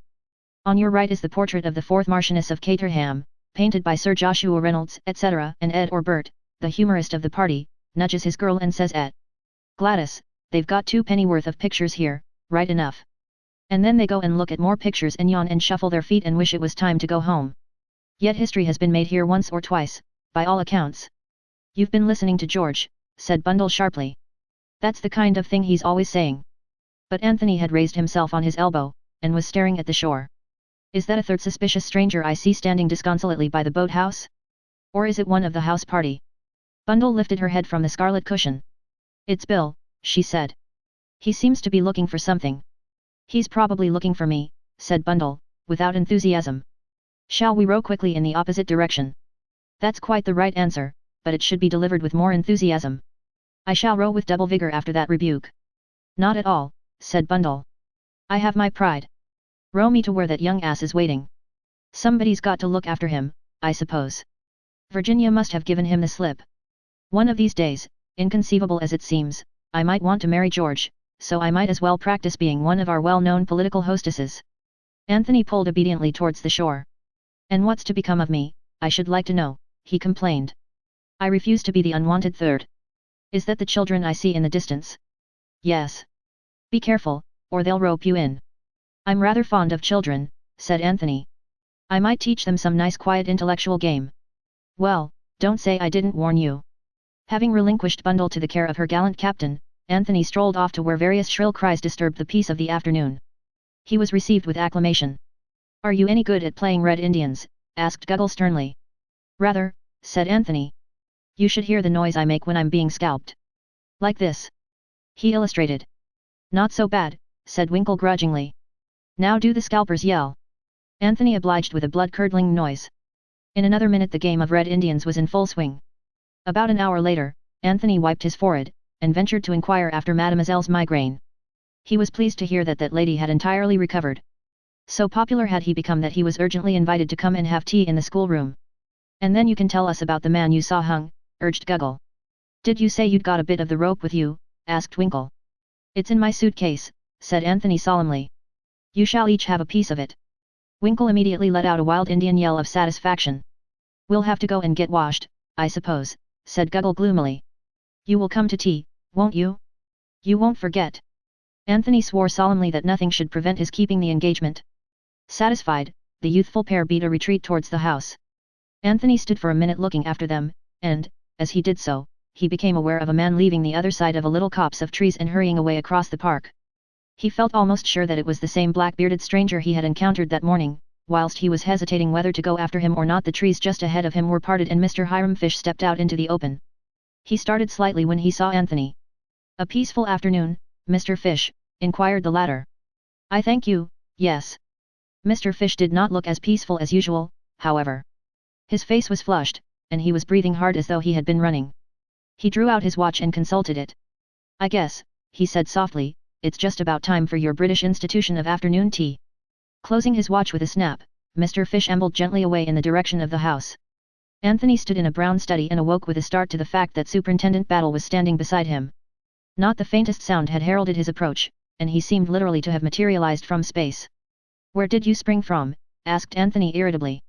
With a slight jerk of his head, Battle indicated the little copse of trees behind them. It seems a popular spot this afternoon, remarked Anthony. You were very lost in thought, Mr. Cade. I was indeed. Do you know what I was doing, Battle? I was trying to put 2 and 1 and 5 and 3 together so as to make 4. And it can't be done, Battle, it simply can't be done. There's difficulties that way, agreed the detective. But you're just the man I wanted to see. Battle, I want to go away. Can it be done? True to his creed, Superintendent Battle showed neither emotion nor surprise. His reply was easy and matter of fact. That depends, sir, as to where you want to go. I'll tell you exactly, Battle. I'll lay my cards upon the table. I want to go to Dinard, to the chateau of Madame la Comtesse de Bretuel. Can it be done? When do you want to go, Mr. Cade? Say tomorrow after the inquest. I could be back here by Sunday evening. I see, said the superintendent, with peculiar solidity. Well, what about it? I've no objection, provided you go where you say you're going, and come straight back here. You're a man in 1,000, Battle. Either you have taken an extraordinary fancy to me or else you're extraordinarily deep. Which is it? Superintendent Battle smiled a little, but did not answer. Well, said Anthony, I expect you'll take your precautions. Discreet minions of the law will follow my suspicious footsteps. So be it. But I do wish I knew what it was all about. I don't get you, Mr. Cade. The memoirs, what all the fuss is about. Were they only memoirs? Or have you got something up your sleeve? Battle smiled again. Take it like this. I'm doing you a favor because you've made a favorable impression on me, Mr. Cade. I'd like you to work in with me over this case. The amateur and the professional, they go well together. The one has the intimacy, so to speak, and the other the experience. Well, said Anthony slowly, I don't mind admitting that I've always wanted to try my hand at unraveling a murder mystery. Any ideas about the case at all, Mr. Cade? Plenty of them, said Anthony. But they're mostly questions. As, for instance, who steps into the murdered Michael's shoes? It seems to me that that is important. A rather wry smile came over Superintendent Battle's face. I wondered if you'd think of that, sir. Prince Nicholas Obolovich is the next heir, first cousin of this gentleman. And where is he at the present moment? Asked Anthony, turning away to light a cigarette. Don't tell me you don't know, Battle, because I shan't believe you. We've reason to believe that he's in the United States. He was until quite lately, at all events. Raising money on his expectations. Anthony gave vent to a surprised whistle. I get you, said Anthony. Michael was backed by England, Nicholas by America. In both countries a group of financiers are anxious to obtain the oil concessions. The Loyalist Party adopted Michael as their candidate, now they'll have to look elsewhere. Gnashing of teeth on the part of Isaac Stein and Co. and Mr. George Lomax. Rejoicings in Wall Street. Am I right? You're not far off, said Superintendent Battle. Said Anthony. I almost dare swear that I know what you were doing in that copse. The detective smiled, but made no reply. International politics are very fascinating, said Anthony, but I fear I must leave you. I have an appointment in the schoolroom. He strode briskly away towards the house. Inquiries of the dignified Treadwell showed him the way to the schoolroom. He tapped on the door and entered, to be greeted by squeals of joy. Guggle and Winkle immediately rushed at him and bore him in triumph to be introduced to Mademoiselle. For the first time, Anthony felt a qualm. Mademoiselle Brunn was a small, middle-aged woman with a sallow face, pepper and salt hair, and a budding mustache. As the notorious foreign adventuress she did not fit into the picture at all. I believe, said Anthony to himself, I'm making the most utter fool of myself. Never mind, I must go through with it now. He was extremely pleasant to Mademoiselle, and she, on her part, was evidently delighted to have a good-looking young man invade her schoolroom. The meal was a great success. But that evening, alone in the charming bedchamber that had been allotted to him, Anthony shook his head several times. I'm wrong, he said to himself. For the second time, I'm wrong. Somehow or other, I can't get the hang of this thing. He stopped in his pacing of the floor. What the devil, began Anthony. The door was being softly opened. In another minute a man had slipped into the room, and stood deferentially by the door. He was a big fair man, squarely built, with high Slavonic cheekbones, and dreamy fanatic eyes. Who the devil are you? Asked Anthony, staring at him. The man replied in perfect English. I am Boris Angkukov. Prince Michael's servant, et. That is so. I served my master. He is dead. Now I serve you. It's very kind of you, said Anthony. But I don't happen to want a valet. You are my master now. I will serve you faithfully. Yes, but, look here, I don't need a valet. I can't afford one. Boris Angkukov looked at him with a touch of scorn. I do not ask for money. I served my master. So will I serve you, to the death. Stepping quickly forward, he dropped on one knee, caught Anthony's hand and placed it on his forehead. Then he rose swiftly and left the room as suddenly as he had come. Anthony stared after him, his face a picture of astonishment. That's damned odd, he said to himself. A faithful sort of dog. Curious the instincts these fellows have. He rose and paced up and down. All the same, he muttered, it's awkward, damned awkward, just at present. Chapter 17. A Midnight Adventure. The inquest took place on the following morning. It was extraordinarily unlike the inquests as pictured in sensational fiction. It satisfied even George Lomax in its rigid suppression of all interesting details. Superintendent Battle and the coroner, working together with the support of the chief constable, had reduced the proceedings to the lowest level of boredom. Immediately after the inquest, Anthony took an unostentatious departure. His departure was the one bright spot in the day for Bill Eversley. George Lomax, obsessed with the fear that something damaging to his department might leak out, had been exceedingly trying. Miss Oscar and Bill had been in constant attendance. Everything useful and interesting had been done by Miss Oscar. Bill's part had been to run to and fro with countless messages, to decode telegrams, and to listen by the hour to George repeating himself. It was a completely exhausted young man who retired to bed on Saturday night. He had had practically no chance to talk to Virginia all day, owing to George's exactions, and he felt injured and ill-used. Thank goodness, that colonial fellow had taken himself off. He had monopolized far too much of Virginia's society anyway. And of course if George Lomax went on making an ass of himself like this, his mind seething with resentment, Bill fell asleep. And, in dreams, came consolation. For he dreamt of Virginia. It was an heroic dream, a dream of burning timbers in which he played the part of the gallant rescuer. He brought down Virginia from the topmost story in his arms. She was unconscious. He laid her on the grass. Then he went off to find a packet of sandwiches. It was most important that he should find that packet of sandwiches. George had it, but instead of giving it up to Bill, he began to dictate telegrams. They were now in the vestry of a church, and any minute Virginia might arrive to be married to him. Horror! He was wearing pajamas. He must get home at once and find his proper clothes. He rushed out to the car. The car would not start.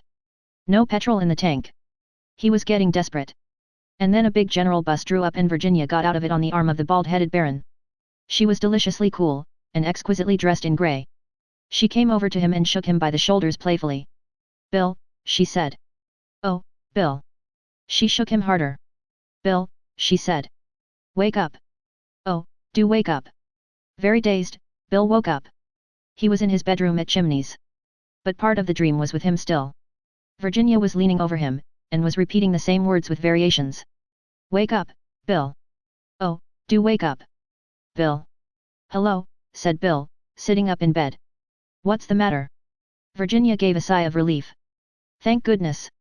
I thought you'd never wake up. I've been shaking you and shaking you. Are you properly awake now?" "I think so," said Bill doubtfully. "You great lump," said Virginia. "The trouble I've had.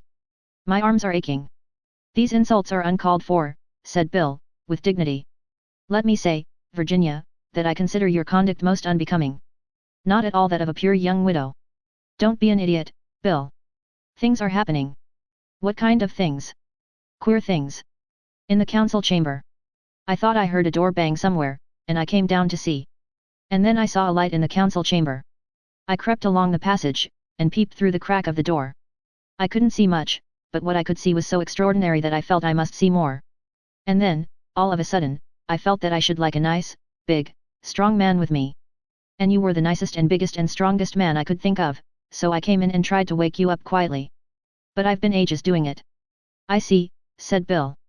"And what do you want me to do now?" "Get up and tackle the burglars." Virginia wrinkled her brows.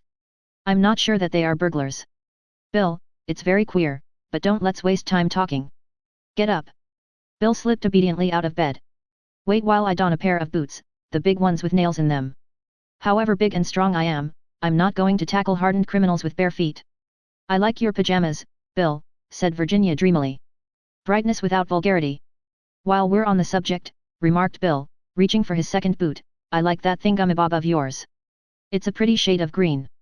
What do you call it? It's not just a dressing gown, is it?" "It's a negligee," said Virginia. "I'm glad you've led such a pure life, Bill." "I haven't," said Bill indignantly. "You've just betrayed the fact. You're very nice, Bill, and I like you.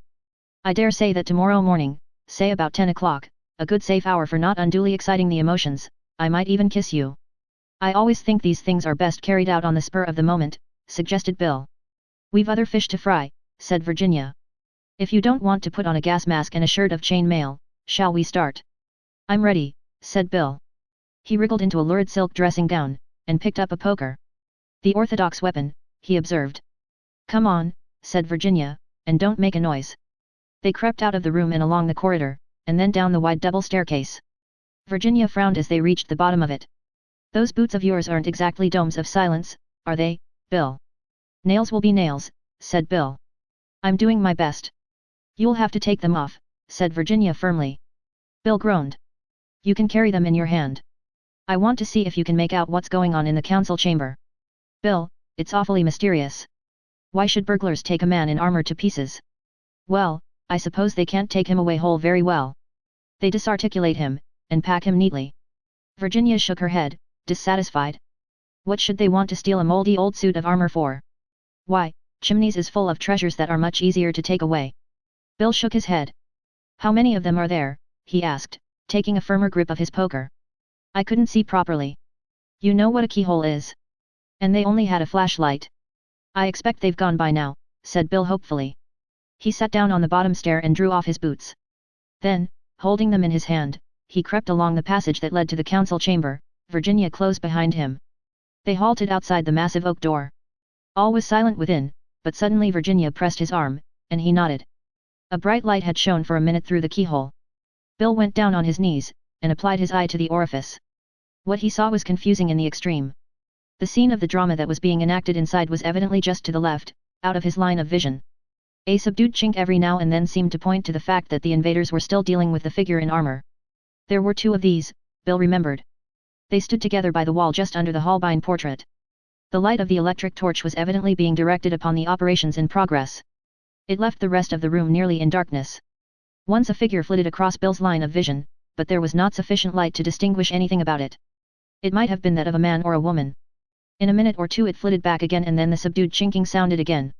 Presently there came a new sound, a faint tap-tap as of knuckles on wood. Bill sat back on his heels suddenly. "What is it?" whispered Virginia. "Nothing. It's no good going on like this. We can't see anything, and we can't guess what they're up to. I must go in and tackle them." He drew on his boots and stood up. "Now, Virginia, listen to me. We'll open the door as softly as possible. You know where the switch of the electric light is?" "Yes, just by the door. I don't think there are more than two of them. There may be only one. I want to get well into the room. Then, when I say go I want you to switch on the lights. Do you understand?" "Perfectly. And don't scream or faint or anything. I won't let anyone hurt you." "My hero," murmured Virginia. Bill peered at her suspiciously through the darkness. He heard a faint sound which might have been either a sob or a laugh.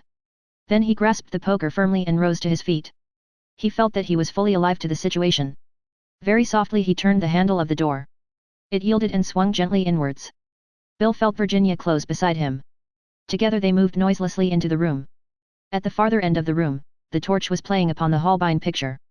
Silhouetted against it was the figure of a man, standing on a chair and gently tapping on the paneling. His back, of course, was to them, and he merely loomed up as a monstrous shadow. What more they might have seen cannot be told, for at that moment Bill's nails squeaked upon the parquet floor. The man swung round, directing the powerful torch full upon them and almost dazzling them with the sudden glare. Bill did not hesitate. "Go," he roared to Virginia, and sprang for his man, as she obediently pressed down the switch of the electric lights. The big chandelier should have been flooded with light, but, instead, all that happened was the click of the switch. The room remained in darkness. Virginia heard Bill curse freely. The next minute the air was filled with panting, scuffling sounds. The torch had fallen to the ground and extinguished itself in the fall. There was the sound of a desperate struggle going on in the darkness, but as to who was getting the better of it, and indeed as to who was taking part in it, Virginia had no idea. Had there been anyone else in the room besides the man who was tapping the paneling? There might have been. Their glimpse had been only a momentary one. Virginia felt paralyzed. She hardly knew what to do. She dared not try and join in the struggle. To do so might hamper and not aid Bill. Her one idea was to stay in the doorway, so that anyone trying to escape should not leave the room that way. At the same time, she disobeyed Bill's express instructions and screamed loudly and repeatedly for help. She heard doors opening upstairs, and a sudden gleam of light from the hall and the big staircase. If only Bill could hold his man until help came. But at that minute there was a final terrific upheaval. They must have crashed into one of the figures in armor, for it fell to the ground with a deafening noise. Virginia saw dimly a figure springing for the window, and at the same time heard Bill cursing and disengaging himself from fragments of armor. For the first time, she left her post, and rushed wildly for the figure at the window. But the window was already unlatched. The intruder had no need to stop and fumble for it. He sprang out and raced away down the terrace and round the corner of the house. Virginia raced after him. She was young and athletic, and she turned the corner of the terrace not many seconds after her quarry. But there she ran headlong into the arms of a man who was emerging from a small side door. It was Mr. Hiram P. Fish. "Gee! It's a lady," he exclaimed. "Why, I beg your pardon, Mrs. Revel. I took you for one of the thugs fleeing from justice." "He's just passed this way," cried Virginia breathlessly. "Can't we catch him?" But, even as she spoke, she knew it was too late. The man must have gained the park by now, and it was a dark night with no moon. She retraced her steps to the council chamber, Mr. Fish by her side, discoursing in a soothing monotone upon the habits of burglars in general, of which he seemed to have a wide experience. Lord Caterham, Bundle, and various frightened servants were standing in the doorway of the council chamber. "What the devil's the matter?" asked Bundle. "Is it burglars? What are you and Mr. Fish doing, Virginia?" "Taking a midnight stroll." Virginia explained the events of the evening. "How frightfully exciting," commented Bundle. "You don't usually get a murder and a burglary crowded into one weekend. What's the matter with the lights in here? They're all right everywhere else." That mystery was soon explained. The bulbs had simply been removed and laid in a row against the wall. Mounted on a pair of steps, the dignified Treadwell, dignified even in undress, restored illumination to the stricken apartment. "If I am not mistaken," said Lord Caterham in his sad voice as he looked around him, this room has recently been the center of somewhat violent activity. There was some justice in the remark. Everything that could have been knocked over had been knocked over. The floor was littered with splintered chairs, broken china, and fragments of armor. How many of them were there? Asked Bundle. It seems to have been a desperate fight. Only one, I think, said Virginia. But, even as she spoke, she hesitated a little. Certainly only one person, a man, had passed out through the window. But as she had rushed after him, she had had a vague impression of a rustle somewhere close at hand. If so, the second occupant of the room could have escaped through the door. Perhaps, though, the rustle had been an effect of her own imagination. Bill appeared suddenly at the window. He was out of breath and panting hard. Damn the fellow, he exclaimed wrathfully. He's escaped. I've been hunting all over the place. Not a sign of him. Cheer up, Bill, said Virginia, better luck next time. Well, said Lord Caterham, what do you think we'd better do now? Go back to bed? I can't get hold of Badgeworthy at this time of night. Treadwell, you know the sort of thing that's necessary. Just see to it, will you? Very good, my lord. With a sigh of relief, Lord Caterham prepared to retreat. That beggar, Isaac Stein, sleeps soundly, he remarked, with a touch of envy. You'd have thought all this row would have brought him down. He looked across at Mr. Fish. You found time to dress, I see, he added. I flung on a few articles of clothing, yes, admitted the American. Very sensible of you, said Lord Caterham. Damned chilly things, pajamas. He yawned. In a rather depressed mood, the house party retired to bed. Chapter 18. Second Midnight Adventure. The first person that Anthony saw as he alighted from his train on the following afternoon was Superintendent Battle. His face broke into a smile. I've returned according to contract, he remarked. Did you come down here to assure yourself of the fact? Battle shook his head. I wasn't worrying about that, Mr. Cade. I happen to be going to London, that's all. You have such a trustful nature, Battle. Do you think so, sir? No. I think you're deep, very deep. Still waters, you know, and all that sort of thing. So you're going to London? I am, Mr. Cade. I wonder why. The detective did not reply. You're so chatty, remarked Anthony. That's what I like about you. A far-off twinkle showed in Battle's eyes. What about your own little job, Mr. Cade? He inquired. How did that go off? I've drawn blank, Battle. For the second time I've been proved hopelessly wrong. Galling, isn't it? What was the idea, sir, if I may ask? I suspected the French governess, Battle. A. Upon the grounds of her being the most unlikely person, according to the canons of the best fiction. B. Because there was a light in her room on the night of the tragedy. That wasn't much to go upon. You are quite right. It was not. But I discovered that she had only been here a short time, and I also found a suspicious Frenchman spying round the place. You know all about him, I suppose. You mean the man who calls himself M. Shells? Staying at the Cricketers? A traveller in silk. That's it, is it? What about him? What does Scotland Yard think? His actions have been suspicious, said Superintendent Battle expressionlessly. Very suspicious, I should say. Well, I put two and two together. French governess in the house, French stranger outside. I decided that they were in league together, and I hurried off to interview the lady with whom Mademoiselle Brun had lived for the last 10 years. I was fully prepared to find that she had never heard of any such person as Mademoiselle Brun, but I was wrong, Battle. Mademoiselle is the genuine article. Battle nodded. I must admit, said Anthony, that as soon as I spoke to her I had an uneasy conviction that I was barking up the wrong tree. She seemed so absolutely the governess. Again Battle nodded. All the same, Mr. Cade, you can't always go by that. Women especially can do a lot with makeup. I've seen quite a pretty girl with the color of her hair altered, a sallow complexion stain, slightly reddened eyelids and, most efficacious of all, dowdy clothes, who would fail to be identified by 9 people out of 10 who had seen her in her former character. Men haven't got quite the same pull.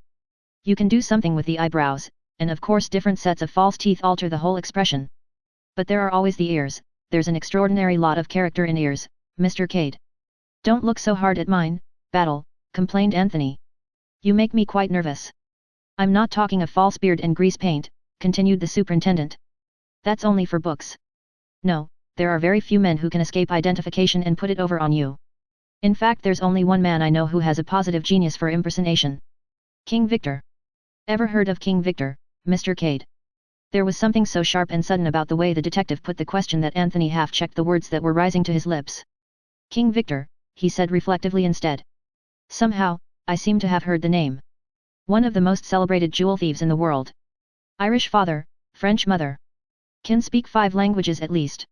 He's been serving a sentence, but his time was up a few months ago. Really? And where is he supposed to be now? Well, Mr. Cade, that's what we'd rather like to know. The plot thickens, said Anthony lightly. No chance of his turning up here, is there? But I suppose he wouldn't be interested in political memoirs, only in jewels. There's no saying, said Superintendent Battle. For all we know, he may be here already. Disguised as the second footman? Splendid. You'll recognize him by his ears and cover yourself with glory. Quite fond of your little joke, aren't you, Mr. Cade? By the way, what do you think of that curious business at Staines? Staines, said Anthony. What's been happening at Staines? It was in Saturday's papers. I thought you might have seen about it. Man found by the roadside shot. A foreigner. It was in the papers again today, of course. I did see something about it, said Anthony carelessly. Not suicide, apparently. No. There was no weapon. As yet the man hasn't been identified. You seem very interested, said Anthony, smiling. No connection with Prince Michael's death, is there? His hand was quite steady. So were his eyes. Was it his fancy that Superintendent Battle was looking at him with peculiar intentness? Seems to be quite an epidemic of that sort of thing, said Battle. But, well, I dare say there's nothing in it. He turned away, beckoning to a porter as the London train came thundering in. Anthony drew a faint sigh of relief. He strolled across the park in an unusually thoughtful mood. He purposely chose to approach the house from the same direction as that from which he had come on the fateful Thursday night, and as he drew near to it he looked up at the windows cudgelling his brains to make sure of the one where he had seen the light. Was he quite sure that it was the second from the end? And, doing so, he made a discovery. There was an angle at the corner of the house in which was a window set farther back. Standing on one spot, you counted this window as the first, and the first one built out over the council chamber as the second, but move a few yards to the right and the part built out over the council chamber appeared to be the end of the house. The first window was invisible, and the 2 windows of the rooms over the council chamber would have appeared the first and second from the end. Where exactly had he been standing when he had seen the light flash up? Anthony found the question very hard to determine. A matter of a yard or so made all the difference. But one point was made abundantly clear. It was quite possible that he had been mistaken in describing the light as occurring in the second room from the end. It might equally well have been the third. Now who occupied the third room? Anthony was determined to find that out as soon as possible. Fortune favored him. In the hall Treadwell had just set the massive silver urn in its place on the tea tray. Nobody else was there. Hello, Treadwell, said Anthony. I wanted to ask you something. Who has the third room from the end on the west side? Over the council chamber, I mean. Treadwell reflected for a minute or two. That would be the American gentleman's room, sir. Mr. Fish. Oh, is it? Thank you. Not at all, sir. Treadwell prepared to depart, then paused. The desire to be the first to impart news makes even pontifical butlers human. Perhaps you have heard, sir, of what occurred last night. Not a word, said Anthony. What did occur last night? An attempt at robbery, sir. Not really? Was anything taken? No, sir. The thieves were dismantling the suits of armor in the council chamber when they were surprised and forced to flee. Unfortunately they got clear away. That's very extraordinary, said Anthony. The council chamber again. Did they break in that way? It is supposed, sir, that they forced the window. Satisfied with the interest his information had aroused, Treadwell resumed his retreat, but brought up short with a dignified apology. I beg your pardon, sir. I didn't hear you come in, and I didn't know you were standing just behind me. Mr. Isaacstein, who had been the victim of the impact, waved his hand in a friendly fashion. No harm done, my good fellow. I assure you no harm done. Treadwell retired looking contemptuous, and Isaacstein came forward and dropped into an easy chair. Hello, Cade, so you're back again. Been hearing all about last night's little show. Yes, said Anthony. Rather an exciting weekend, isn't it? I should imagine that last night was the work of local men, said Isaacstein. It seems a clumsy, amateurish affair. Is there anyone about here who collects armor? Asked Anthony. It seems a curious thing to select. Very curious, agreed Mr. Isaacstein. He paused a minute, and then said slowly, the whole position here is very unfortunate. There was something almost menacing in his tone. I don't quite understand, said Anthony. Why are we all being kept here in this way? The inquest was over yesterday. The prince's body will be removed to London, where it is being given out that he died of heart failure. And still nobody is allowed to leave the house. Mr. Lomax knows no more than I do. He refers me to Superintendent Battle. Superintendent Battle has something up his sleeve, said Anthony thoughtfully. And it seems the essence of his plan that nobody should leave. But, excuse me, Mr. Cade, you have been away. With a string tied to my leg. I've no doubt that I was shadowed the whole time. I shouldn't have been given a chance of disposing of the revolver or anything of that kind. Ah, the revolver, said Isaac Stein thoughtfully. That has not yet been found, I think. Not yet. Possibly thrown into the lake in passing. Very possibly. Where is Superintendent Battle? I have not seen him this afternoon. He's gone to London. I met him at the station. Gone to London? Really? Did he say when he would be back? Early tomorrow, so I understood. Virginia came in with Lord Caterham and Mr. Fish. She smiled a welcome at Anthony. So you're back, Mr. Cade. Have you heard all about our adventures last night? Why, truly, Mr. Cade, said Hiram Fish. It was a night of strenuous excitement. Did you hear that I mistook Mrs. Revel for one of the thugs? And in the meantime, said Anthony, the thug got clear away, said Mr. Fish mournfully. Do pour out, said Lord Caterham to Virginia. I don't know where Bundle is. Virginia officiated. Then she came and sat down near Anthony. Come to the boathouse after tea, she said in a low voice.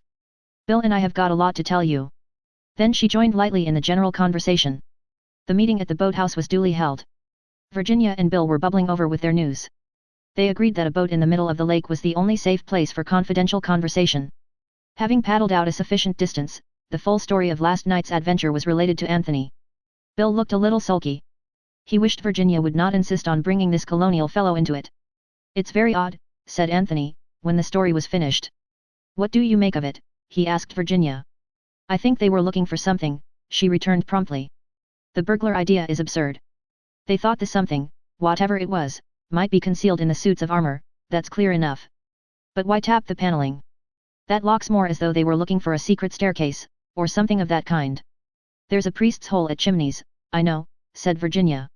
And I believe there's a secret staircase as well. Lord Caterham would tell us all about it. What I want to know is, what can they have been looking for? It can't be the memoirs, said Anthony.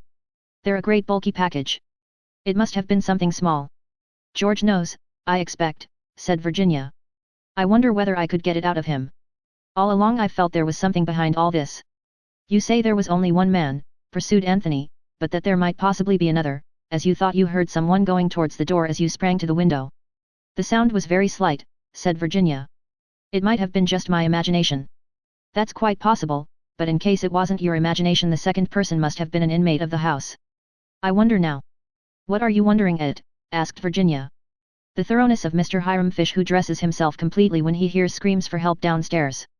There's something in that, agreed Virginia. And then there's Isaac Stein, who sleeps through it all. That's suspicious too. Surely he couldn't. There's that fellow Boris, suggested Bill. He looks an unmitigated ruffian. Michael's servant, I mean. Chimneys is full of suspicious characters, said Virginia. I dare say the others are just as suspicious of us. I wish Superintendent Battle hadn't gone to London. I think it's rather stupid of him. By the way, Mr. Cade, I've seen that peculiar-looking Frenchman about once or twice, spying round the park. It's a mix-up, confessed Anthony. I've been away on a wild goose chase. Made a thorough ass of myself. Look here, to me the whole question seems to resolve itself into this: did the men find what they were looking for last night? Supposing they didn't, said Virginia. I'm pretty sure they didn't, as a matter of fact. Just this, I believe they'll come again. They know, or they soon will know, that Battle's in London. They'll take the risk and come again tonight. Do you really think so? It's a chance. Now we three will form a little syndicate. Eversley and I will conceal ourselves with due precautions in the council chamber. What about me? Interrupted Virginia. Don't think you are going to leave me out of it. Listen to me, Virginia, said Bill. This is man's work. Don't be an idiot, Bill. I'm in on this. Don't you make any mistake about it. The syndicate will keep watch tonight. It was settled thus, and the details of the plan were laid. After the party had retired to bed, first one and then another of the syndicate crept down. They were all armed with powerful electric torches, and in the pocket of Anthony's coat lay a revolver. Anthony had said that he believed another attempt to resume the search would be made. Nevertheless, he did not expect that the attempt would be made from outside. He believed that Virginia had been correct in her guess that someone had passed her in the dark the night before, and as he stood in the shadow of an old oak dresser, it was towards the door and not the window that his eyes were directed. Virginia was crouching behind a figure in armor on the opposite wall, and Bill was by the window. The minutes passed, at interminable length. 1 o'clock chimed, then the half hour, then 2, then another half hour. Anthony felt stiff and cramped. He was coming slowly to the conclusion that he had been wrong. No attempt would be made tonight. And then he stiffened suddenly, all his senses on the alert. He had heard a footstep on the terrace outside. Silence again, then a low scratching noise at the window. Suddenly it ceased, and the window swung open. A man stepped across the sill into the room. He stood quite still for a moment, peering round as though listening. After a minute or two, seemingly satisfied, he switched on a torch he carried, and turned it rapidly round the room. Apparently he saw nothing unusual. The three watchers held their breath. He went over to the same bit of panelled wall he had been examining the night before. And then a terrible knowledge smote Bill. He was going to sneeze. The wild race through the dew-laden park the night before had given him a chill. All day he had sneezed intermittently. A sneeze was due now, and nothing on earth would stop it. He adopted all the remedies he could think of. He pressed his upper lip, swallowed hard, threw back his head and looked at the ceiling. As a last resort he held his nose, and pinched it violently. It was of no avail. He sneezed. A stifled, checked, emasculated sneeze, but a startling sound in the deadly quiet of the room. The stranger sprang round, and in the same minute Anthony acted. He flashed on his torch, and jumped full for the stranger. In another minute they were down on the floor together. "Lights!" shouted Anthony. Virginia was ready at the switch.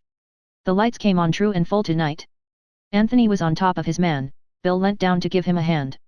"And now," said Anthony, "let's see who you are, my fine fellow." He rolled his victim over. It was the neat, dark-bearded stranger from the cricketers. "Very nice indeed," said an approving voice. They all looked up startled. The bulky form of Superintendent Battle was standing in the open doorway. "I thought you were in London, Superintendent Battle," said Anthony. Battle's eyes twinkled. "Did you, sir?" he said. "Well, I thought it would be a good thing if I was thought to be going." "And it has been," agreed Anthony, looking down at his prostrate foe. To his surprise there was a slight smile on the stranger's face. "May I get up, gentlemen?" he inquired. "You are 3 to 1. Anthony kindly hauled him onto his legs. The stranger settled his coat, pulled up his collar, and directed a keen look at Battle. "I demand pardon," he said, "but do I understand that you are a representative from Scotland Yard?" "That's right," said Battle. "Then I will present to you my credentials." He smiled rather ruefully. "I would have been wise to do so before." He took some papers from his pocket and handed them to the Scotland Yard detective. At the same time, he turned back the lapel of his coat and showed something pinned there. Battle gave an exclamation of astonishment. He looked through the papers and handed them back with a little bow. "I'm sorry you've been manhandled, monsieur," he said, "but you brought it on yourself, you know." He smiled, noting the astonished expression on the faces of the others. "This is a colleague we have been expecting for some time," he said. M. Lemoyne, of the Charité in Paris. Chapter 19. Secret History. They all stared at the French detective, who smiled back at them. "But yes," he said, "it is true." There was a pause for a general readjusting of ideas. Then Virginia turned to Battle. "Do you know what I think, Superintendent Battle?" "What do you think, Mrs. Revel?" "I think the time has come to enlighten us a little." "To enlighten you?" "I don't quite understand, Mrs. Revel." "Superintendent Battle, you understand perfectly. I dare say Mr. Lomax has hedged you about with recommendations of secrecy, George Wood, but surely it's better to tell us than have us stumbling on the secret all by ourselves, and perhaps doing untold harm. M. Lemoyne, don't you agree with me?" "Madam, I agree with you entirely." "You can't go on keeping things dark forever," said Battle. "I've told Mr. Lomax so.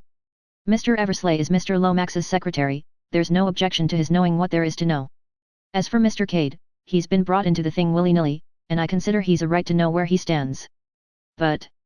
Battle paused. "I know," said Virginia. "Women are so indiscreet.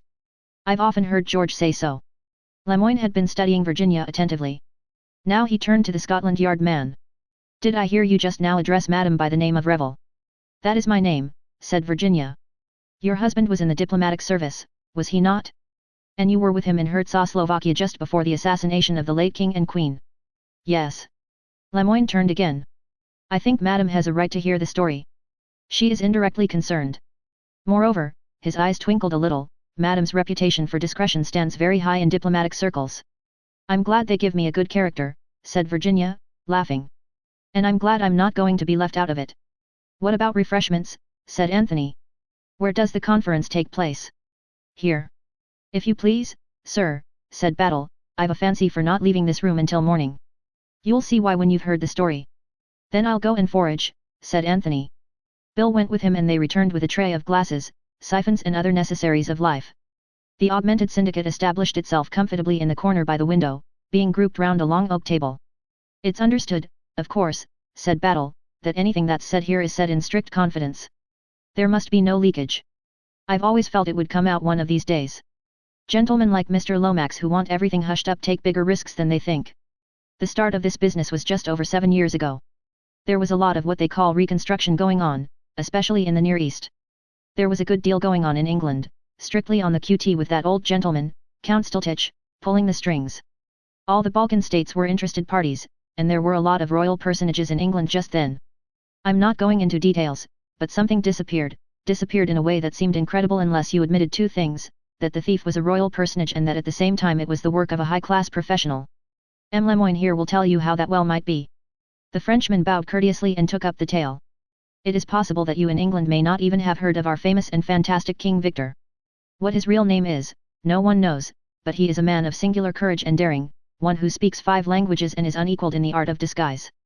Though his father is known to have been either English or Irish, he himself has worked chiefly in Paris. It was there, nearly 8 years ago, that he was carrying out a daring series of robberies and living under the name of Captain O'Neill. A faint exclamation escaped Virginia.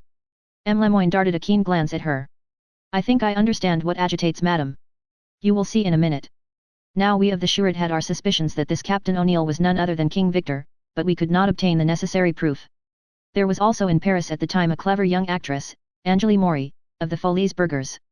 For some time we had suspected that she was associated with the operations of King Victor. But again no proof was forthcoming. About that time, Paris was preparing for the visit of the young King Nicholas IV of Herzegovina. At the Shirred we were given special instructions as to the course to be adopted to ensure the safety of His Majesty. In particular we were warned to superintend the activities of a certain revolutionary organization which called itself the Comrades of the Red Hand. It is fairly certain now that the comrades approached Angélie Maury and offered her a huge sum if she would aid them in their plans. Her part was to infatuate the young king, and decoy him to some spot agreed upon with them. Angélie Maury accepted the bribe and promised to perform her part. But the young lady was cleverer and more ambitious than her employers suspected. She succeeded in captivating the king who fell desperately in love with her and loaded her with jewels. It was then that she conceived the idea of being, not a king's mistress, but a queen. As everyone knows, she realized her ambition. She was introduced into Herzegovina as the Countess Varga Popolevskaya, an offshoot of the Romanovs, and became eventually Queen Varga of Herzegovina. Not bad for a little Parisian actress. I have always heard that she played the part extremely well. But her triumph was not to be long-lived. The comrades of the Red Hand, furious at her betrayal, twice attempted her life. Finally they worked up the country to such a pitch that a revolution broke out in which both the king and queen perished. Their bodies, horribly mutilated and hardly recognizable, were recovered, attesting to the fury of the populace against the low-born foreign queen. Now, in all this, it seems certain that Queen Varga still kept in with her confederate, King Victor. It is possible that the bold plan was his all along. What is known is that she continued to correspond with him, in a secret code, from the court of Herzegovina. For safety the letters were written in English, and signed with the name of an English lady then at the embassy. If any inquiry had been made, and the lady in question had denied her signature, it is possible that she would not have been believed, for the letters were those of a guilty woman to her lover. It was your name she used, Mrs. Revel. I know, said Virginia. Her color was coming and going unevenly. So that is the truth of the letters. I have wondered and wondered. What a blackguardly trick, cried Bill indignantly. The letters were addressed to Captain O'Neill at his rooms in Paris, and their principal purpose may have light shed upon it by a curious fact which came to light later. After the assassination of the king and queen, many of the crown jewels which had fallen, of course, into the hands of the mob, found their way to Paris, and it was discovered that in 9 cases out of 10 the principal stones had been replaced by paste, and mind you, there were some very famous stones among the jewels of Herzegovina. So as a queen, Angélie Maury still practiced her former activities. You see now where we have arrived. Nicholas IV and Queen Varga came to England and were the guests of the late Marquis of Caterham, then Secretary of State for Foreign Affairs. Herzegovina is a small country, but it could not be left out. Queen Varga was necessarily received. And there we have a royal personage and at the same time an expert thief. There is also no doubt that the substitute which was so wonderful as to deceive anyone but an expert could only have been fashioned by King Victor, and indeed the whole plan, in its daring and audacity, pointed to him as the author. "What happened?" asked Virginia. "Hushed up," said Superintendent Battle laconically. "Not a mention of it's ever been made public to this day. We did all that could be done on the quiet, and that was a good deal more than you'd ever imagine, by the way. We've got methods of our own that would surprise. That jewel didn't leave England with the Queen of Czechoslovakia, I can tell you that much. No, Her Majesty hid it somewhere, but where we've never been able to discover. But I shouldn't wonder," Superintendent Battle let his eyes wander gently round, "if it wasn't somewhere in this room." Anthony leapt to his feet. "What? After all these years?" he cried incredulously. "Impossible. You do not know the peculiar circumstances, monsieur," said the Frenchman quickly. "Only a fortnight later, the revolution in Czechoslovakia broke out, and the king and queen were murdered. Also, Captain O'Neill was arrested in Paris and sentenced on a minor charge. We hoped to find the packet of code letters in his house, but it appears that this had been stolen by some Czechoslovakian go-between. The man turned up in Czechoslovakia just before the revolution, and then disappeared completely. He probably went abroad," said Anthony thoughtfully. "To Africa as likely as not. And you bet he hung on to that packet. It was as good as a gold mine to him. It's odd how things come about. They probably called him Dutch Pedro or something like that out there." He caught Superintendent Battle's expressionless glance bent upon him, and smiled. "It's not really clairvoyance, Battle," he said, "though it sounds like it. I'll tell you presently." "There is one thing you have not explained," said Virginia. "Where does this link up with the memoirs?" "There must be a link, surely." "Madame is very quick," said Lemoyne approvingly. "Yes, there is a link. Count Stultich was also staying at Chimneys at the time. So that he might have known about it. Parfaitement. And, of course," said Battle, "if he's blurted it out in his precious memoirs, the fat will be in the fire. Especially after the way the whole thing was hushed up." Anthony lit a cigarette. "There's no possibility of there being a clue in the memoirs as to where the stone was hidden?" he asked. "Very unlikely," said Battle decisively. "He was never in with the Queen, opposed the marriage tooth and nail. She's not likely to have taken him into her confidence." "I wasn't suggesting such a thing for a minute," said Anthony. "But by all accounts he was a cunning old boy. Unknown to her, he may have discovered where she hid the jewel. In that case, what would he have done, do you think?" "Sat tight," said Battle, after a moment's reflection. "I agree," said the Frenchman. "It was a ticklish moment, you see. To return the stone anonymously would have presented great difficulties. Also, the knowledge of its whereabouts would give him great power, and he liked power, that strange old man. Not only did he hold the Queen in the hollow of his hand, but he had a powerful weapon to negotiate with at any time. It was not the only secret he possessed, oh, no, he collected secrets like some men collect rare pieces of china. It is said that, once or twice before his death, he boasted to people of the things he could make public if the fancy took him. And once at least he declared that he intended to make some startling revelations in his memoirs. Hence, the Frenchman smiled rather dryly, the general anxiety to get hold of them. Our own secret police intended to seize them, but the Count took the precaution to have them conveyed away before his death. Still, there's no real reason to believe that he knew this particular secret," said Battle. "I beg your pardon," said Anthony quietly. "There are his own words." "What?" Both detectives stared at him as though unable to believe their ears. "When Mr. McGrath gave me that manuscript to bring to England, he told me the circumstances of his one meeting with Count Stultich. It was in Paris. At some considerable risk to himself, Mr. McGrath rescued the Count from a band of Apaches. He was, I understand, shall we say, a trifle exhilarated? Being in that condition, he made two rather interesting remarks. One of them was to the effect that he knew where the Koh-i-Noor was, a statement to which my friend paid very little attention. He also said that the gang in question were King Victor's men. Taken together, those two remarks are very significant." "Good Lord," ejaculated Superintendent Battle, "I should say they were. Even the murder of Prince Michael wears a different aspect." "King Victor has never taken a life," the Frenchman reminded him. "Supposing he were surprised when he was searching for the jewel." "Is he in England, then?" asked Anthony sharply. "You say that he was released a few months ago. Didn't you keep track of him?" A rather rueful smile overspread the French detective's face. "We tried to, monsieur. But he is a devil, that man. He gave us the slip at once. We thought, of course, that he would make straight for England. But no. He went, where do you think?" "Where?" said Anthony. He was staring intently at the Frenchman, and absent-mindedly his fingers played with a box of matches. "To America. To the United States." "What?" There was sheer amazement in Anthony's tone. "Yes, and what do you think he called himself?" What part do you think he played over there?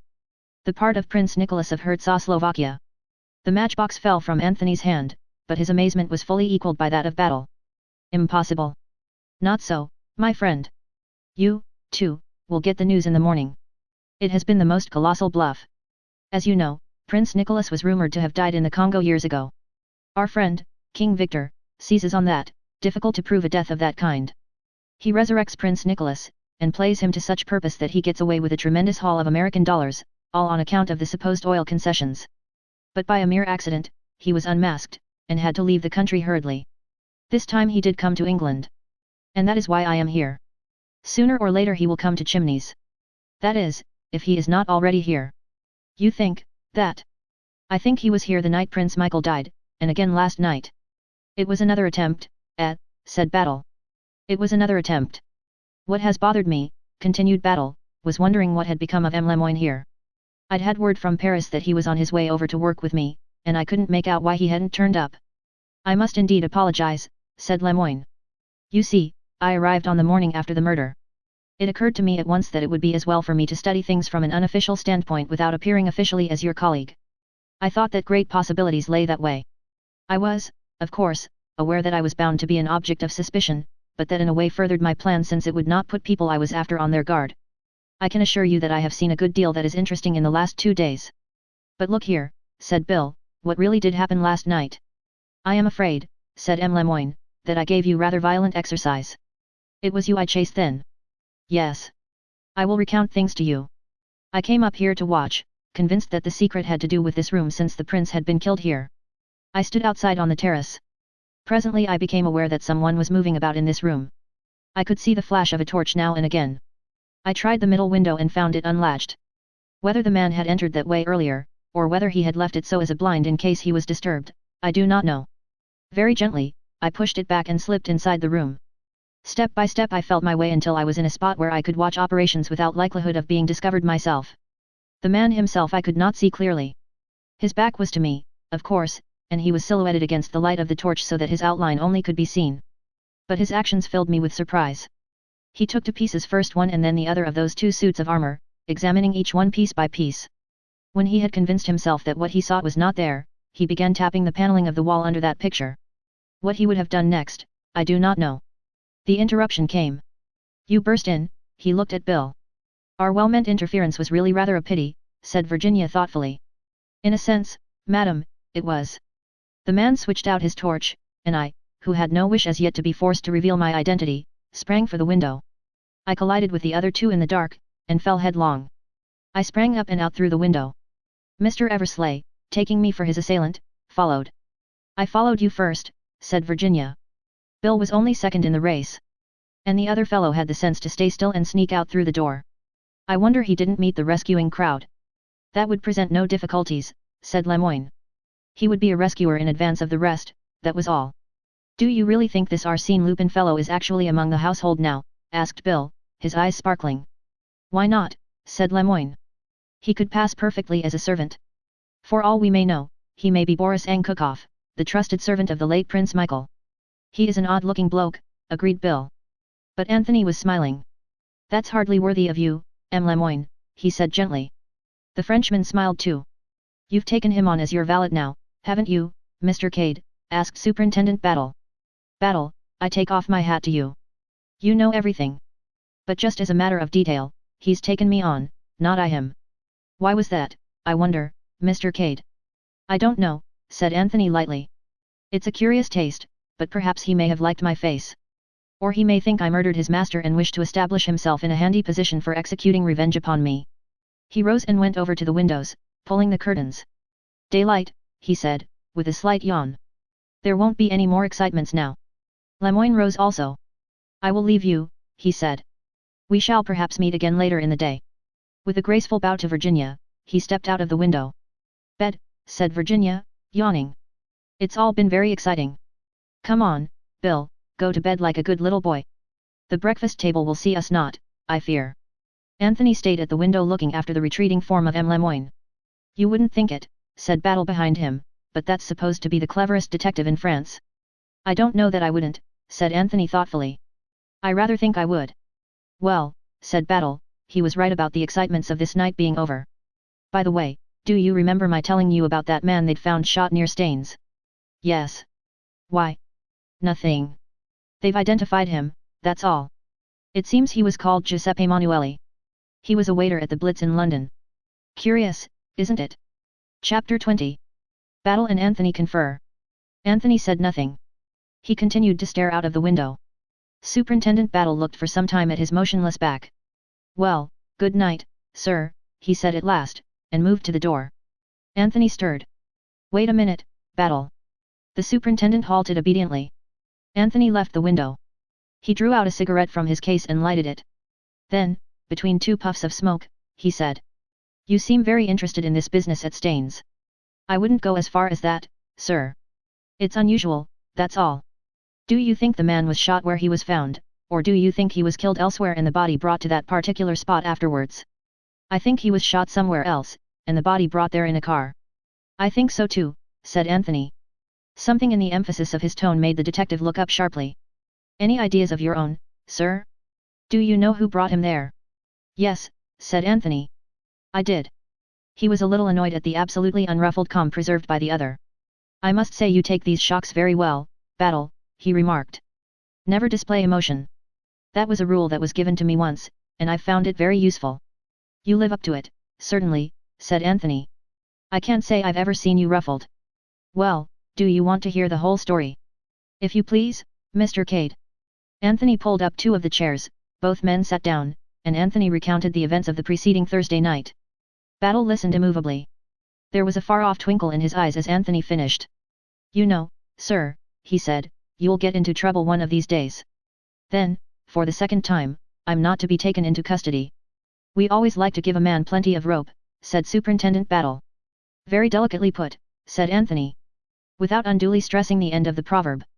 What I can't quite make out, sir, said Battle, is why you decided to come across with this now.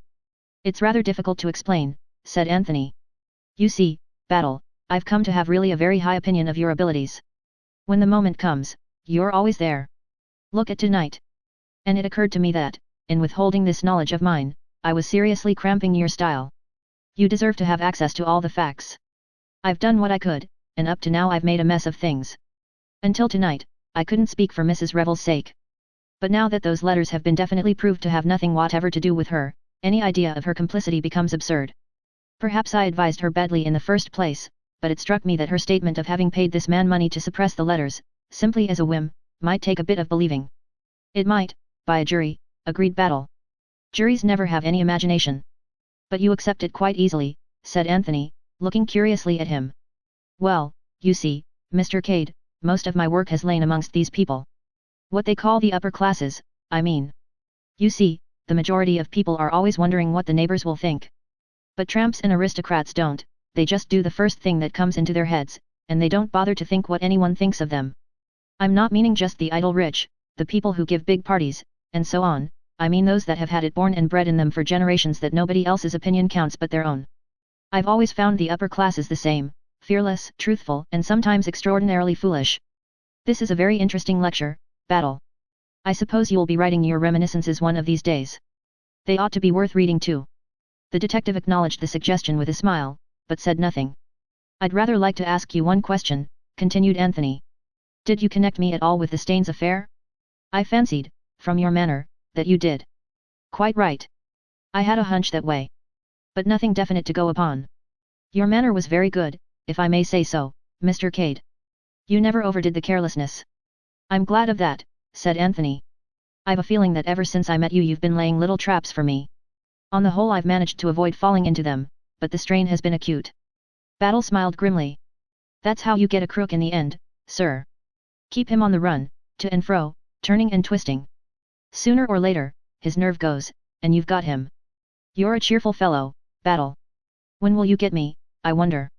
Plenty of rope, sir, quoted the superintendent, plenty of rope.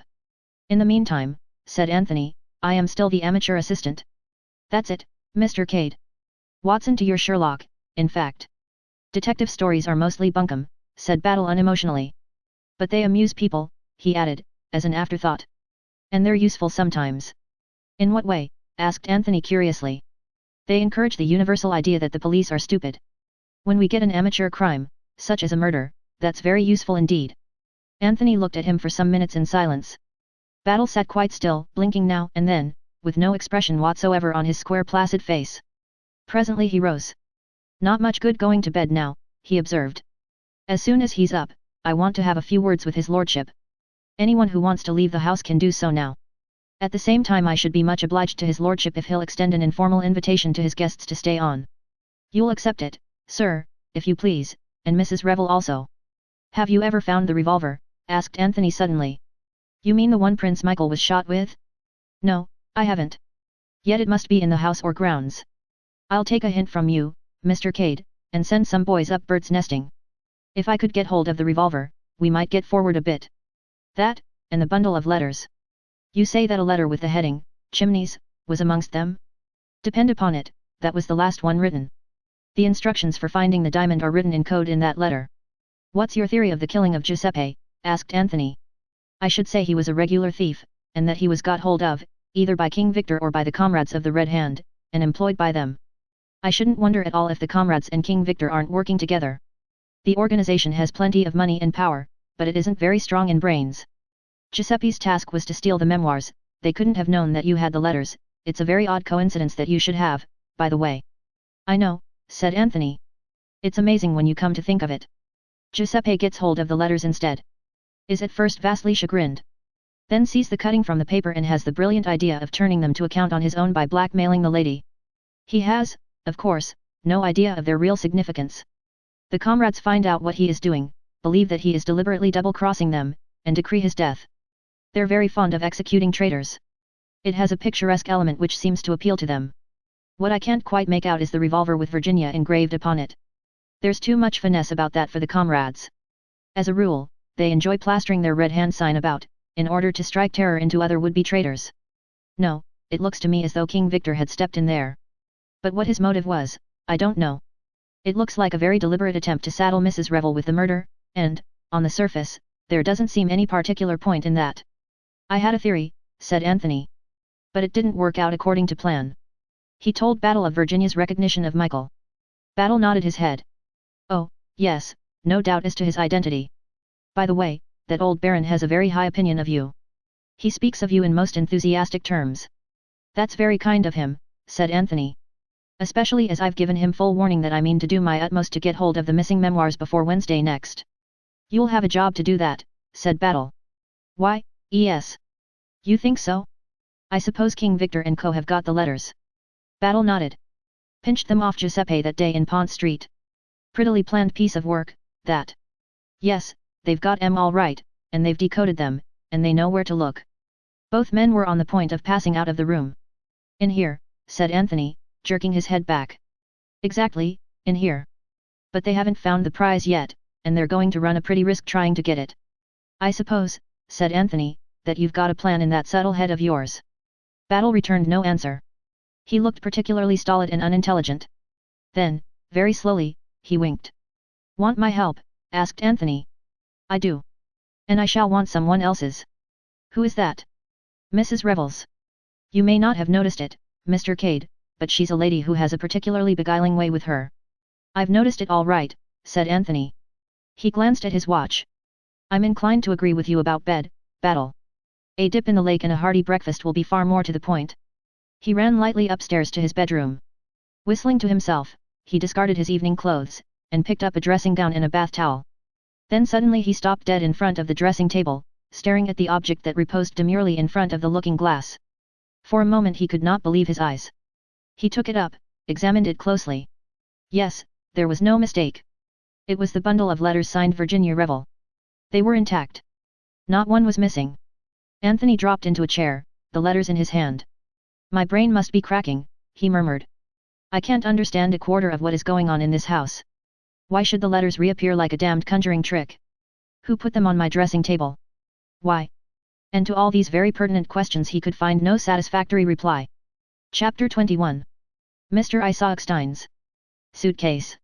At 10 o'clock that morning, Lord Caterham and his daughter were breakfasting. Bundle was looking very thoughtful.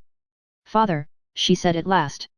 Lord Caterham, absorbed in the Times, did not reply. Father, said Bundle again, more sharply. Lord Caterham, torn from his interested perusal of forthcoming sales of rare books, looked up absent-mindedly. He said.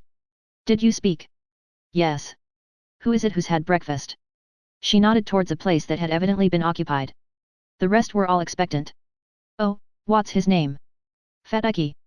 Bundle and her father had enough sympathy between them to comprehend each other's somewhat misleading observations. That's it. Did I see you talking to the detective this morning before breakfast? Lord Caterham sighed. Yes, he buttonholed me in the hall. I do think the hours before breakfast should be sacred. I shall have to go abroad. The strain on my nerves. Bundle interrupted unceremoniously. What did he say? Said everyone who wanted to could clear out. Well, said Bundle, that's all right. That's what you've been wanting. I know. But he didn't leave it at that. He went on to say that nevertheless he wanted me to ask everyone to stay on. I don't understand, said Bundle, wrinkling her nose. So confusing and contradictory, complained Lord Caterham. And before breakfast too. What did you say? Oh, I agreed, of course. It's never any good arguing with these people. Especially before breakfast, continued Lord Caterham, reverting to his principal grievance. Whom have you asked so far? Cade. He was up very early this morning. He's going to stop on. I don't mind that. I can't quite make the fellow out, but I like him very much. So does Virginia, said Bundle, drawing a pattern on the table with her fork. And so do I. But that doesn't seem to matter. And I asked Isaac Stein, continued Lord Caterham. Well. But fortunately he's got to go back to town. Don't forget to order the car for the 10.40, by the way. All right. Now if I can only get rid of Fish too, continued Lord Caterham, his spirits rising. I thought you liked talking to him about your moldy old books. So I do. So I did, rather. But it gets monotonous when one finds that one is always doing all the talking. Fish is very interested, but he never volunteers any statements of his own. It's better than doing all the listening, said Bundle. Like one does with George Lomax. Lord Caterham shuddered at the remembrance. George is all very well on platforms, said Bundle. I've clapped him myself, though of course I know all the time that he's talking balderdash. And anyway I'm a socialist. I know, my dear, I know, said Lord Caterham hastily. It's all right, said Bundle. I'm not going to bring politics into the house. That's what George does, public speaking in private life. It ought to be abolished by Act of Parliament. Quite so, said Lord Caterham. What about Virginia? Asked Bundle. Is she to be asked to stop on? Battle said everybody. Says he firmly. Have you asked her to be my stepma yet? I don't think it would be any good, said Lord Caterham mournfully. Although she did call me a darling last night. But that's the worst of these attractive young women with affectionate dispositions. They'll say anything, and they mean absolutely nothing by it. No, agreed Bundle. It would have been much more hopeful if she'd thrown a boot at you or tried to bite you. You modern young people seem to have such unpleasant ideas about love-making, said Lord Caterham plaintively. It comes from reading the Sheik, said Bundle. Desert love. Throw her about, etc. What is the Sheik? Asked Lord Caterham simply. Is it a poem? Bundle looked at him with commiserating pity. Then she rose and kissed the top of his head. Dear old daddy, she remarked, and sprang lightly out of the window. Lord Caterham went back to the sale rooms. He jumped when addressed suddenly by Mr. Hiram Fish, who had made his usual noiseless entry. Good morning, Lord Caterham. Oh, good morning, said Lord Caterham. Good morning. Nice day. The weather is delightful, said Mr. Fish. He helped himself to coffee. By way of food, he took a piece of dry toast. Do I hear correctly that the embargo is removed? He asked after a minute or two. That we are all free to depart. Yes, yes, said Lord Caterham. As a matter of fact, I mean that I shall be delighted, his conscience drove him on, only too delighted if you will stay on for a little. Why, Lord Caterham. It's been a beastly visit, I know, Lord Caterham hurried on. Too bad. Shan't blame you for wanting to run away. You misjudge me, Lord Caterham. The associations have been painful, no one could deny that point. But the English country life, as lived in the mansions of the great, has a powerful attraction for me. I am interested in the study of those conditions. It is a thing we lack completely in America. I shall be only too delighted to accept your very kind invitation and stay on. Oh, well, said Lord Caterham, that's that. Absolutely delighted, my dear fellow, absolutely delighted. Spurring himself onto a false geniality of manner, Lord Caterham murmured something about having to see his bailiff and escaped from the room. In the hall, he saw Virginia just descending the staircase. "Shall I take you into breakfast?" asked Lord Caterham tenderly. "I've had it in bed, thank you. I was frightfully sleepy this morning." She yawned. "Had a bad night, perhaps?" "Not exactly a bad night. From one point of view decidedly a good night." "Oh, Lord Caterham," she slipped her hand inside his arm and gave it a squeeze, "I am enjoying myself. You were a darling to ask me down. You'll stop on for a bit, then, won't you? Battle is lifting the embargo, but I want you to stay particularly. So does Bundle. Of course I'll stay. It's sweet of you to ask me." "Ah," said Lord Caterham. He sighed. "What is your secret sorrow?" asked Virginia. "Has anyone bitten you?" "That's just it," said Lord Caterham mournfully. Virginia looked puzzled. "You don't feel, by any chance, that you want to throw a boot at me?" "No, I can see you don't." "Oh, well, it's of no consequence." Lord Caterham drifted sadly away, and Virginia passed out through a side door into the garden. She stood there for a moment, breathing in the crisp October air which was infinitely refreshing to one in her slightly jaded state. She started a little to find Superintendent Battle at her elbow. The man seemed to have an extraordinary knack of appearing out of space without the least warning. "Good morning, Mrs. Revel. Not too tired, I hope?" Virginia shook her head. "It was a most exciting night," she said. "Well worth the loss of a little sleep. The only thing is, today seems a little dull after it." "There's a nice shady place down under that cedar tree," remarked the superintendent. "Shall I take a chair down to it for you?" "If you think it's the best thing for me to do," said Virginia solemnly. "You're very quick, Mrs. Revel." "Yes, it's quite true, I do want a word with you." He picked up a long wicker chair and carried it down the lawn. Virginia followed him with a cushion under her arm.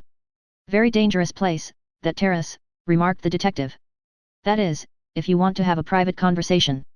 "I'm getting excited again, Superintendent Battle." "Oh, it's nothing important." He took out a big watch and glanced at it. 10:30. "I'm starting for Wyvern Abbey in 10 minutes to report to Mr. Lomax. Plenty of time. I only wanted to know if you could tell me a little more about Mr. Cade." "About Mr. Cade?" Virginia was startled. "Yes, where you first met him, and how long you've known him and so forth." Battle's manner was easy and pleasant enough. He even refrained from looking at her, and the fact that he did so made her vaguely uneasy.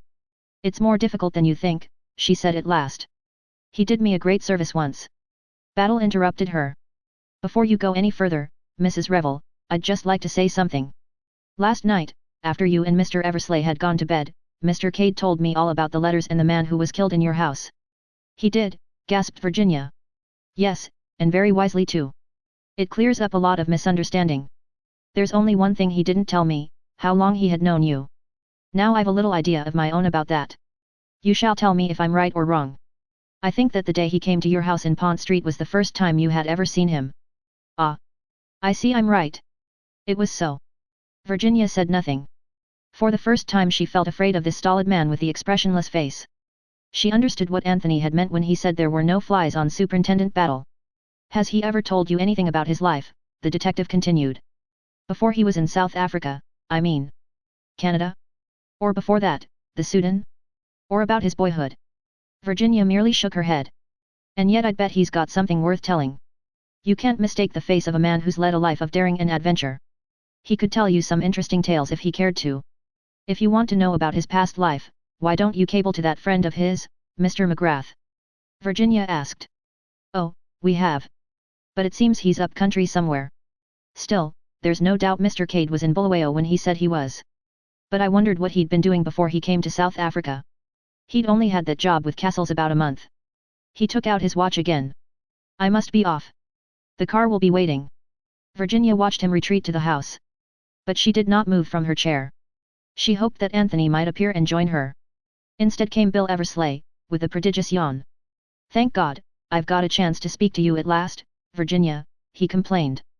"Well, speak to me very gently, Bill darling, or I shall burst into tears. Has someone been bullying you?" "Not exactly bullying me. Getting inside my mind and turning it inside out. I feel as though I'd been jumped on by an elephant." "Not Battle?" "Yes, Battle. He's a terrible man really." "Well, never mind Battle. I say, Virginia, I do love you so awfully." "Not this morning, Bill." I'm not strong enough. Anyway, I've always told you the best people don't propose before lunch. Good Lord, said Bill. I could propose to you before breakfast. Virginia shuddered. Bill, be sensible and intelligent for a minute. I want to ask your advice. If you'd once make up your mind to it, and say you'd marry me, you'd feel miles better, I'm sure. Happier, you know, and more settled down. Listen to me, Bill. Proposing to me is your idée fixe. All men propose when they're bored and can't think of anything to say. Remember my age and my widowed state, and go and make love to a pure young girl. My darling Virginia, oh, blast, here's that French idiot bearing down on us. It was indeed M. Lemoyne, black-bearded and correct of demeanor as ever. Good morning, madam. You are not fatigued, I trust. Not in the least. That is excellent. Good morning, Mr. Eversley. How would it be if we promenaded ourselves a little, the three of us, suggested the Frenchman. How about it, Bill, said Virginia. Oh, all right, said the unwilling young gentleman by her side. He heaved himself up from the grass, and the three of them walked slowly along, Virginia between the two men. She was sensible at once of a strange undercurrent of excitement in the Frenchman, though she had no clue as to what caused it. Soon, with her usual skill, she was putting him at his ease, asking him questions, listening to his answers, and gradually drawing him out. Presently he was telling them anecdotes of the famous King Victor. He talked well, albeit with a certain bitterness, as he described the various ways in which the detective bureau had been outwitted. But all the time, despite the real absorption of Lemoyne in his own narrative, Virginia had a feeling that he had some other object in view. Moreover, she judged that Lemoyne, under cover of his story, was deliberately striking out his own course across the park. They were not just strolling idly. He was deliberately guiding them in a certain direction. Suddenly, he broke off his story and looked round. They were standing just where the drive intersected the park before turning an abrupt corner by a clump of trees. Lemoyne was staring at a vehicle approaching them from the direction of the house. Virginia's eyes followed his. It's the luggage cart, she said, taking Eisenstein's luggage and his valet to the station. Is that so? Said Lemoyne. He glanced down at his own watch and started. 1,000 pardons. I have been longer here than I meant, such charming company. Is it possible, do you think, that I might have a lift to the village? He stepped out onto the drive, and signaled with his arm. The luggage cart stopped, and after a word or two of explanation Lemoyne climbed in behind. He raised his hat politely to Virginia, and drove off. The other two stood and watched the cart disappearing with puzzled expressions. Just as the cart swung round the bend, a suitcase fell off into the drive. The cart went on. Come on, said Virginia to Bill. We're going to see something interesting. That suitcase was thrown out. Nobody's noticed it, said Bill. They ran down the drive towards the fallen piece of luggage. Just as they reached it, Lemoyne came round the corner of the bend on foot. He was hot from walking fast. I was obliged to descend, he said pleasantly. I found that I had left something behind. This, said Bill, indicating the suitcase. It was a handsome case of heavy pigskin, with the initials HI on it. What a pity, said Lemoyne gently. It must have fallen out. Shall we lift it from the road? Without waiting for a reply, he picked up the suitcase, and carried it over to the belt of trees. He stooped over it, something flashed in his hand, and the lock slipped back. He spoke, and his voice was totally different, quick and commanding. The car will be here in a minute, he said. Is it in sight? Virginia looked back towards the house. No. Good. With deft fingers he tossed the things out of the suitcase. Gold-topped bottle, silk pajamas, a variety of socks. Suddenly his whole figure stiffened. He caught up what appeared to be a bundle of silk underwear, and unrolled it rapidly. A slight exclamation broke from Bill. In the center of the bundle was a heavy revolver. I hear the horn, said Virginia. Like lightning, Lemoyne repacked the suitcase. The revolver he wrapped in a silk handkerchief of his own, and slipped into his pocket. He snapped the locks of the suitcase, and turned quickly to Bill. Take it. Madam will be with you. Stop the car, and explain that it fell off the luggage cart. Do not mention me. Bill stepped quickly down to the drive just as the big Lanchester limousine with Eisenstein inside it came round the corner. The chauffeur slowed down, and Bill swung the suitcase up to him. Fell off the luggage cart, he explained. We happened to see it. He caught a momentary glimpse of a startled yellow face as the financier stared at him, and then the car swept on again. They went back to Lemoyne. He was standing with the revolver in his hand, and a look of gloating satisfaction on his face. A long shot, he said. A very long shot. But it came off. Chapter 22. The Red Signal. Superintendent Battle was standing in the library at Wyvern Abbey. George Lomax, seated before a desk overflowing with papers, was frowning portentously. Superintendent Battle had opened proceedings by making a brief and businesslike report. Since then, the conversation had lain almost entirely with George, and Battle had contented himself with making brief and usually monosyllabic replies to the other's questions. On the desk, in front of George, was the packet of letters Anthony had found on his dressing table. "I can't understand it at all," said George irritably, as he picked up the packet. "They're in code, you say?" "Just so, Mr. Lomax." "And where does he say he found them?" "On his dressing table." Battle repeated, word for word, Anthony Cade's account of how he had come to regain possession of the letters. "And he brought them at once to you?" "That was quite proper, quite proper." "But who could have placed them in his room?" Battle shook his head. "That's the sort of thing you ought to know," complained George. "It sounds to me very fishy indeed. What do we know about this man Cade anyway? He appears in a most mysterious manner, under highly suspicious circumstances, and we know nothing whatever about him. I may say that I, personally, don't care for his manner at all." "You've made inquiries about him, I suppose?" Superintendent Battle permitted himself a patient smile. "We wired at once to South Africa, and his story has been confirmed on all points. He was in Bulawayo with Mr. McGrath at the time he stated. Previous to their meeting, he was employed by Messrs. Castle, the tourist agents." "Just what I should have expected," said George. "He has the kind of cheap assurance that succeeds in a certain type of employment. But about these letters, steps must be taken at once, at once." The great man puffed himself out and swelled importantly. Superintendent Battle opened his mouth, but George forestalled him. "There must be no delay. These letters must be decoded without any loss of time. Let me see, who is the man?" "There is a man, connected with the British Museum. Knows all there is to know about ciphers. Ran the department for us during the war. Where is Miss Oscar?" "She will know. Name something like Win. "Professor Winwood," said Battle. "Exactly. I remember perfectly now. He must be wired to, immediately. I have done so, Mr. Lomax, an hour ago. He will arrive by the 12:10.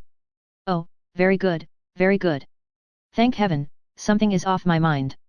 I shall have to be in town today. You can get along without me, I suppose?" "I think so, sir." "Well, do your best, Battle, do your best. I am terribly rushed just at present." "Just so, sir. By the way, why did not Mr. Eversley come over with you?" "He was still asleep, sir. We've been up all night, as I told you." "Oh, quite so. I am frequently up nearly the whole night myself. To do the work of 36 hours in 24, that is my constant task. Send Mr. Eversley over at once when you get back, will you, Battle?" "I will give him your message, sir." "Thank you, Battle. I realize perfectly that you had to repose a certain amount of confidence in him. But do you think it was strictly necessary to take my cousin, Mrs. Revel, into your confidence also?" "In view of the name signed to those letters, I do, Mr. Lomax." "An amazing piece of effrontery," murmured George, his brow darkened as he looked at the bundle of letters. "I remember the late King of Herzegovina. A charming fellow, but weak, deplorably weak. A tool in the hands of an unscrupulous woman. Have you any theory as to how these letters came to be restored to Mr. Cade?" "It's my opinion," said Battle, "that if people can't get a thing one way, they try another." "I don't quite follow you," said George. "This crook, this King Victor, he's well aware by now that the council chamber is watched. So he'll let us have the letters, and let us do the decoding, and let us find the hiding place. And then, trouble. But Lemoyne and I between us will attend to that." "You've got a plan, Ed." "I wouldn't go so far as to say I've got a plan. But I've got an idea. It's a very useful thing sometimes, an idea." Thereupon Superintendent Battle took his departure. He had no intention of taking George any further into his confidence. On the way back, he passed Anthony on the road and stopped. "Going to give me a lift back to the house?" asked Anthony. "That's good. Where have you been, Mr. Cade?" "Down to the station to inquire about trains." Battle raised his eyebrows. "Thinking of leaving us again?" he inquired. "Not just at present," laughed Anthony. "By the way, what's upset Isaacstein?" "He arrived in the car just as I left, and he looked as though something had given him a nasty jolt." "Mr. Isaacstein?" "Yes. I can't say, I'm sure. I fancy it would take a good deal to jolt him." "So do I," agreed Anthony. "He's quite one of the strong silent yellow men of finance." Suddenly Battle leant forward and touched the chauffeur on the shoulder. "Stop, will you? And wait for me here." He jumped out of the car, much to Anthony's surprise.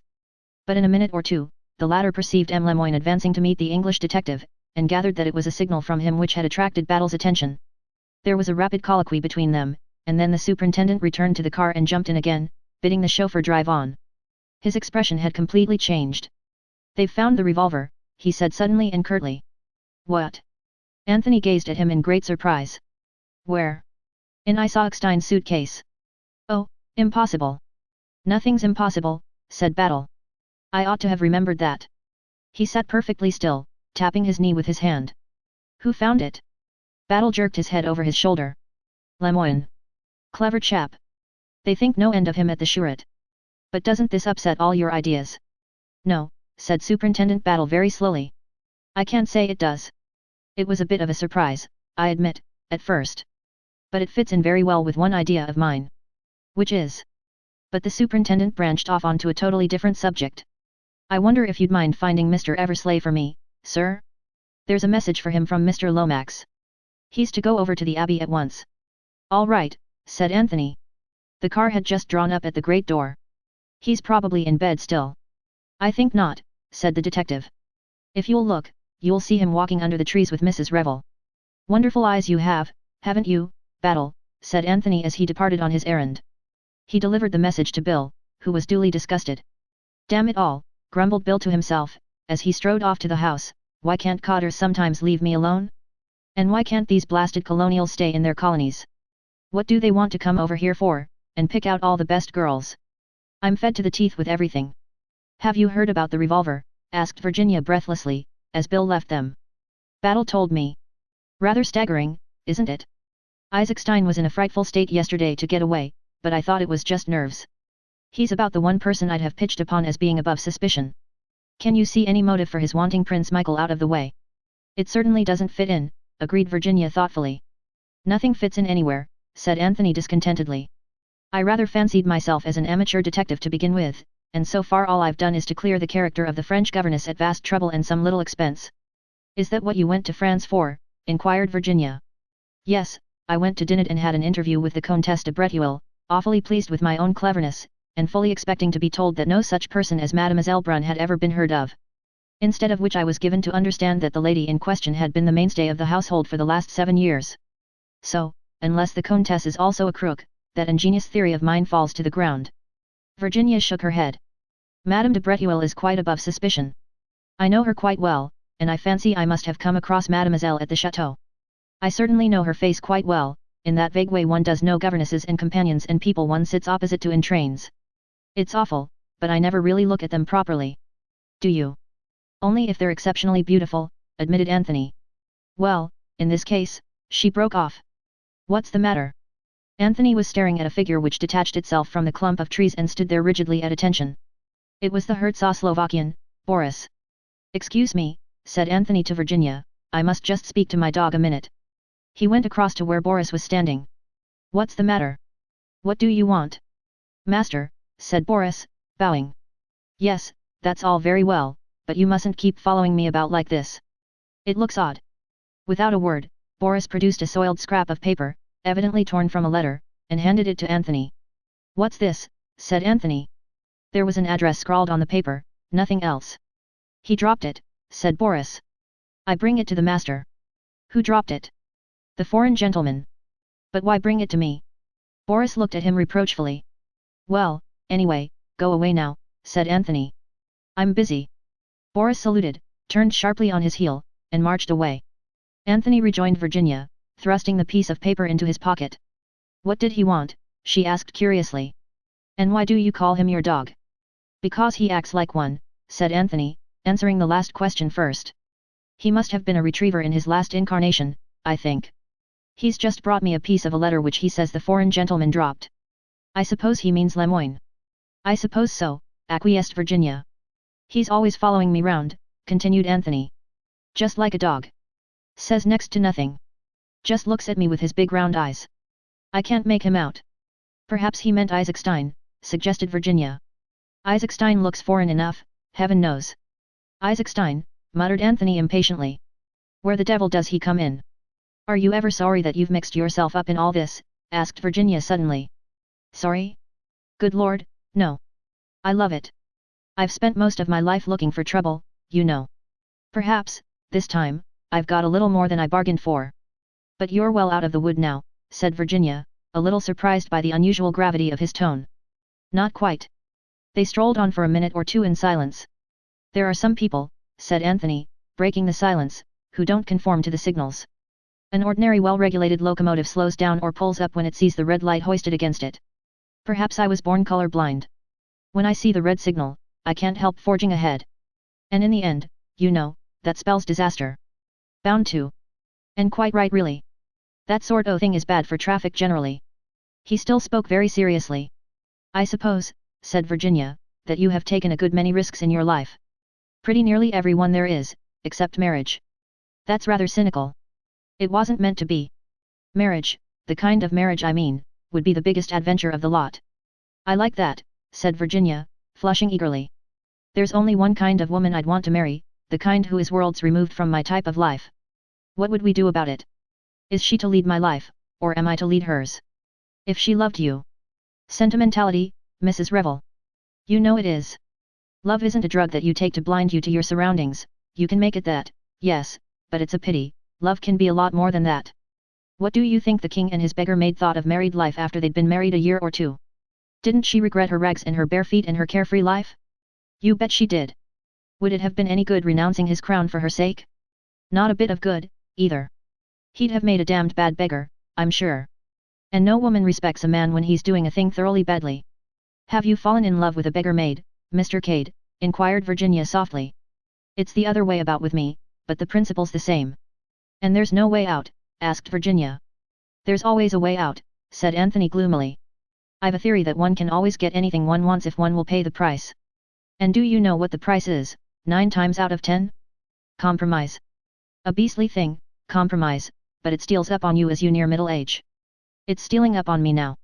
To get the woman I want I'd even take up regular work. Virginia laughed. I was brought up to a trade, you know, continued Anthony. And you abandoned it? Yes. Why? A matter of principle. Oh. You're a very unusual woman, said Anthony suddenly, turning and looking at her. Why? You can refrain from asking questions. You mean that I haven't asked you what your trade was? Just that. Again they walked on in silence. They were nearing the house now, passing close by the scented sweetness of the rose garden. You understand well enough, I dare say, said Anthony, breaking the silence. You know when a man's in love with you. I don't suppose you care a hang for me, or for anyone else, but, by God, I'd like to make you care. Do you think you could? Asked Virginia, in a low voice. Probably not, but I'd have a damned good try. Are you sorry you ever met me? She said suddenly. Lord no. It's the red signal again. When I first saw you, that day in Pont Street, I knew I was up against something that was going to hurt like fun. Your face did that to me, just your face. There's magic in you from head to foot, some women are like that, but I've never known a woman who had so much of it as you have. You'll marry someone respectable and prosperous, I suppose, and I shall return to my disreputable life, but I'll kiss you once before I go, I swear I will. You can't do it now, said Virginia softly. Superintendent Battle is watching us out of the library window. Anthony looked at her. You're rather a devil, Virginia, he said dispassionately. But rather a dear too. Then he waved his hand airily to Superintendent Battle. Caught any criminals this morning, Battle? Not as yet, Mr. Cade. That sounds hopeful. Battle, with an agility surprising in so stolid a man, vaulted out of the library window and joined them on the terrace. I've got Professor Winwood down here, he announced in a whisper. Just this minute arrived. He's decoding the letters now. Would you like to see him at work? His tone suggested that of the showman speaking of some pet exhibit. Receiving a reply in the affirmative, he led them up to the window and invited them to peep inside. Seated at a table, the letters spread out in front of him, and writing busily on a big sheet of paper was a small red-haired man of middle age. He grunted irritably to himself as he wrote, and every now and then rubbed his nose violently until its hue almost rivaled that of his hair. Presently he looked up. That you, Battle? What you want me down here to unravel this tomfoolery for? A child in arms could do it. A baby of 2 could do it on its head. Call this thing a cipher? It leaps to the eye, man. I'm glad of that, Professor, said Battle mildly. But we're not all so clever as you are, you know. It doesn't need cleverness, snapped the Professor. It's routine work. Do you want the whole bundle done? It's a long business, you know, requires diligent application and close attention, and absolutely no intelligence. I've done the one dated Chimneys which you said was important. I might as well take the rest back to London and hand 'em over to one of my assistants. I really can't afford the time myself. I've come away now from a real teaser, and I want to get back to it. His eyes glistened a little. Very well, Professor, assented Battle. I'm sorry we're such small fry. I'll explain to Mr. Lomax. It's just this one letter that all the hurry is about. Lord Caterham is expecting you to stay for lunch, I believe. Never have lunch, said the professor. Bad habit, lunch. A banana and a water biscuit is all any sane and healthy man should need in the middle of the day. He seized his overcoat, which lay across the back of a chair. Battle went round to the front of the house, and a few minutes later Anthony and Virginia heard the sound of a car driving away. Battle rejoined them, carrying in his hand the half-sheet of paper which the professor had given him. He's always like that, said Battle, referring to the departed professor. In the very deuce of a hurry. Clever man, though. Well, here's the kernel of Her Majesty's letter. Care to have a look at it? Virginia stretched out a hand, and Anthony read it over her shoulder. It had been, he remembered, a long epistle, breathing mingled passion and despair. The genius of Professor Winwood had transformed it into an essentially business-like communication. Operations carried out successfully, but S double-crossed us. Has removed stone from hiding place. Not in his room. I have searched. Found following memorandum which I think refers to it, Richmond 7 straight 8 left 3 right. S, said Anthony. Stultich, of course. Cunning old dog. He changed the hiding place. Richmond, said Virginia thoughtfully. Is the diamond concealed somewhere at Richmond, I wonder? It's a favorite spot for royalties, agreed Anthony. Battle shook his head. I still think it's a reference to something in this house. I know, cried Virginia suddenly. Both men turned to look at her. The Holbein portrait in the council chamber. They were tapping on the wall just below it. And it's a portrait of the Earl of Richmond. You've got it, said Battle, and slapped his leg. He spoke with an animation quite unwanted. That's the starting point, the picture, and the crooks know no more than we do what the figures refer to. Those 2 men in armor stand directly underneath the picture, and their first idea was that the diamond was hidden in one of them. The measurements might have been inches. That failed, and their next idea was a secret passage or stairway, or a sliding panel. Do you know of any such thing, Mrs. Revel? Virginia shook her head. There's a priest's hole, and at least one secret passage, I know, she said. I believe I've been shown them once, but I can't remember much about them now. Here's Bundle, she'll know. Bundle was coming quickly along the terrace towards them. I'm taking the Panhard up to town after lunch, she remarked. Anyone want a lift? Wouldn't you like to come, Mr. Cade? We'll be back by dinner time. No, thanks, said Anthony. I'm quite happy and busy down here. The man fears me, said Bundle. Either my driving or my fatal fascination. Which is it? The latter, said Anthony. Every time. Bundle, dear, said Virginia, is there any secret passage leading out of the council chamber? Rather. But it's only a mouldy one. Supposed to lead from Chimneys to Wyvern Abbey. So it did in the old days, but it's all blocked up now. You can only get along it for about 100 yards from this end. The one upstairs in the White Gallery is ever so much more amusing, and the priest's hole isn't half bad. We're not regarding them from an artistic standpoint, explained Virginia. It's business. How do you get into the council chamber? 1. Hinged panel. I'll show you after lunch if you like. Thank you, said Superintendent Battle. Shall we say at 2:30? Bundle looked at him with lifted eyebrows. Crook stuff, she inquired. Treadwell appeared on the terrace. Luncheon is served, my lady, he announced. Chapter 23.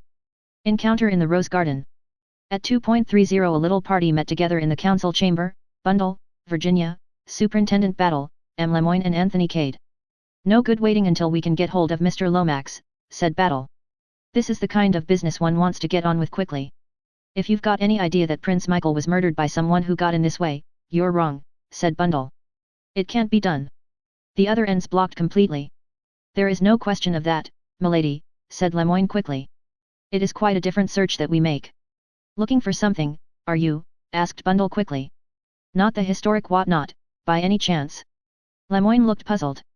Explain yourself, Bundle, said Virginia encouragingly. You can when you try. The thingummabob, said Bundle.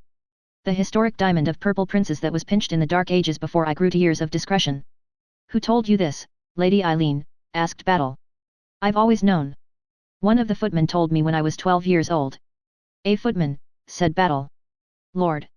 I'd like Mr. Lomax to have heard that. Is it one of George's closely guarded secrets? Asked Bundle. How perfectly screaming. I never really thought it was true. George always was an ass, he must know that servants always know everything. She went across to the Holbein portrait, touched a spring concealed somewhere at the side of it, and immediately, with a creaking noise, a section of the paneling swung inward, revealing a dark opening. Entrez, Messrs. Et Mesdames, said Bundle dramatically. Walk up, dearies. Best show of the season, and only a tanner. Both Lemoyne and Battle were provided with torches. They entered the dark aperture first, the others close on their heels. Air's nice and fresh, remarked Battle. Must be ventilated somehow. He walked on ahead. The floor was of rough uneven stone, but the walls were bricked. As Bundle had said, the passage extended for a bare 100 yards. Then it came to an abrupt end with a heap of fallen masonry. Battle satisfied himself that there was no way of egress beyond, and then spoke over his shoulder. We'll go back, if you please. I wanted just to spy out the land, so to speak. In a few minutes they were back again at the paneled entrance. We'll start from here, said Battle. 7 straight, 8 left, 3 right. Take the first as paces. He paced 7 steps carefully, and bending down examined the ground. About right, I should fancy. At one time or another, there's been a chalk mark made here. Now then, 8 left. That's not paces, the passage is only wide enough to go Indian file anyway. Say it in bricks, suggested Anthony. Quite right, Mr. Cade. 8 bricks from the bottom or the top on the left-hand side. Try from the bottom first, it's easier. He counted up 8 bricks. Now 3 to the right of that. 1, 2, 3, hello, what's this? I shall scream in a minute, said Bundle, I know I shall. What is it? Superintendent Battle was working at the brick with the point of his knife. His practiced eye had quickly seen that this particular brick was different from the rest. A minute or two's work, and he was able to pull it right out. Behind was a small dark cavity. Battle thrust in his hand. Everyone waited in breathless expectancy. Battle drew out his hand again. He uttered an exclamation of surprise and anger.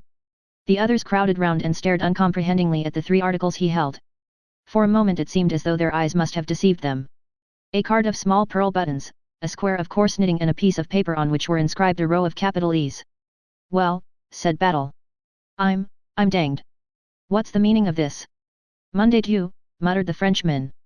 C'est un peu trop fort. But what does it mean? Cried Virginia, bewildered. Mean, said Anthony. There's only one thing it can mean. The late Count Stiltich must have had a sense of humor. This is an example of that humor. I may say that I don't consider it particularly funny myself. Do you mind explaining your meaning a little more clearly, sir? Said Superintendent Battle. Certainly. This was the Count's little joke. He must have suspected that his memorandum had been read. When the crooks came to recover the jewel, they were to find instead this extremely clever conundrum.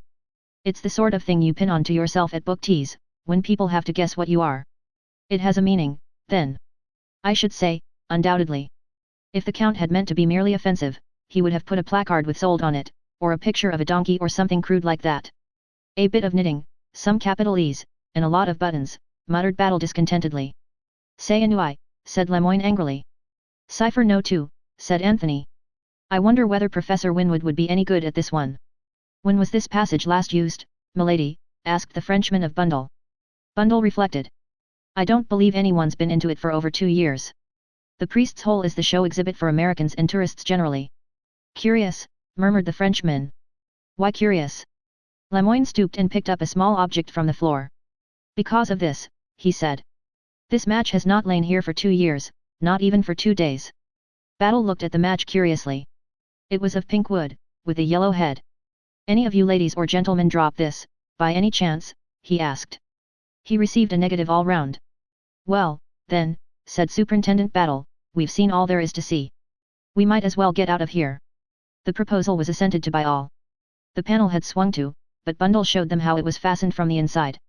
She unlatched it, swung it noiselessly open, and sprang through the opening, alighting in the council chamber with a resounding thud. Damn, said Lord Caterham, springing up from an armchair in which he appeared to have been taking 40 winks. Poor old father, said Bundle. Did I startle you? I can't think, said Lord Caterham, why nobody nowadays ever sits still after a meal. It's a lost art. God knows Chimneys is big enough, but even here there doesn't seem to be a single room where I can be sure of a little peace. Good Lord, how many of you are there? Reminds me of the pantomimes I used to go to as a boy when hordes of demons used to pop up out of trap doors. Demon No. 7, said Virginia, approaching him, and patting him on the head. Don't be cross. We're just exploring secret passages, that's all. There seems to be a positive boom in secret passages today, grumbled Lord Caterham, not yet completely mollified. I've had to show that fellow fish round them all this morning. When was that? Asked Battle quickly. Just before lunch. It seems he'd heard of the one in here. I showed him that, and then took him up to the White Gallery, and we finished up with the priest's hole. But his enthusiasm was waning by that time. He looked bored to death. But I made him go through with it. Lord Caterham chuckled at the remembrance. Anthony put a hand on Lemoyne's arm. Come outside, he said softly. I want to speak to you. The two men went out together through the window. When they had gone a sufficient distance from the house, Anthony drew from his pocket the scrap of paper that Boris had given him that morning. Look here, he said. Did you drop this? Lemoyne took it and examined it with some interest. No, he said. I have never seen it before. Why? Quite sure. Absolutely sure, monsieur. That's very odd. He repeated to Lemoyne what Boris had said. The other listened with close attention. No, I did not drop it. You say he found it in that clump of trees. Well, I assumed so, but he did not actually say so. It is just possible that it might have fluttered out of M.I. Saugstein's suitcase. Questioned Boris again. He handed the paper back to Anthony. After a minute or two he said, What exactly do you know of this man Boris? Anthony shrugged his shoulders. I understood he was the late Prince Michael's trusted servant. It may be so, but make it your business to find out. Ask someone who knows, such as the Baron Liloprit-Jazel. Perhaps this man was engaged but a few weeks ago. For myself, I have believed him honest. But who knows? King Victor is quite capable of making himself into a trusted servant at a moment's notice. Do you really think? Lemoyne interrupted him. I will be quite frank. With me, King Victor is an obsession. I see him everywhere. At this moment even I ask myself, this man who is talking to me, this Mcade, is he, perhaps, King Victor? Good Lord, said Anthony, you have got it badly. What do I care for the diamond? For the discovery of the murderer of Prince Michael? I leave those affairs to my colleague of Scotland Yard whose business it is. Me, I am in England for one purpose, and one purpose only, to capture King Victor and to capture him red-handed. Nothing else matters. Think you'll do it? Asked Anthony, lighting a cigarette. How should I know? Said Lemoyne, with sudden despondency. Said Anthony. They had regained the terrace. Superintendent Battle was standing near the French window in a wooden attitude. Look at poor old Battle, said Anthony. Let's go and cheer him up. He paused a minute, and said, You know, you're an odd fish in some ways, M. Lemoyne. In what ways, M. Cade? Well, said Anthony, in your place, I should have been inclined to note down that address that I showed you. It may be of no importance, quite conceivably. On the other hand, it might be very important indeed. Lemoyne looked at him for a minute or two steadily. Then, with a slight smile, he drew back the cuff of his left coat sleeve. Penciled on the white shirt cuff beneath were the words Hurstmere, Langley Road, Dover. I apologize, said Anthony. And I retire worsted. He joined Superintendent Battle. You look very pensive, Battle, he remarked. I've got a lot to think about, Mr. Cade. Yes, I expect you have. Things aren't dovetailing. They're not dovetailing at all. Very trying, sympathized Anthony. Never mind, Battle, if the worst comes to the worst, you can always arrest me. You've got my guilty footprints to fall back upon, remember. But the superintendent did not smile. Got any enemies here that you know of, Mr. Cade? He asked. I've an idea that the third footman doesn't like me, replied Anthony lightly. He does his best to forget to hand me the choicest vegetables. Why? I've been getting anonymous letters, said Superintendent Battle. Or rather an anonymous letter, I should say. About me. Without answering Battle took a folded sheet of cheap notepaper from his pocket, and handed it to Anthony. Scrawled on it in an illiterate handwriting were the words. Look out for Mr. Cade. He isn't what he seems. Anthony handed it back with a light laugh. That's all? Cheer up, Battle. I'm really a king in disguise, you know. He went into the house, whistling lightly as he walked along. But as he entered his bedroom and shut the door behind him, his face changed. It grew set and stern. He sat down on the edge of the bed and stared moodily at the floor. Things are getting serious, said Anthony to himself. Something must be done about it. It's all damned awkward. He sat there for a minute or two, then strolled to the window. For a moment or two he stood looking out aimlessly, and then his eyes became suddenly focused on a certain spot, and his face lightened. Of course, he said. The rose garden. That's it. The rose garden. He hurried downstairs again and out into the garden by a side door. He approached the rose garden by a circuitous route. It had a little gate at either end. He entered by the far one, and walked up to the sundial which was on a raised hillock in the exact center of the garden. Just as Anthony reached it, he stopped dead and stared at another occupant of the rose garden who seemed equally surprised to see him. I didn't know that you were interested in roses, Mr. Fish, said Anthony gently. Sir, said Mr. Fish, I am considerably interested in roses. They looked at each other warily, as antagonists seek to measure their opponent's strength. So am I, said Anthony. Is that so? In fact, I dote upon roses, said Anthony airily. A very slight smile hovered upon Mr. Fish's lips, and at the same time Anthony also smiled. The tension seemed to relax. Look at this beauty now, said Mr. Fish, stopping to point out a particularly fine bloom. Madame Abel Châtenay, I presume it to be. Yes, I am right. This white rose, before the war, was known as Frau Karl Drusky. They have, I believe, renamed it. Oversensitive, perhaps, but truly patriotic. The La France is always popular. Do you care for red roses at all, Mr. Cade? A bright scarlet rose now. Mr. Fish's slow, drawling voice was interrupted. Bundle was leaning out of a first-floor window. Care for a spin to town, Mr. Fish? I'm just off. Thank you, Lady Eileen, but I am very happy here. Sure you won't change your mind, Mr. Cade? Anthony laughed and shook his head. Bundle disappeared. Sleep is more in my line, said Anthony, with a wide yawn. A good after-luncheon nap. He took out a cigarette. You haven't got a match, have you? Mr. Fish handed him a matchbox. Anthony helped himself, and handed back the box with a word of thanks. Roses, said Anthony, are all very well. But I don't feel particularly horticultural this afternoon. With a disarming smile, he nodded cheerfully. A thundering noise sounded from just outside the house. Pretty powerful engine she's got in that car of hers, remarked Anthony. There, off she goes. They had a view of the car speeding down the long drive. Anthony yawned again, and strolled towards the house. He passed in through the door. Once inside, he seemed as though changed to quicksilver. He raced across the hall, out through one of the windows on the farther side, and across the park. Bundle, he knew, had to make a big detour by the lodge gates, and through the village. He ran desperately. It was a race against time. He reached the park wall just as he heard the car outside. He swung himself up and dropped into the road. Hi, cried Anthony. In her astonishment, Bundle swerved half across the road. She managed to pull up without accident.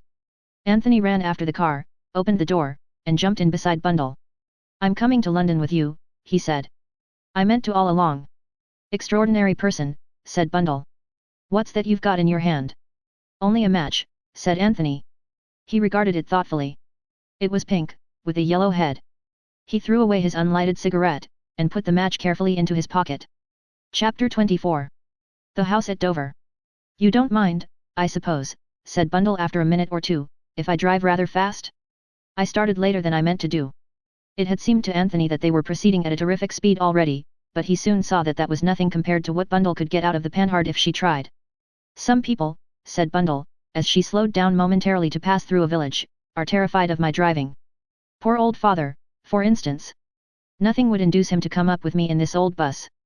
Privately, Anthony thought Lord Caterham was entirely justified. Driving with Bundle was not a sport to be indulged in by nervous, middle-aged gentlemen. But you don't seem nervous a bit, continued Bundle approvingly, as she swept round a corner on two wheels. I'm in pretty good training, you see, explained Anthony gravely. Also, he added as an afterthought, I'm rather in a hurry myself. Shall I speed her up a bit more? Asked Bundle kindly. Good Lord, no, said Anthony hastily. We're averaging about 50 as it is. I'm burning with curiosity to know the reason of this sudden departure, said Bundle, after executing a fanfare upon the klaxon which must temporarily have deafened the neighborhood. But I suppose I mustn't ask? You're not escaping from justice, are you? I'm not quite sure, said Anthony. I shall know soon. That Scotland Yard man isn't as much of a rabbit as I thought, said Bundle thoughtfully. Battle's a good man, agreed Anthony. You ought to have been in diplomacy, remarked Bundle. You don't part with much information, do you? I was under the impression that I babbled. Oh. Boy. You're not eloping with Mademoiselle Brunn, by any chance? Not guilty, said Anthony with fervor. There was a pause of some minutes during which Bundle caught up and passed 3 other cars. Then she asked suddenly. How long have you known Virginia? That's a difficult question to answer, said Anthony, with perfect truth. I haven't actually met her very often, and yet I seem to have known her a long time. Bundle nodded. Virginia's got brains, she remarked abruptly. She's always talking nonsense, but she's got brains all right. She was frightfully good out in Czechoslovakia, I believe. If Tim Revel had lived he'd have had a fine career, and mostly owing to Virginia. She worked for him tooth and nail. She did everything in the world she could for him, and I know why, too. Because she cared for him. Anthony sat looking very straight ahead of him. No, because she didn't. Don't you see? She didn't love him, she never loved him, and so she did everything on earth she could to make up. That's Virginia all over. But don't you make any mistake about it. Virginia was never in love with Tim Revel. You seem very positive, said Anthony, turning to look at her. Bundle's little hands were clenched on the steering wheel, and her chin was stuck out in a determined manner. I know a thing or two. I was only a kid at the time of her marriage, but I heard 1 or 2 things, and knowing Virginia I can put them together easily enough. Tim Revel was bowled over by Virginia, he was Irish, you know, and most attractive, with a genius for expressing himself well. Virginia was quite young, 18. She couldn't go anywhere without seeing Tim in a state of picturesque misery, vowing he'd shoot himself or take to drink if she didn't marry him. Girls believe these things, or used to, we've advanced a lot in the last 8 years. Virginia was carried away by the feeling she thought she'd inspired. She married him, and she was an angel to him always. She wouldn't have been half as much of an angel if she'd loved him. There's a lot of the devil in Virginia. But I can tell you one thing, she enjoys her freedom. And anyone will have a hard time persuading her to give it up. I wonder why you tell me all this, said Anthony slowly. It's interesting to know about people, isn't it? Some people, that is. I've wanted to know, he acknowledged. And you'd never have heard from Virginia. But you can trust me for an inside tip from the stables. Virginia's a darling. Even women like her because she isn't a bit of a cat. And anyway, Bundle ended, somewhat obscurely, one must be a sport, mustn't one? Oh, certainly, Anthony agreed. But he was still puzzled. He had no idea what had prompted Bundle to give him so much information unasked. That he was glad of it, he did not deny. Here are the trams, said Bundle, with a sigh. Now, I suppose, I shall have to drive carefully. It might be as well, agreed Anthony. His ideas and Bundle's on the subject of careful driving hardly coincided. Leaving indignant suburbs behind them, they finally emerged into Oxford Street. Not bad going, said Bundle, glancing at her wristwatch. Anthony assented fervently. Where do you want to be dropped? Anywhere. Which way are you going? Knightsbridge way. All right, drop me at Hyde Park Corner. Goodbye, said Bundle, as she drew up at the place indicated. What about the return journey? I'll find my own way back, thanks very much. I have scared him, remarked Bundle. I shouldn't recommend driving with you as a tonic for nervous old ladies, but personally I've enjoyed it. The last time I was in equal danger was when I was charged by a herd of wild elephants. I think you're extremely rude, remarked Bundle. We've not even had one bump today. I'm sorry if you've been holding yourself in on my account, retorted Anthony. I don't think men are really very brave, said Bundle. That's a nasty one, said Anthony. I retire, humiliated. Bundle nodded and drove on. Anthony hailed a passing taxi. Victoria Station, he said to the driver as he got in. When he got to Victoria he paid off the taxi and inquired for the next train to Dover. Unfortunately he had just missed one. Resigning himself to a wait of something over an hour, Anthony paced up and down, his brows knit. Once or twice he shook his head impatiently. The journey to Dover was uneventful. Arrived there, Anthony passed quickly out of the station, and then, as though suddenly remembering, he turned back again. There was a slight smile on his lips as he asked to be directed to Hurstmere, Langley Road. The road in question was a long one, leading right out of the town. According to the porter's instructions, Hurstmere was the last house. Anthony trudged along steadily. The little pucker had reappeared between his eyes. Nevertheless there was a new elation in his manner, as always when danger was near at hand. Hurstmere was, as the porter had said, the last house in Langley Road. It stood well back, enclosed in its own grounds, which were ragged and overgrown. The place, Anthony judged, must have been empty for many years. A large iron gate swung rustily on its hinges, and the name on the gatepost was half obliterated. A lonely spot, muttered Anthony to himself, and a good one to choose. He hesitated a minute or two, glanced quickly up and down the road, which was quite deserted, and then slipped quietly past the creaking gate into the overgrown drive. He walked up it a little way, and then stood listening. He was still some distance from the house. Not a sound could be heard anywhere. Some fast yellowing leaves detached themselves from one of the trees overhead and fell with a soft rustling sound that was almost sinister in the stillness. Anthony started, then smiled. Nerves, he murmured to himself. Never knew I had such things before. He went on up the drive. Presently, as the drive curved, he slipped into the shrubbery and so continued his way unseen from the house. Suddenly he stood still, peering out through the leaves. Some distance away a dog was barking, but it was a sound nearer at hand that had attracted Anthony's attention. His keen hearing had not been mistaken. A man came rapidly round the corner of the house, a short, square, thick-set man, foreign in appearance. He did not pause but walked steadily on, circling the house and disappearing again. Anthony nodded to himself. Sentry, he murmured. They do the thing quite well. As soon as he had passed, Anthony went on, diverging to the left, and so following in the footsteps of the sentry. His own footsteps were quite noiseless. The wall of the house was on his right, and presently he came to where a broad blur of light fell on the gravelled walk. The sound of several men talking together was clearly audible. My God, what double-dyed idiots, murmured Anthony to himself. It would serve them right to be given a fright. He stole up to the window, stooping a little so that he should not be seen. Presently he lifted his head very carefully to the level of the sill and looked in. Half a dozen men were sprawling round a table. 4 of them were big thick-set men, with high cheekbones, and eyes set in Magyar slanting fashion. The other 2 were rat-like little men with quick gestures. The language that was being spoken was French, but the 4 big men spoke it with uncertainty and a hoarse guttural intonation. The boss, growled one of these. When will he be here? One of the smaller men shrugged his shoulders. Any time now. About time, too, growled the first man. I have never seen him, this boss of yours, but, oh, what great and glorious work might we not have accomplished in these days of idle waiting. Fool, said the other little man bitingly. Getting nabbed by the police is all the great and glorious work you and your precious lot would have been likely to accomplish. A lot of blundering guerrillas. Aha, roared another big thick-set fellow. You insult the comrades? I will soon set the sign of the red hand round your throat.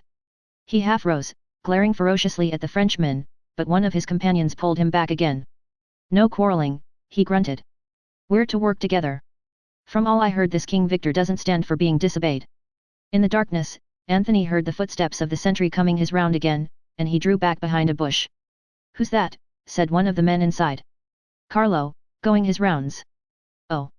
What about the prisoner? He's all right, coming round pretty fast now. He's recovered well from the crack on the head we gave him. Anthony moved gently away. God, what a lot, he muttered. They discuss their affairs with an open window, and that fool Carlo goes his round with the tread of an elephant, and the eyes of a bat. And to crown all, the Herzo-Slovakians and the French are on the point of coming to blows. King Victor's headquarters seem to be in a parlous condition. It would amuse me very much, to teach them a lesson. He stood irresolute for a minute, smiling to himself. From somewhere above his head came a stifled groan. Anthony looked up. The groan came again. Anthony glanced quickly from left to right. Carlo was not due round again just yet. He grasped the heavy Virginia creeper and climbed nimbly till he reached the sill of a window. The window was shut, but with a tool from his pocket he soon succeeded in forcing up the catch. He paused a minute to listen, then sprang lightly inside the room. There was a bed in the far corner and on that bed a man was lying, his figure barely discernible in the gloom. Anthony went over to the bed, and flashed his pocket torch on the man's face. It was a foreign face, pale and emaciated, and the head was swathed in heavy bandages. The man was bound hand and foot. He stared up at Anthony like one dazed. Anthony bent over him, and as he did so he heard a sound behind him and swung round, his hand travelling to his coat pocket. But a sharp command arrested him. Hands up, sonny. You didn't expect to see me here, but I happened to catch the same train as you at Victoria. It was Mr. Hiram Fish who was standing in the doorway. He was smiling and in his hand was a big blue automatic. Chapter 25. Tuesday night at Chimneys. Lord Caterham, Virginia, and Bundle were sitting in the library after dinner. It was Tuesday evening. Some 30 hours had elapsed since Anthony's rather dramatic departure. For at least the 7th time Bundle repeated Anthony's parting words, as spoken at Hyde Park Corner. I'll find my own way back, repeated Virginia thoughtfully. That doesn't look as though he expected to be away as long as this. And he's left all his things here. He didn't tell you where he was going. No, said Virginia, looking straight in front of her. He told me nothing. After this, there was a silence for a minute or two. Lord Caterham was the first to break it. On the whole, he said, keeping an hotel has some advantages over keeping a country house. Meaning? That little notice they always hang up in your room. Visitors intending departure must give notice before 12 o'clock. Virginia smiled. I dare say, he continued, that I am old-fashioned and unreasonable. It's the fashion, I know, to pop in and out of a house. Same idea as an hotel, perfect freedom of action, and no bill at the end. You are an old grouser, said Bundle. You've had Virginia and me. What more do you want? Nothing more, Lord Caterham assured them hastily. That's not it at all. It's the principle of the thing. It gives one such a restless feeling. I'm quite willing to admit that it's been an almost ideal 24 hours. Peace, perfect peace. No burglaries or other crimes of violence, no detectives, no Americans.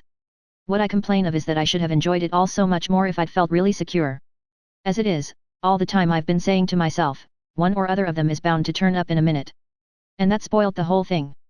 Well, nobody has turned up, said Bundle. We've been left severely alone, neglected, in fact. It's odd the way Fish disappeared. Didn't he say anything? Not a word. Last time I saw him he was pacing up and down the rose garden yesterday afternoon, smoking one of those unpleasant cigars of his. After that he seems to have just melted into the landscape. Somebody must have kidnapped him, said Bundle hopefully. In another day or two, I expect we shall have Scotland Yard dragging the lake to find his dead body, said her father gloomily. It serves me right.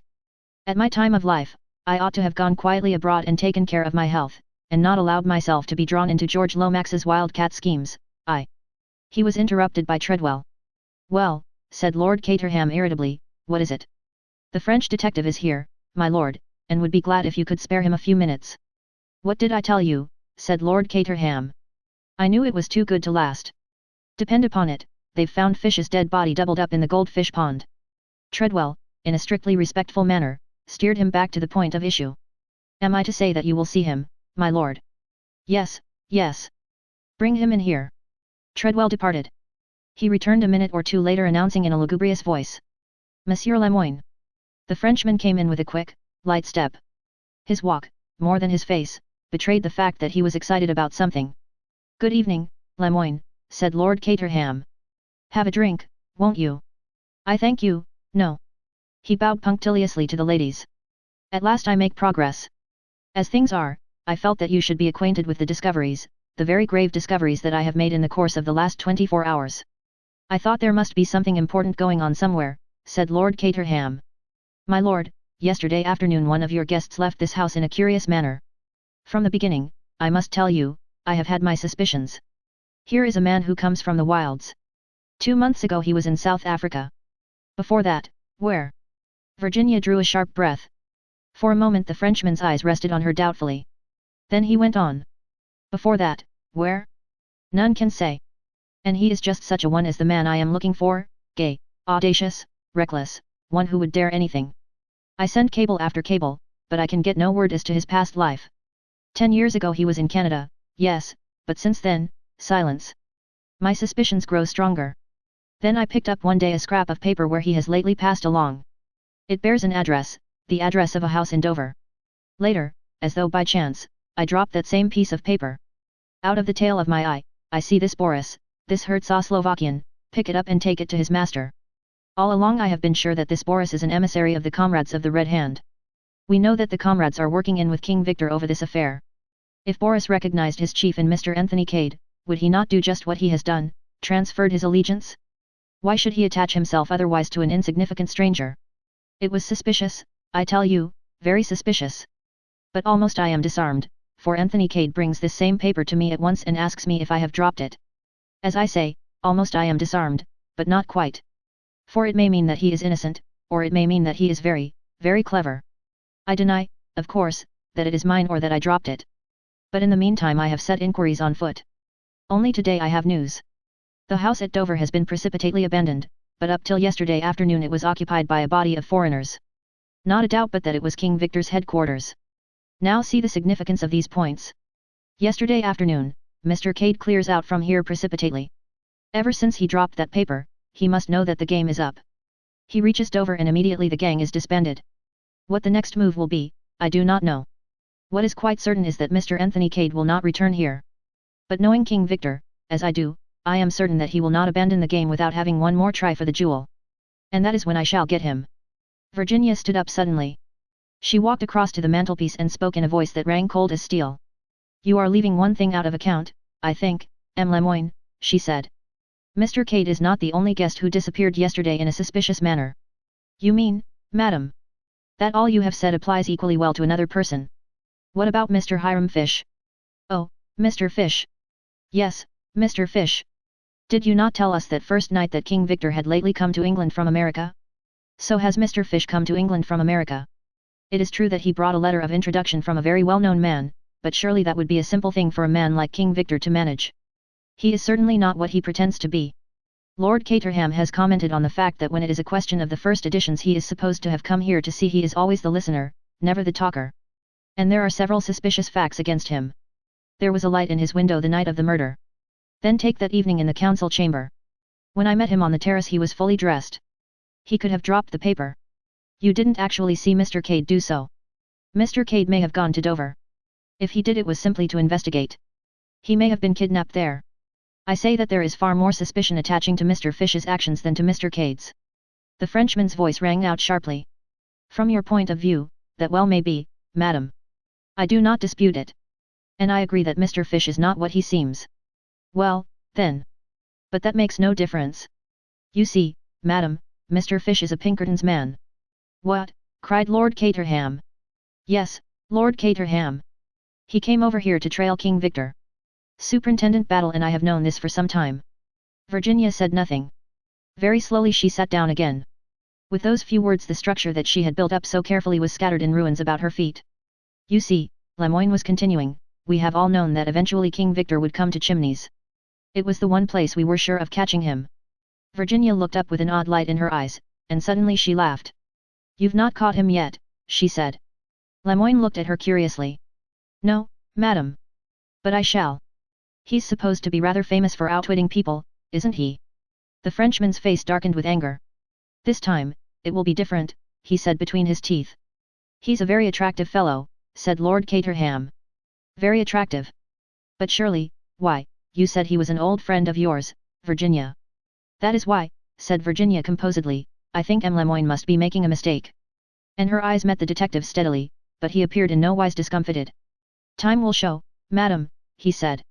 Do you pretend that it was he who shot Prince Michael? She asked presently. Certainly.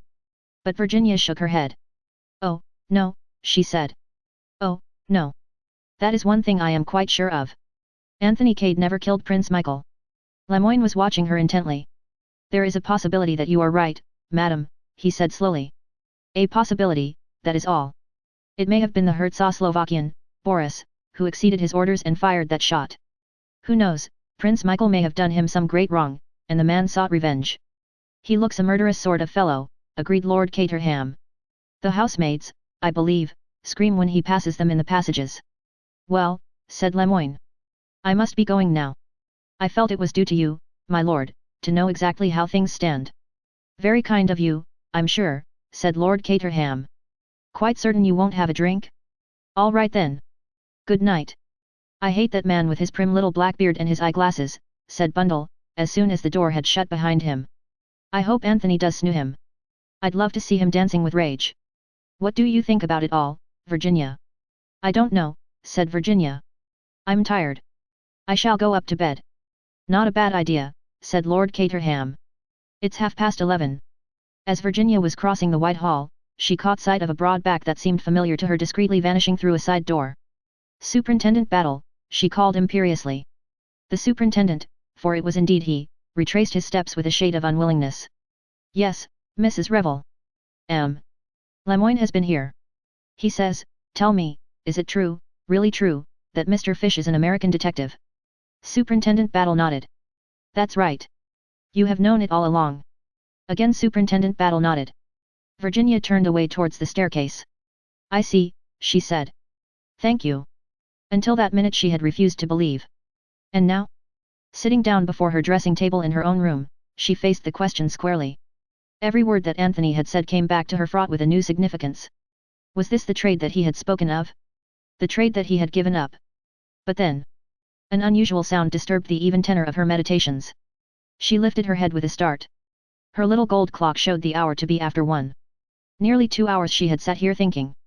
Again the sound was repeated. A sharp tap on the window pane. Virginia went to the window and opened it. Below on the pathway was a tall figure which even as she looked stooped for another handful of gravel. For a moment Virginia's heart beat faster, then she recognized the massive strength and square-cut outline of the Herzo-Slovakian, Boris. Yes, she said in a low tone. What is it? At the moment it did not strike her as strange that Boris should be throwing gravel at her window at this hour of the night. What is it? She repeated impatiently. I come from the master, said Boris in a low tone which nevertheless carried perfectly. He has sent for you. He made the statement in a perfectly matter-of-fact tone. Sent for me?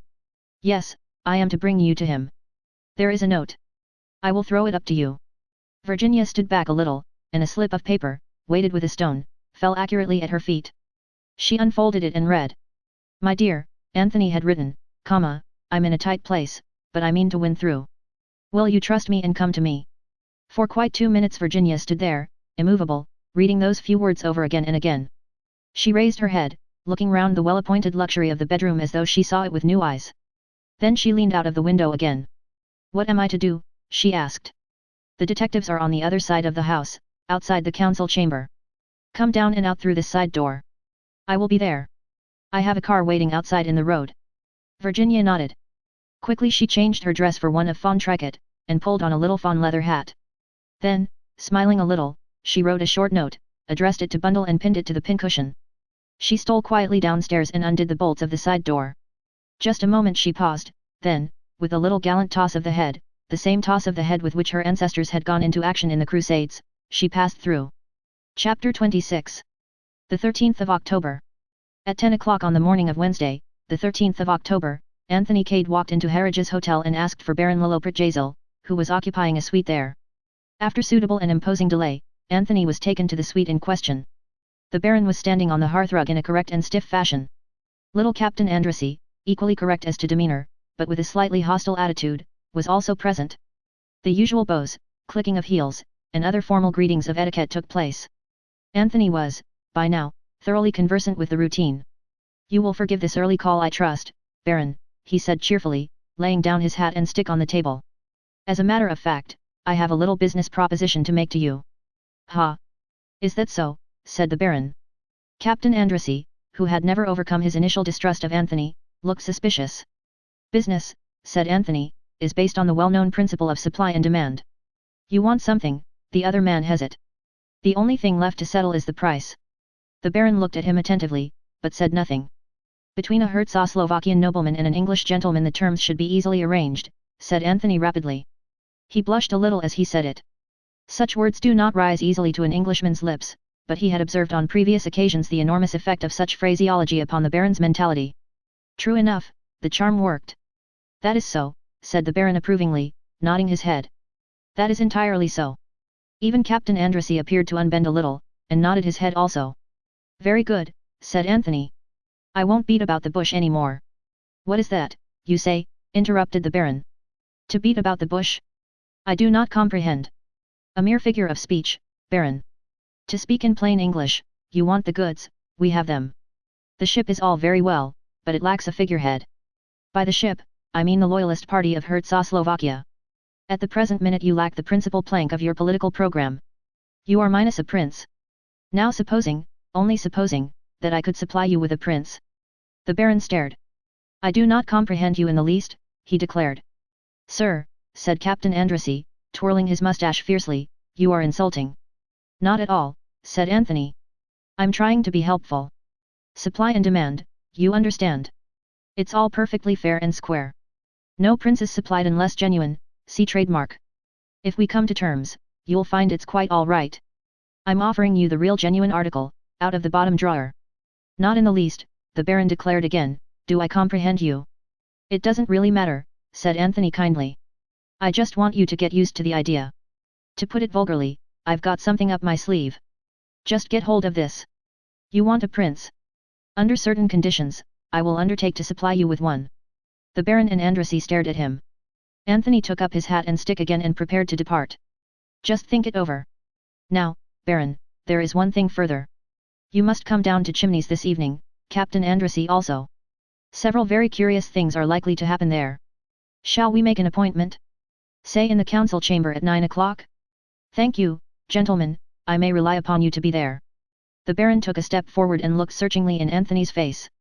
Mr. Cade, he said, not without dignity, it is not, I hope, that you wish to make fun of me. Anthony returned his gaze steadily. Baron, he said, and there was a curious note in his voice, when this evening is over, I think you will be the first to admit that there is more earnest than jest about this business.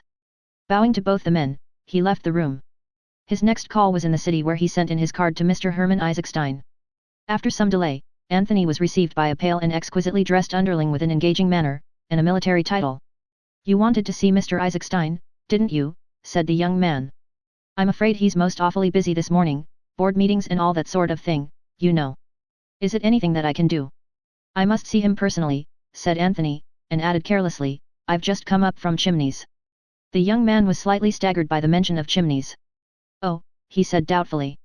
Well, I'll see. Tell him it's important, said Anthony. Message from Lord Caterham, suggested the young man. Something of the kind, said Anthony, but it's imperative that I should see Mr. Isaacstein at once. 2 minutes later, Anthony was conducted into a sumptuous inner sanctum, where he was principally impressed by the immense size and roomy depths of the leather-covered armchairs. Mr. Isaacstein rose to greet him. You must forgive my looking you up like this, said Anthony. I know that you're a busy man, and I'm not going to waste more of your time than I can help. It's just a little matter of business that I want to put before you. Isaacstein looked at him attentively for a minute or two out of his beady black eyes. Have a cigar, he said unexpectedly, holding out an open box. Thank you, said Anthony. I don't mind if I do. He helped himself. It's about this Hertzoslovakian business, continued Anthony, as he accepted a match. He noted the momentary flickering of the other's steady gaze. The murder of Prince Michael must have rather upset the apple cart. Mr. Isaacstein raised one eyebrow, murmured ah, interrogatively, and transferred his gaze to the ceiling. Oil, said Anthony, thoughtfully surveying the polished surface of the desk. Wonderful thing, oil. He felt the slight start the financier gave. Do you mind coming to the point, Mr. Cade? Not at all. I imagine, Mr. Isaacstein, that if those oil concessions are granted to another company you won't be exactly pleased about it. What's the proposition? Asked the other, looking straight at him. A suitable claimant to the throne, full of pro-British sympathies. Where have you got him? That's my business.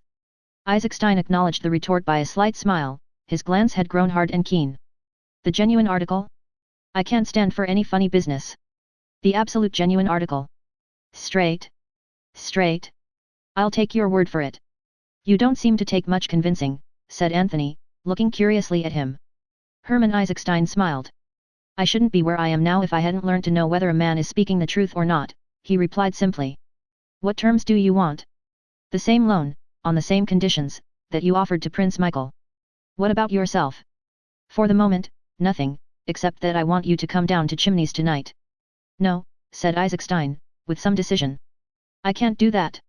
Why? Dining out, rather an important dinner. All the same, I'm afraid you'll have to cut it out, for your own sake. What do you mean? Anthony looked at him for a full minute before he said slowly. Do you know that they've found the revolver, the one Michael was shot with? Do you know where they found it? In your suitcase. What? Isaacstein almost leapt from his chair. His face was frenzied. What are you saying? What do you mean? I'll tell you. Very obligingly, Anthony narrated the occurrences in connection with the finding of the revolver. As he spoke, the other's face assumed a greyish tinge of absolute terror. But it's false, he screamed out, as Anthony finished. I never put it there. I know nothing about it. It is a plot. Don't excite yourself, said Anthony soothingly. If that's the case you'll easily be able to prove it. Prove it? How can I prove it? If I were you, said Anthony gently, I'd come to Chimneys tonight. Isaacstein looked at him doubtfully. You advise it? Anthony leant forward and whispered to him. The financier fell back in amazement, staring at him. You actually mean? Come and see, said Anthony. Chapter 27. The 13th of October, Cant. The clock in the council chamber struck 9. Well, said Lord Caterham, with a deep sigh. Here they all are, just like little Bo Peep's flock, back again and wagging their tails behind them. He looked sadly round the room. Organ grinder complete with monkey, he murmured, fixing the Baron with his eye. Nosy Parker of Throgmorton Street. I think you're rather unkind to the Baron, protested Bundle, to whom these confidences were being poured out. He told me that he considered you the perfect example of English hospitality amongst the haute noblesse. I dare say, said Lord Caterham. He's always saying things like that. It makes him most fatiguing to talk to. But I can tell you I'm not nearly as much of the hospitable English gentleman as I was. As soon as I can, I shall let Chimneys to an enterprising American, and go and live in an hotel. There, if anyone worries you, you can just ask for your bill and go. Cheer up, said Bundle. We seem to have lost Mr. Fish for good. I always found him rather amusing, said Lord Caterham, who was in a contradictory temper. It's that precious young man of yours who has let me in for this. Why should I have this board meeting called in my house? Why doesn't he rent the Larches or Elmhurst, or some nice villa residence like that at Streatham, and hold his company meetings there? Wrong atmosphere, said Bundle. No one is going to play any tricks on us, I hope, said her father nervously. I don't trust that French fellow, Lemoyne. The French police are up to all sorts of dodges. Put India rubber bands round your arm, and then reconstruct the crime and make you jump, and it's registered on a thermometer. I know that when they call out who killed Prince Michael. I shall register 122, or something perfectly frightful, and they'll haul me off to jail at once. The door opened and Treadwell announced. Mr. George Lomax. Mr. Eversley. Enter Cotters, followed by Faithful Dog, murmured Bundle. Bill made a beeline for her, whilst George greeted Lord Caterham in the genial manner he assumed for public occasions. My dear Caterham, said George, shaking him by the hand, I got your message, and came over, of course. Very good of you, my dear fellow, very good of you. Delighted to see you. Lord Caterham's conscience always drove him on to an excess of geniality when he was conscious of feeling none.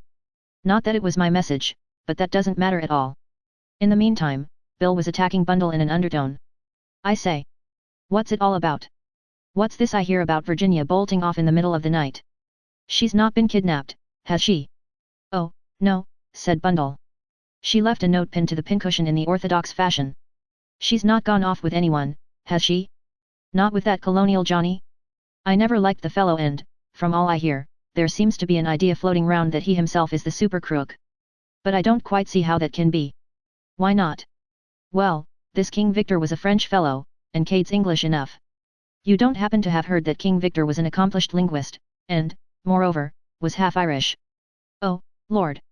Then that's why he's made himself scarce, is it? I don't know about his making himself scarce. He disappeared the day before yesterday, as you know. But this morning we got a wire from him, saying he would be down here at 9 p.m. tonight, and suggesting that Cotters should be asked over. All these other people have turned up as well, asked by Mr. Cade.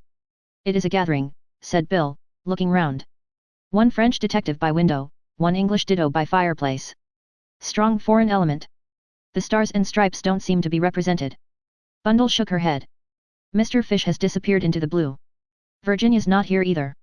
But everyone else is assembled, and I have a feeling in my bones, Bill, that we are drawing very near to the moment when somebody says James, the footman, and everything is revealed. We're only waiting now for Anthony Cade to arrive. He'll never show up, said Bill. Then why call this company meeting, as father calls it? Ah, there's some deep idea behind that. Depend upon it. Wants us all here while he's somewhere else, you know the sort of thing. You don't think he'll come, then? No fear. Run his head into the lion's mouth? Why, the room's bristling with detectives and high officials. You don't know much about King Victor, if you think that would deter him. By all accounts, it's the kind of situation he loves above all, and he always manages to come out on top. Mr. Eversley shook his head doubtfully. That would take some doing, with the dice loaded against him. He'll never. The door opened again and Treadwell announced. Mr. Cade. Anthony came straight across to his host. Lord Caterham, he said, I'm giving you a frightful lot of trouble, and I'm awfully sorry about it. But I really do think that tonight we'll see the clearing up of the mystery. Lord Caterham looked mollified. He had always had a secret liking for Anthony. No trouble at all, he said heartily. It's very kind of you, said Anthony. We're all here, I see. Then I can get on with the good work. I don't understand, said George Lomax weightily. I don't understand in the least. This is all very irregular. Mr. Cade has no standing whatever. The position is a very difficult and delicate one. I am strongly of the opinion. George's flood of eloquence was arrested. Moving unobtrusively to the great man's side, Superintendent Battle whispered a few words in his ear. George looked perplexed and baffled. Very well, if you say so, he remarked grudgingly. Then added in a louder tone, I'm sure we are all willing to listen to what Mr. Cade has to say. Anthony ignored the palpable condescension of the other's tone. It's just a little idea of mine, that's all, he said cheerfully. Probably all of you know that we got hold of a certain message in cipher the other day. There was a reference to Richmond, and some numbers. He paused. Well, we had a shot at solving it, and we failed. Now in the late Count Stultich's memoirs, which I happen to have read, there is a reference to a certain dinner, a flower dinner which everyone attended wearing a badge representing a flower. The Count himself wore the exact duplicate of that curious device we found in the cavity in the secret passage. It represented a rose. If you remember, it was all rows of things, buttons, letteries, and finally rows of knitting. Now, gentlemen, what is there in this house that is arranged in rows? Books, isn't that so? Add to that, that in the catalogue of Lord Caterham's library there is a book called The Life of the Earl of Richmond, and I think you will get a very fair idea of the hiding place. Starting at the volume in question, and using the numbers to denote shelves and books, I think you will find that the object of our search is concealed in a dummy book, or in a cavity behind a particular book. Anthony looked round modestly, obviously waiting for applause. Upon my word, that's very ingenious, said Lord Caterham. Quite ingenious, admitted George condescendingly. But it remains to be seen. Anthony laughed. The proof of the pudding's in the eating, eh? Well, I'll soon settle that for you. He sprang to his feet. I'll go to the library. He got no further. M. Lemoyne moved forward from the window. Just one moment, Mr. Cade. You permit, Lord Caterham. He went to the writing table and hurriedly scribbled a few lines. He sealed them up in an envelope, and then rang the bell. Treadwell appeared in answer to it. Lemoyne handed him the note. See that that is delivered at once, if you please. Very good, sir, said Treadwell. With his usual dignified tread he withdrew. Anthony, who had been standing, irresolute, sat down again.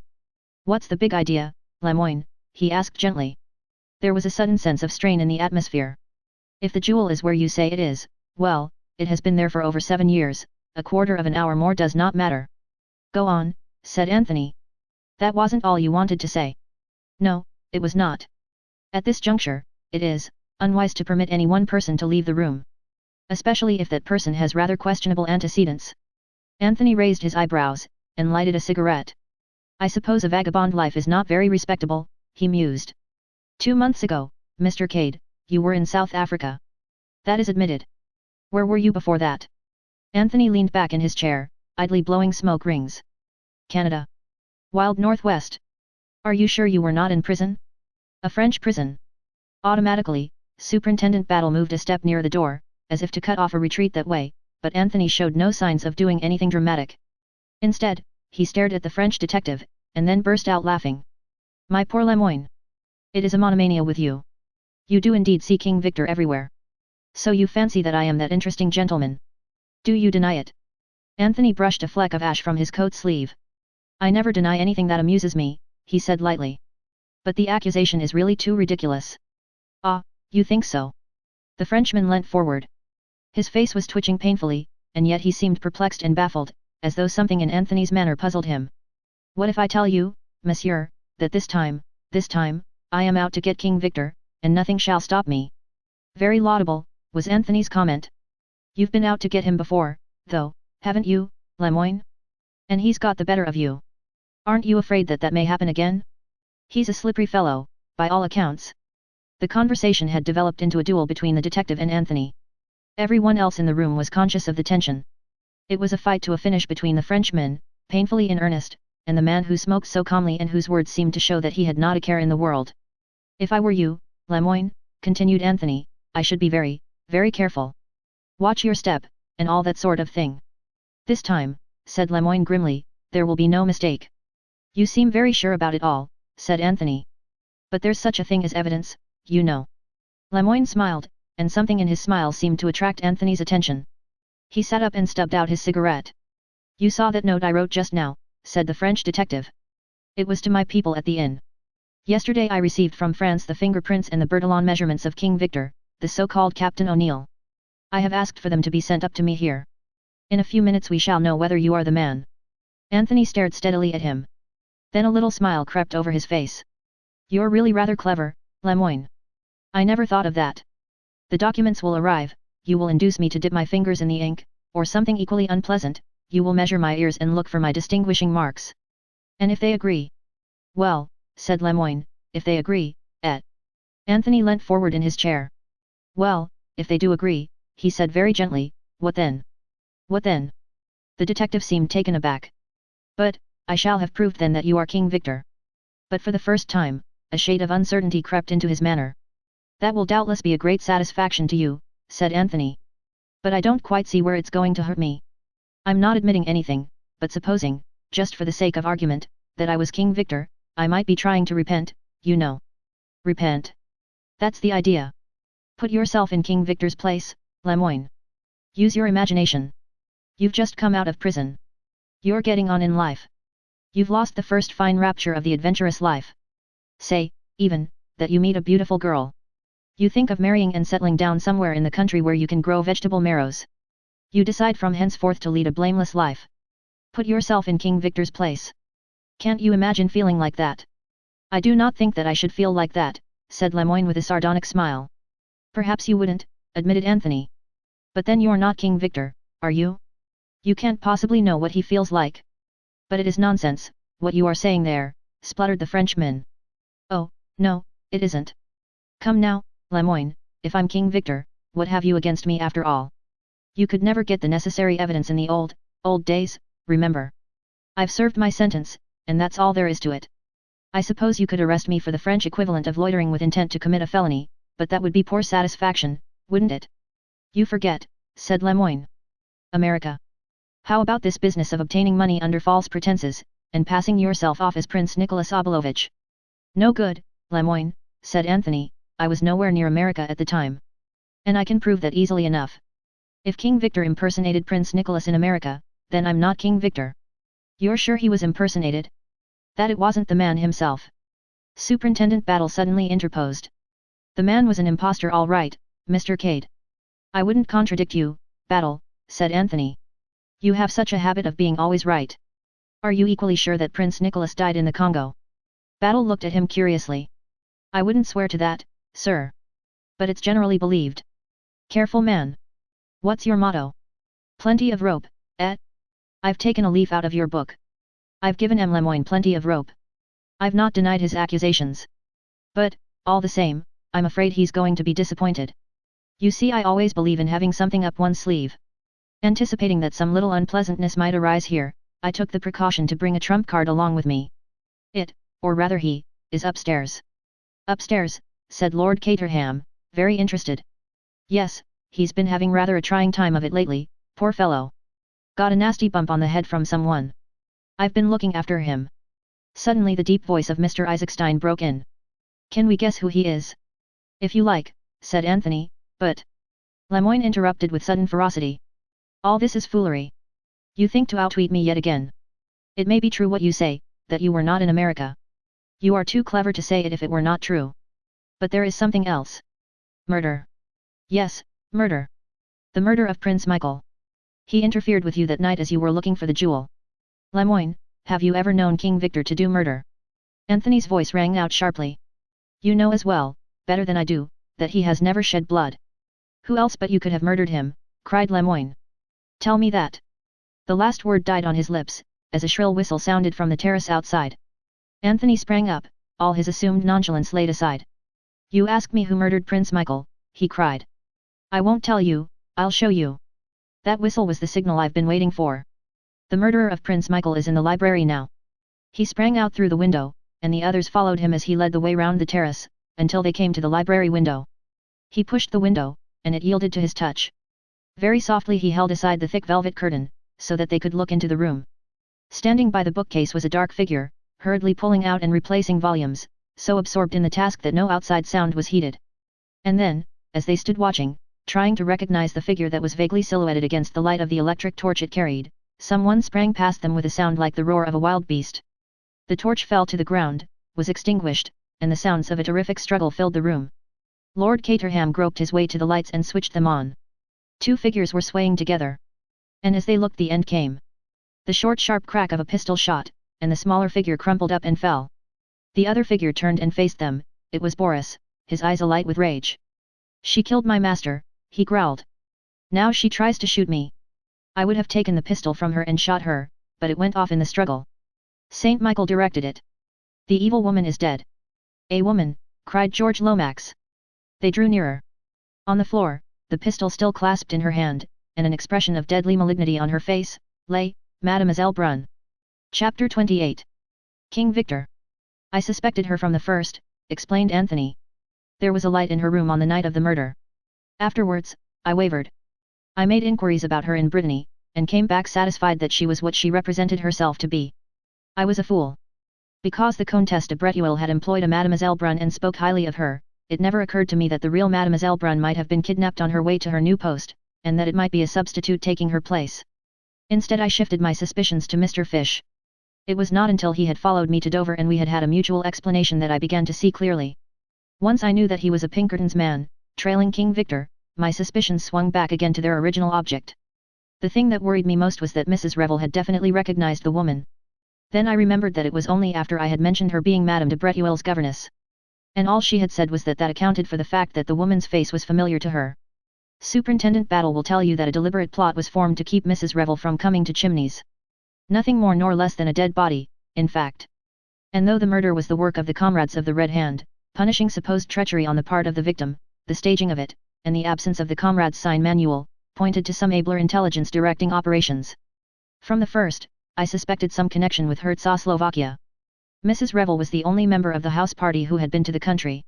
I suspected at first that someone was impersonating Prince Michael, but that proved to be a totally erroneous idea. When I realized the possibility of Mademoiselle Brun's being an impostor, and added to that the fact that her face was familiar to Mrs. Revel, I began to see daylight. It was evidently very important that she should not be recognized, and Mrs. Revel was the only person likely to do so. But who was she? Said Lord Caterham. Someone Mrs. Revel had known in Czechoslovakia. I think the Baron might be able to tell us, said Anthony. The Baron stared at him, then down at the motionless figure. Look well, said Anthony. Don't be put off by the makeup. She was an actress once, remember? The Baron stared again. Suddenly he started. God in heaven, he breathed, it is not possible. What is not possible? Asked George. Who is the lady? You recognize her, Baron? No, it is not possible. The Baron continued to mutter. She was killed. They were both killed. On the steps of the palace. Her body was recovered. Mutilated and unrecognizable, Anthony reminded him. She managed to put up a bluff. I think she escaped to America, and has spent a good many years lying low in deadly terror of the comrades of the Red Hand.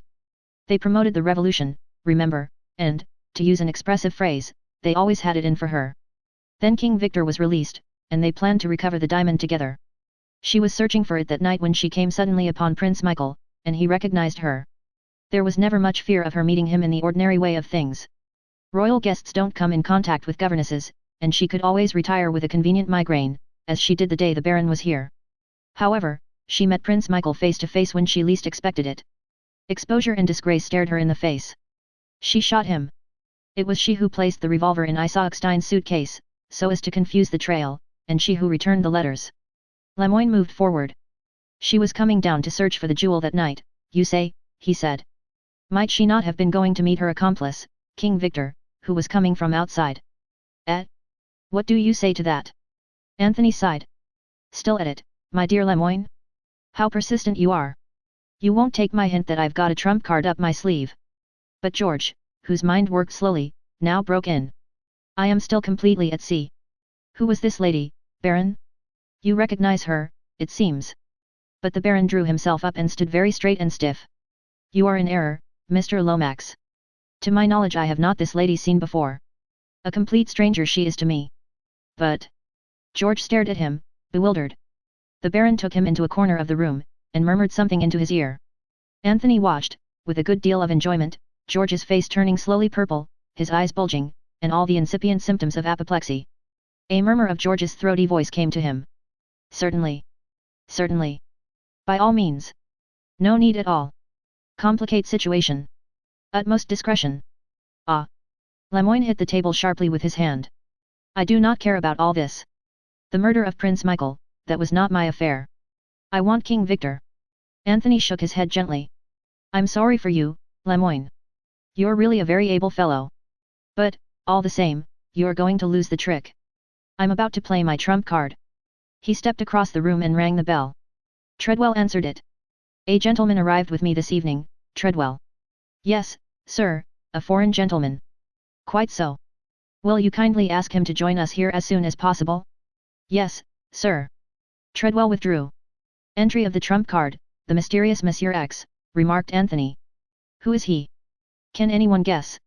Putting two and two together, said Hermann Isaacstein, what with your mysterious hints this morning, and your attitude this afternoon, I should say there was no doubt about it. Somehow or other you've managed to get hold of Prince Nicholas of Czechoslovakia. You think the same, Baron? I do. Unless yet another impostor you have put forward. But that I will not believe. With me, your dealings most honorable have been. Thank you, Baron. I shan't forget those words. So you are all agreed. His eyes swept round the circle of waiting faces. Only Lemoyne did not respond, but kept his eyes fixed sullenly on the table. Anthony's quick ears had caught the sound of footsteps outside in the hall. And yet, you know, he said with a queer smile, you're all wrong. He crossed swiftly to the door and flung it open. A man stood on the threshold, a man with a neat black beard, eyeglasses and a foppish appearance slightly marred by a bandage round the head. Allow me to present you to the real Monsieur Lemoyne of the Chouette. There was a rush and a scuffle, and then the nasal tones of Mr. Hiram Fish rose bland and reassuring from the window. No, you don't, Sonny, not this way. I have been stationed here this whole evening for the particular purpose of preventing your escape. You will observe that I have you covered well and good with this gun of mine. I came over to get you, and I've got you, but you sure are some lad. Chapter 29. Further explanations. You owe us an explanation, I think, Mr. Cade, said Hermann Isaacstein, somewhat later in the evening. There's nothing much to explain, said Anthony modestly. I went to Dover and Fish followed me under the impression that I was King Victor. We found a mysterious stranger imprisoned there, and as soon as we heard his story we knew where we were. The same idea again, you see.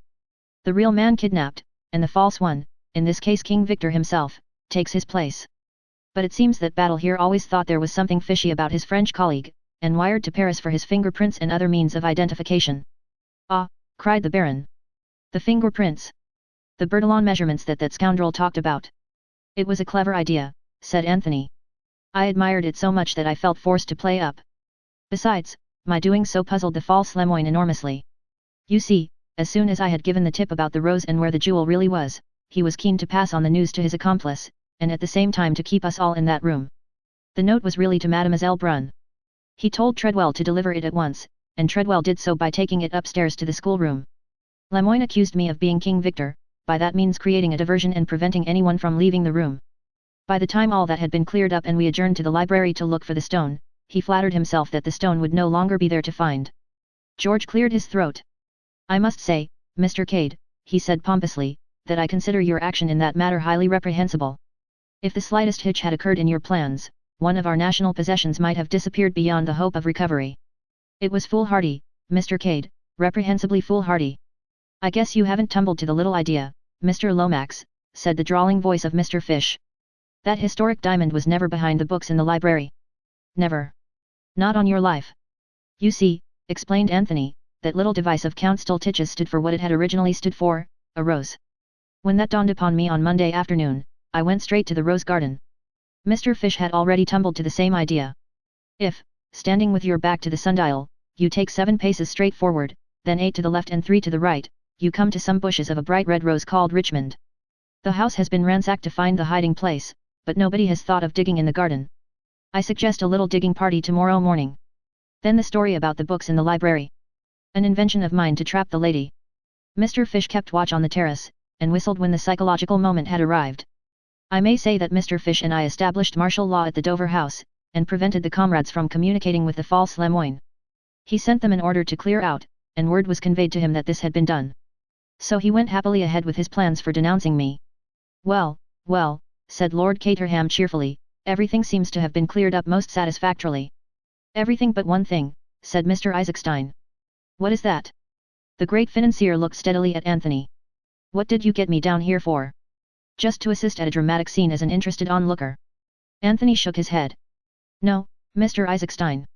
You are a busy man whose time is money. Why did you come down here originally? To negotiate a loan. With whom? Prince Michael of Czechoslovakia. Exactly. Prince Michael is dead. Are you prepared to offer the same loan on the same terms to his cousin Nicholas? Can you produce him? I thought he was killed in the Congo. He was killed all right. I killed him. Oh, no, I'm not a murderer. When I say I killed him, I mean that I spread the report of his death. I promised you a prince, Mr. Isaacstein. Will I do? You. Yes, I'm the man. Nicholas Sergius Alexander Ferdinand Obolovich. Rather long for the kind of life I propose to live, so I emerged from the Congo as plain Anthony Cade. Little Captain Andressy sprang up. But this is incredible, incredible, he spluttered. Have a care, sir, what you say. I can give you plenty of proof, said Anthony quietly. I think I shall be able to convince the Baron here. The Baron lifted his hand. Your proofs I will examine, yes. But of them for me there is no need. Your word alone sufficient for me is. Besides, your English mother you much resemble. All along have I said, this young man on one side or the other most highly born is. You have always trusted my word, Baron, said Anthony. I can assure you that in the days to come I shall not forget. Then he looked over at Superintendent Battle whose face had remained perfectly expressionless. You can understand, said Anthony with a smile, that my position has been extremely precarious. Of all those in the house I might be supposed to have the best reason for wishing Michael Obolovich out of the way, since I was the next heir to the throne. I've been extraordinarily afraid of Battle all along. I always felt that he suspected me, but that he was held up by lack of motive. I never believed for a minute that you'd shot him, sir, said Superintendent Battle. We've got a feeling in such matters. But I knew that you were afraid of something, and you puzzled me. If I'd known sooner who you really were, I dare say I'd have yielded to the evidence, and arrested you. I'm glad I managed to keep one guilty secret from you. You wormed everything else out of me all right. You're a damned good man at your job, Battle. I shall always think of Scotland Yard with respect. Most amazing, muttered George. Most amazing story I ever heard.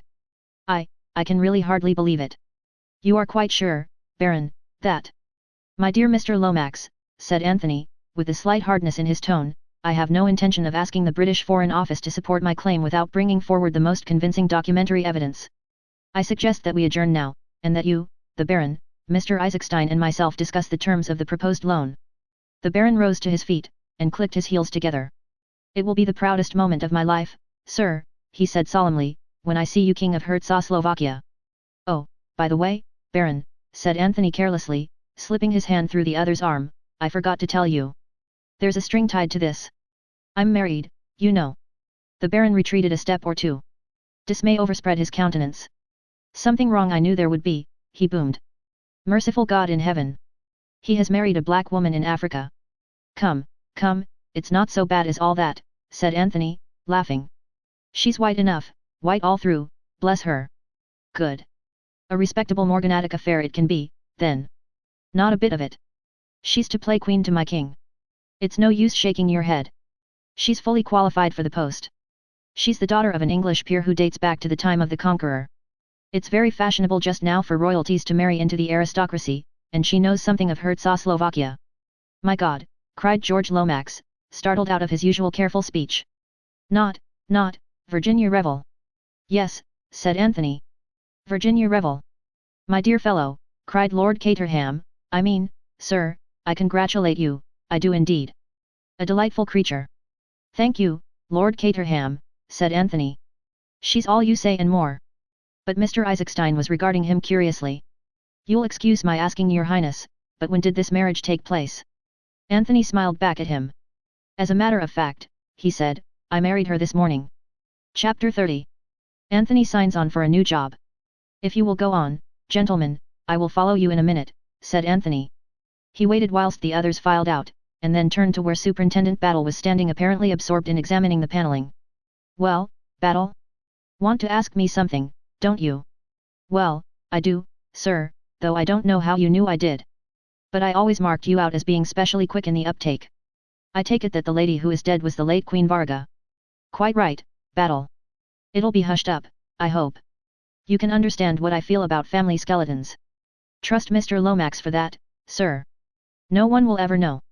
That is, a lot of people will know, but it won't get about. Was that what you wanted to ask me about? No, sir, that was only in passing.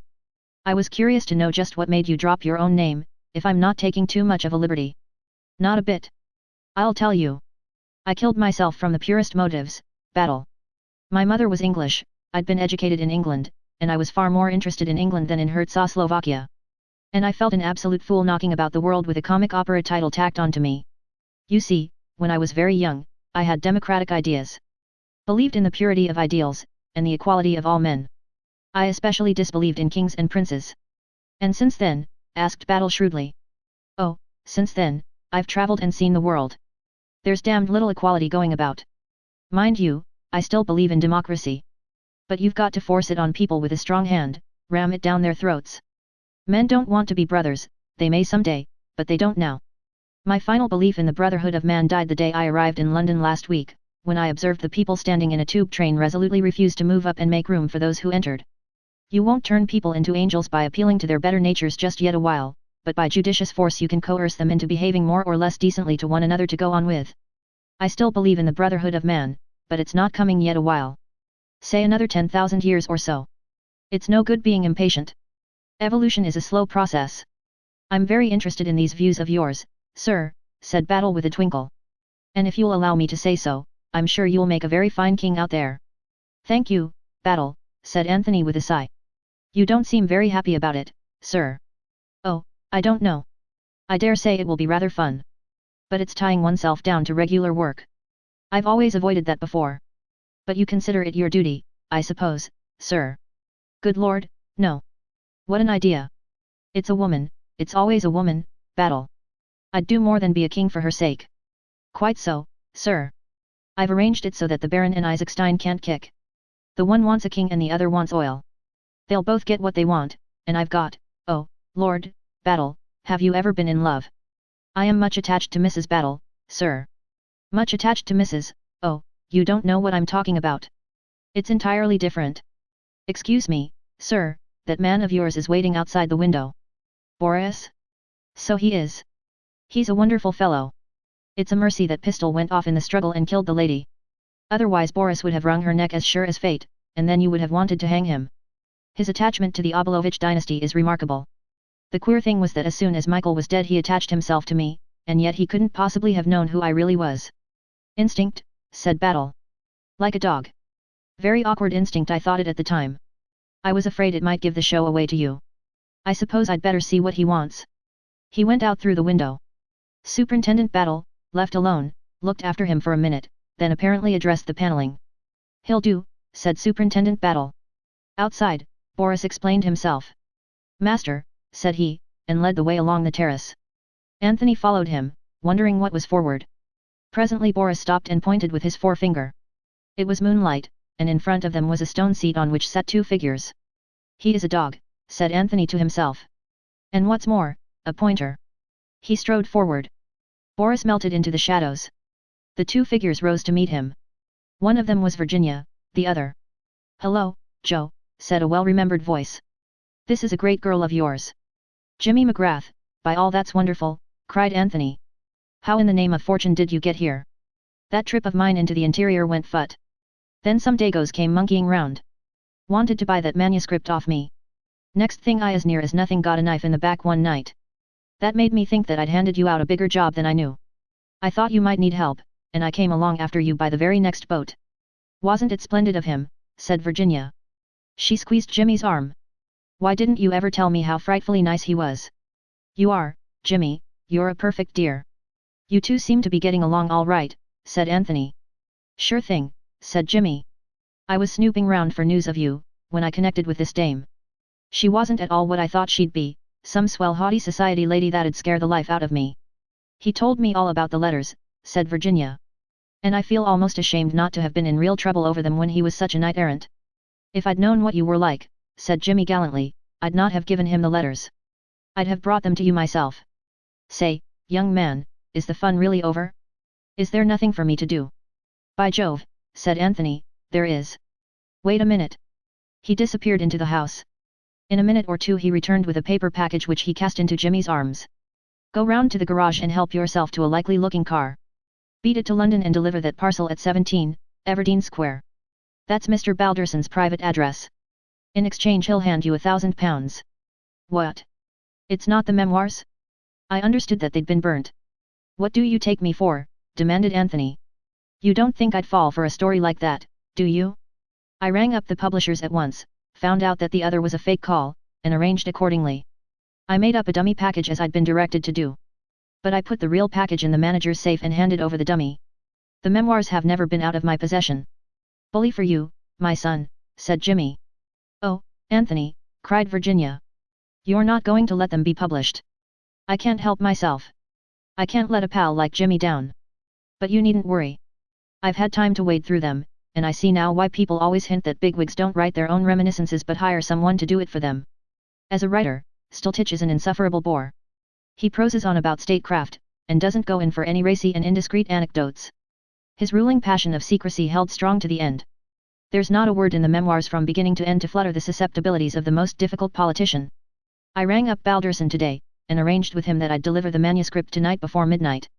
But Jimmy can do his own dirty work now that he's here. I'm off, said Jimmy. I like the idea of that £1,000, especially when I'd made up my mind I was down and out. Half a second, said Anthony. I've got a confession to make to you, Virginia. Something that everyone else knows, but that I haven't yet told you. I don't mind how many strange women you've loved so long as you don't tell me about them. Women, said Anthony, with a virtuous air. Women indeed. You ask James here what kind of women I was going about with last time he saw me. Frumps, said Jimmy solemnly. Utter frumps. Not one a day under 45. Thank you, Jimmy, said Anthony, you're a true friend. No, it's much worse than that. I've deceived you as to my real name. Is it very dreadful, said Virginia, with interest. It isn't something silly like Pobbles, is it? Fancy being called Mrs. Pobbles. You are always thinking the worst of me.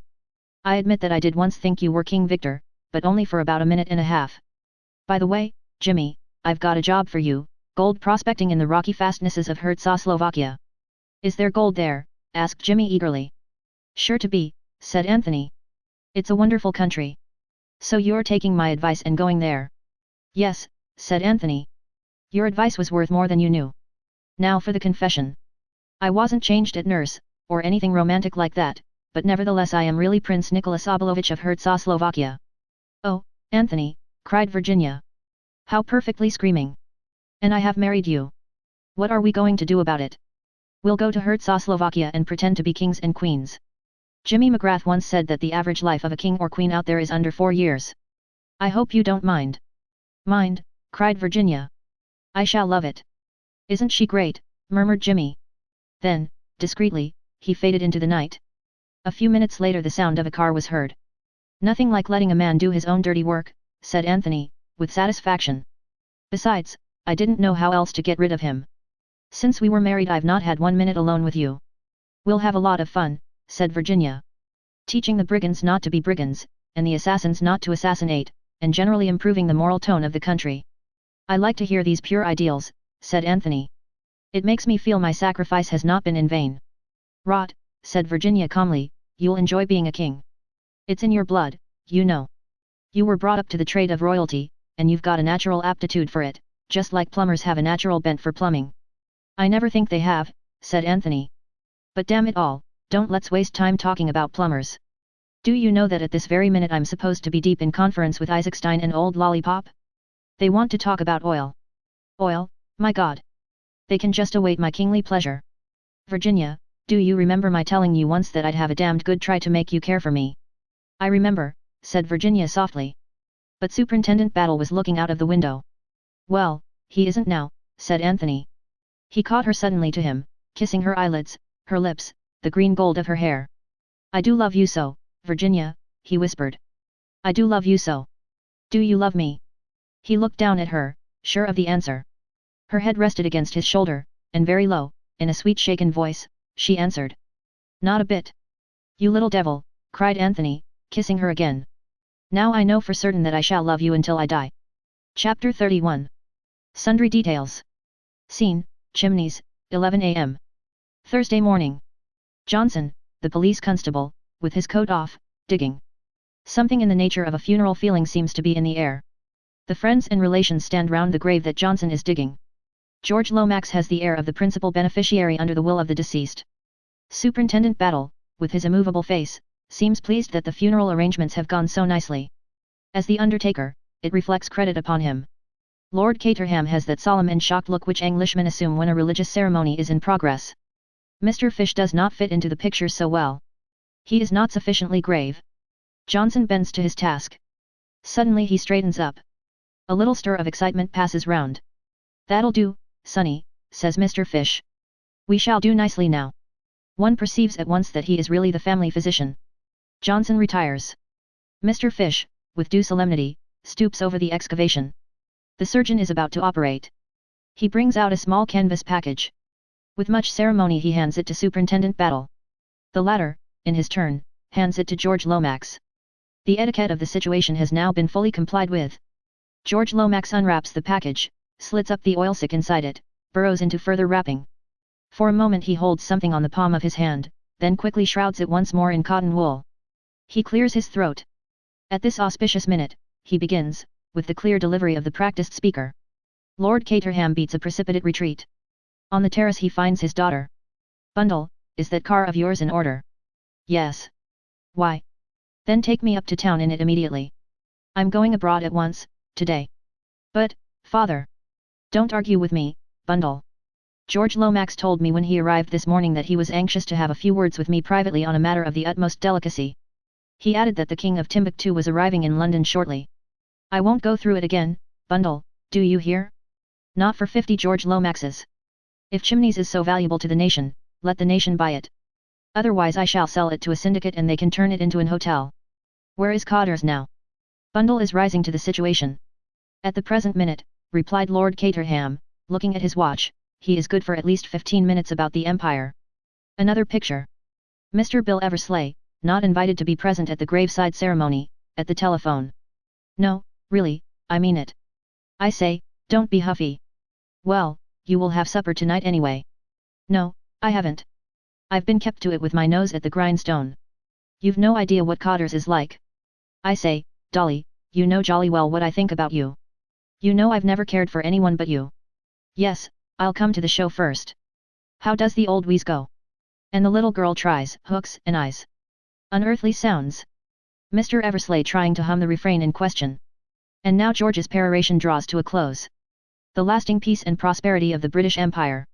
I guess," said Mr. Hiram Fish sotto voce to himself and the world at large, "that this has been a great little old week." The end.